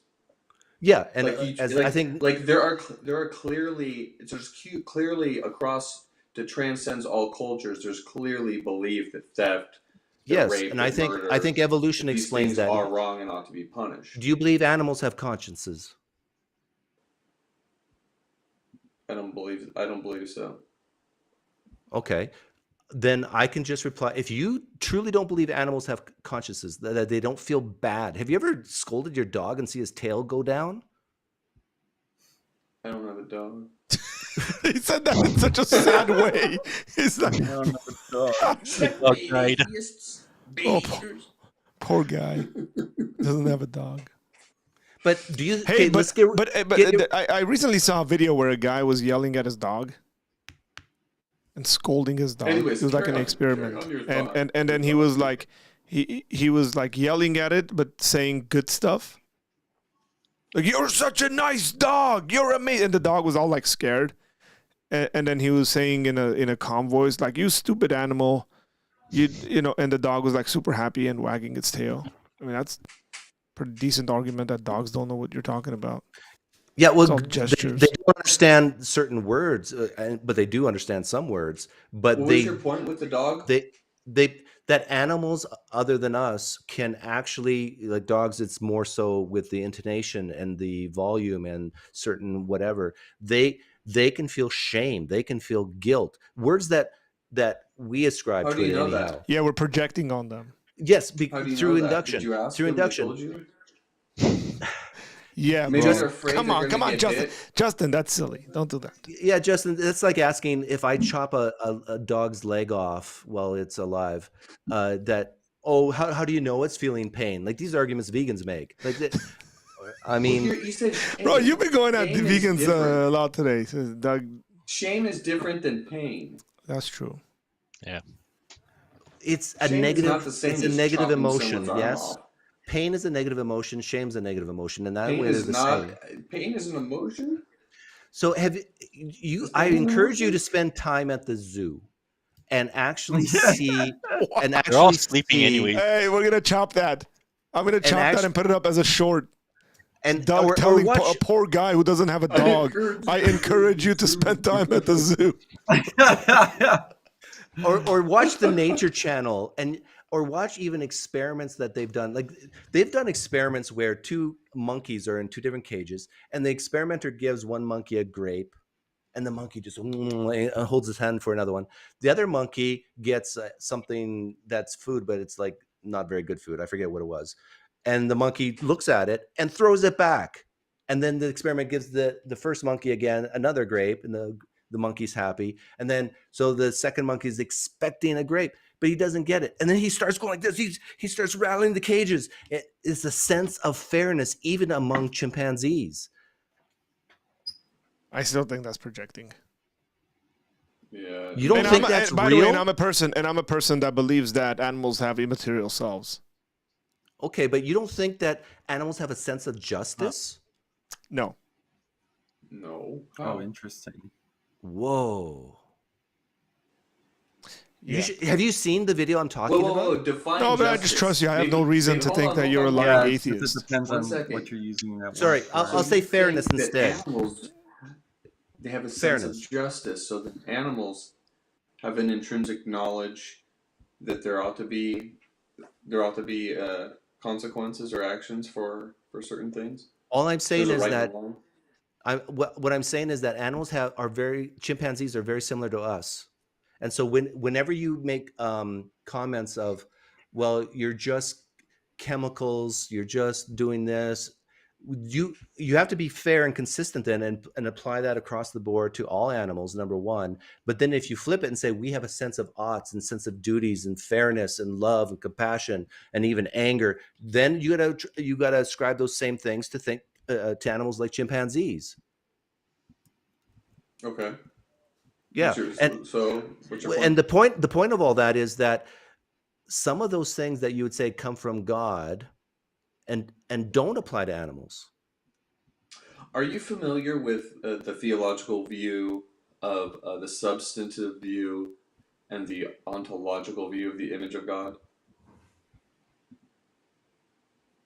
Like, so for example, Okay, some sorry. people This will- is gonna go somewhere. I am gonna have to end this because I was like, we've never done. We're 4 hours and 11 minutes into this. But I have a question all? before we change subject, because the question I have has to do with the subject that we're talking about when it comes to the problem of induction and Doug denying the problem of induction. So I'm Doug, not the only one. yeah. So that's exactly what my question is. Do you No, I don't know any philosophers who do say that. like, dude? So I pulled up Am an I right? article Was that on- your question? Yeah, because I want to know whether you've read someone that's credible. No, I don't read. Then you can't just deny it. Tell me what the problem of induction is. I'm What's the looking at an problem? article on it. I can send you this article. You can read it. But it seems like In there's one multiple. sentence, tell me what the problem is. I don't know. I don't. Okay, then what are we talking about here? But that's Arnold, me. do you know? That's partly. No, I'm using this as a learning experience for me. Okay. Arnold, what's the problem with look? It induction? seems to be the case that you have no grounds to think that future events Sorry, I will stepped be. Sorry, let me rephrase that. You have no grounds to induce that future events will be uniform to the events you're experiencing currently. Sure, I do. Yes, I do. Okay, so hang on. Now, this isn't the subject that like some random guy on the street corner thought was an issue. Like the guy who actually thought this was an issue. Okay, the three, or at least the two prominent thinkers that thought this was an issue was Hume, Russell, and a bunch of other guys post Russell. So tell me what the problem is. The problem is you don't have a grounds to think that because you don't know the future. I do have grounds to think that. Why? Because past. if I drop past experience, if I drop Okay. something 10 times, I Correct. can induce that or induct that the next time will be the same event if I'm doing the exact same thing. Yeah, you if have no I'm wrong, I'm guarantees. wrong. Yeah, There's you have no no guarantees. problem. But you don't So know. they think it's a There's no problem. guarantees. You have- But regardless, they think that's exactly the problem, that you have no guarantees. Why is that a problem? There's no guarantees. Because in you have life. no guarantees. That's not a But problem. Doug, you're That's begging, fine. You're begging Look, the question, though. Sorry, you can say that. I just want to know whether you know any philosophers who've argued against it without just saying that's not a problem. No, but I can tell you someone who would know, and that's T-Jump. He probably could name a few off the top of his head. But again, Okay.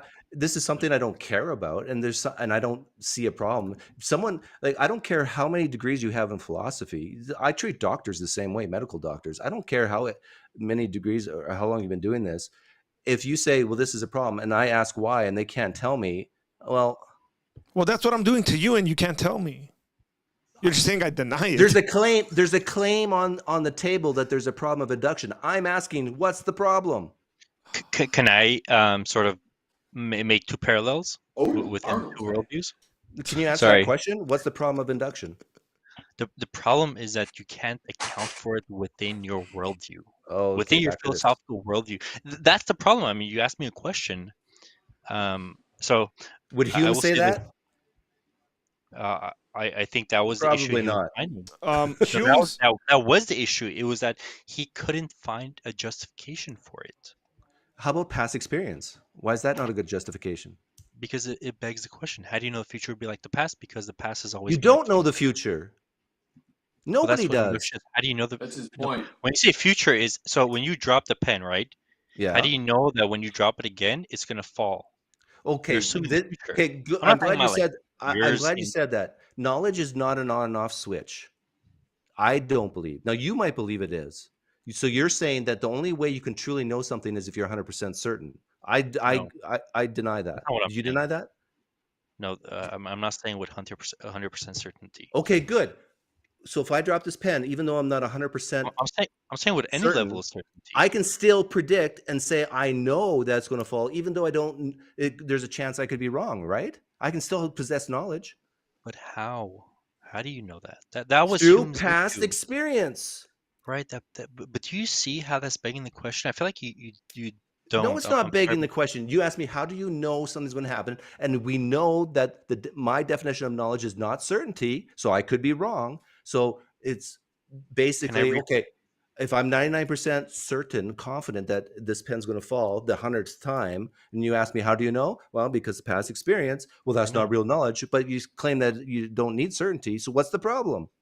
Here's the problem. You're saying that the pen is going to. I know the future because it's acted in the same uniform way it has in the past, right? When you say I know the future, do you mean I could still be wrong? Sorry, when I say I know the future, I don't mean the distant future. I mean, you know that tomorrow when you wake up, you're not going to float off your bed. You're not going to Right. wake up But I floating off could your float bed. off my bed. I admit that too. Well, then you That's could admit pretty that the absurd, pen but won't fall. But I I, would still I claim don't think knowledge you that I live your life won't. that way. I don't think you live your life that way. I think you're making that claim to be Correct. I consistent. I don't live don't my think life that way. I live my life like the nature's uniform. You're right. right because I think right. I think Because intrinsically you it's in believe. my worldview. It's my presupposition in my I think naturalistic worldview that I can I know. account for and justify through my presuppositions. R- I don't think you can justify it through your That's presuppositions, your but here's what opinion. okay. Can I say why I think it's a problem? You're saying I know tomorrow I'm not going to float off the bed when I wake up because in the past I haven't floated off the bed. Do you see how you're begging the question? No, I do not. You don't. Okay. I would I don't would know how to get instead past say that. I don't know that, but I will make the conjecture that it's very likely I won't float off my bed. And that's fair, but What's the point of even all then, this? The point of all this is because Arnold's a precept, and he's saying that this is an apologetic in attempts to shut the mouths of unbelievers and give no, that's not what I'm confidence. trying to do. Here's That Make is the us look purpose of dumb. presuppositional I don't. apologetics, I'll according say to this. Seitan I'll say Bruggencate, to Van Doug, Til, and to Doug, Bahnsen.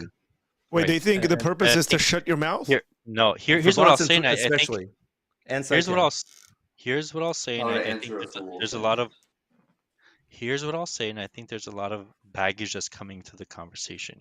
You may have had a lot of bad interactions with presuppositionalists, and I think this is where the As if this experience is and the the best. response is I've coming. had some good. I've had a lot Well, of good ones too, but I would say th- with you, it's bad. that's fine. I'll be honest. I don't really care of for your opinion. Not any disrespect to you, but I just don't really It's care, because you to be talk too slow honest. and too long. No, it's not too slow. The fact that you're not able to see how something could beg the question, Okay, I don't know. I define don't know beg how the to get question. around it. Define beg Certain the Begging reason, the question. question occurs when an argument's premises you assume the invoke truth of the conclusion right. instead of I, supporting it. So I know the future. I know the future because it's been like that in the past. It's the same thing. It's like I know the future because it's always been the future. okay, now what's the problem with that if I admit that that knowledge includes that I could be wrong? What's the What do you problem? mean? When I say I know that this pen's going to fall, Right. what I mean is that through past experience, I have high confidence that when I let go of the pen, it's going to fall towards the ground. I'm not saying it with certainty. What's the Okay, what problem? does this have to do with God? The pro. The pro. Because Arnold says that the only way you can So ground these two things is questions. through God. Ground here's uniformity in two nature. That's questions. what it has to do with God. You asked what the problem was. The problem is that you're invoking the very thing that you're testing, right? You're trying to see whether you know if the pen would fall, and you're saying yes because the pen has fallen in the past. Okay. So you're I saying, I wouldn't know say induction that. is true because induction is true. I know Okay. uniformity of nature is true because uniformity has proven to be true. That is begging the question. Here's Okay. why I think it's important. That's not begging And the I, question. That's using And I your wouldn't past say that, but it experience doesn't to matter. predict the future in The such a past high experience, degree of confidence that you call it knowledge.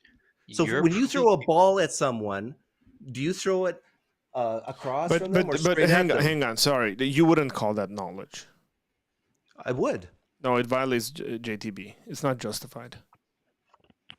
What's not justified? The ball or the pen statement, or what? the truism that this is the case because it is the case. That's not justified true belief. No, I'm using past experience to justify it. So, But for example, I think you're talking past each other because Arnold's not saying that. well, no, he's not even talking about justification at all. As far as, well, okay, Arnold, I'll let you speak for yourself. Why don't you say what you want to say here? I think you're using your past experience of uniformity to Yeah. justify uniformity. Using the past experience of uniformity to justify uniformity. uniformity. Okay, And what's he's wrong with saying that? that is begging the question. Begging the question. Okay, That would be the let me- definition of begging the question. Okay, so now do you do that? In regards to uniformity, no. So You every want me to? time you've done something, and let's say like something very simple, like if you play pool, you know how balls bounce off the felt, off the edges, and I ask you, well, how do you know it's going to bounce that way the next time? Like, let's say you do a 45-degree angle of incidence equals angle of reflection. Do you actually say, well, I know it's going to go 45 degrees because of God, or do you say from past experience? So I will say this. I'll answer it two ways. One, we both rely on the uniformity of nature. Excuse me. So I'm not saying you don't.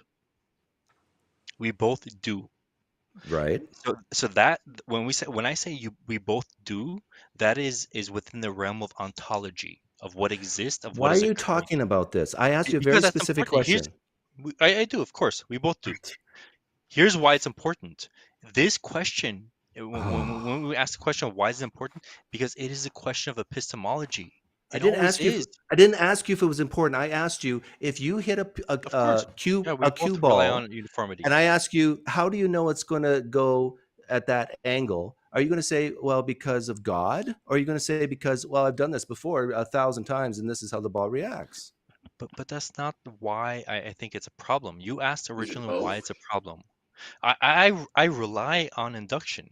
All science, branches of science rely on induction. I think I'm I not. got to go to Depends bed. who you ask. No, all branches of science Sorry rely guys, on but induction.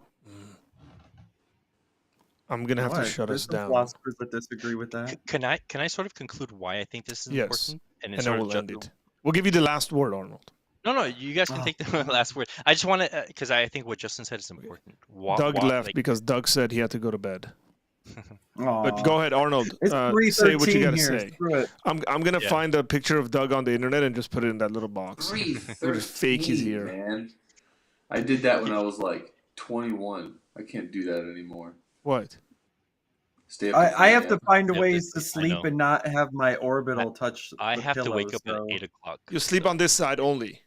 What happened? What happened to your orbital? Right now I'm using an airplane neck pillow Oh man. so that What I happened? don't displace my. He fell I off got in his a bike bike. accident, Orbital. and my orbital region of my skull is broken. Oh, it's shoot. not How'd displaced. that happen? I told you I hit a curb and I flew off my bike. I pancaked. Ouch. There you go. So. That's why I need Oh a wait, wrong three-wheeler. Did you lose consciousness? He said that's why you need a three-wheeler. It was a bicycle, not a motorcycle. I know. I have 4 stitches in my eyebrow. Dang. Oh, okay, Arnold. I'm gonna give you the last word, bro. Close us off. Tell us the reasoning.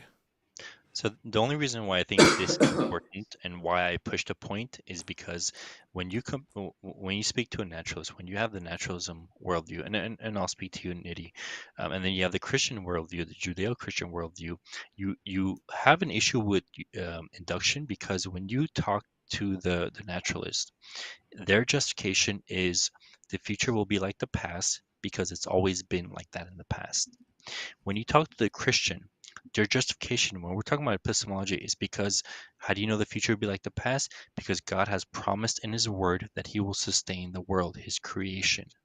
And so we now appeal to something else apart from induction to justify induction. So And let so me that rephrase is that a little bit, just for my purposes. What you're saying is that the Christian appeals to ontology for their response, and the naturalist has no ontology to appeal to.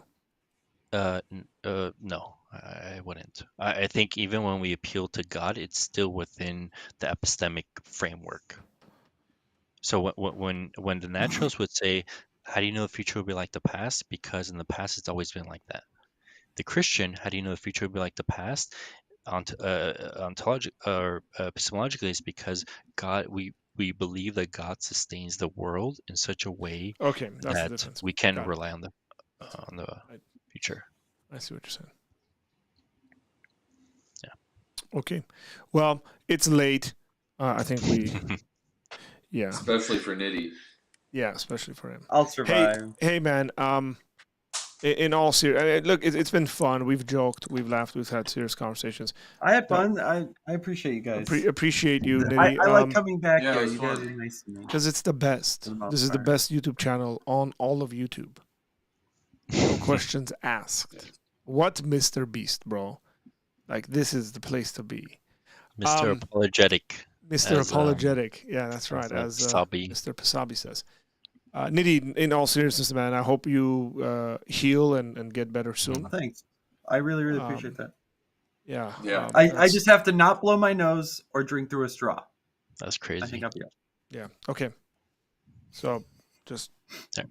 take care of How do yourself, you, man. Hope you guys have a good night. Wait, what? He said, "Can you chew?" You can chew. Right now it sucks. So I eat mostly yogurt, banana cream pie, and lasagna. Ooh, banana cream pie. That I can live on that. Okay, man. The whitest thing that came out of You just need pureed kebab. That's what I know. you need. That's Just what- bro, just Actually, make some I'm I'm gonna barbecue, eat some puree awesome it, and like curry Ton? tomorrow. Do you want ton? My curry is Should we it's do so ton? good. Oh yeah, now you're talking. I had some ton today. do some noodles. Well, no, you gotta actually. All right, yeah, I need to get out of here. If so, Nitty was good night, around guys. us, I'd cook him some barbecue when he healed, but he's not. Now I got to do the dishes. It's midnight. Oh gosh. Have fun. Check out all Okay, those guys. dishes. Thanks for calling in, man. Thanks, Arnold Good night, and guys. Justin. Appreciate it, guys. See you guys. I'm going to stand by the fact that this is the greatest YouTube channel on all of YouTube. That probably should be a shirt that says Mr. Apologetics, greatest YouTube channel on all of YouTube. It's late. I'm just saying stuff. Appreciate you guys actually hanging out and going through this. And, even sometimes when we were just kind of babbling on. I did put a link in the comment section from the IEP. That is the Internet Encyclopedia of Philosophy. That is a reputable source. So the article on the problem of induction is a scholarly one for those who are interested in reading it and knowing kind of what the problem is and how to go about it and why people have had an issue with it. So I think it will be helpful for some of you guys who are interested in doing some further research on it because it was a central point of our conversation today. So take care. God bless you guys. And I will see you most likely on Monday.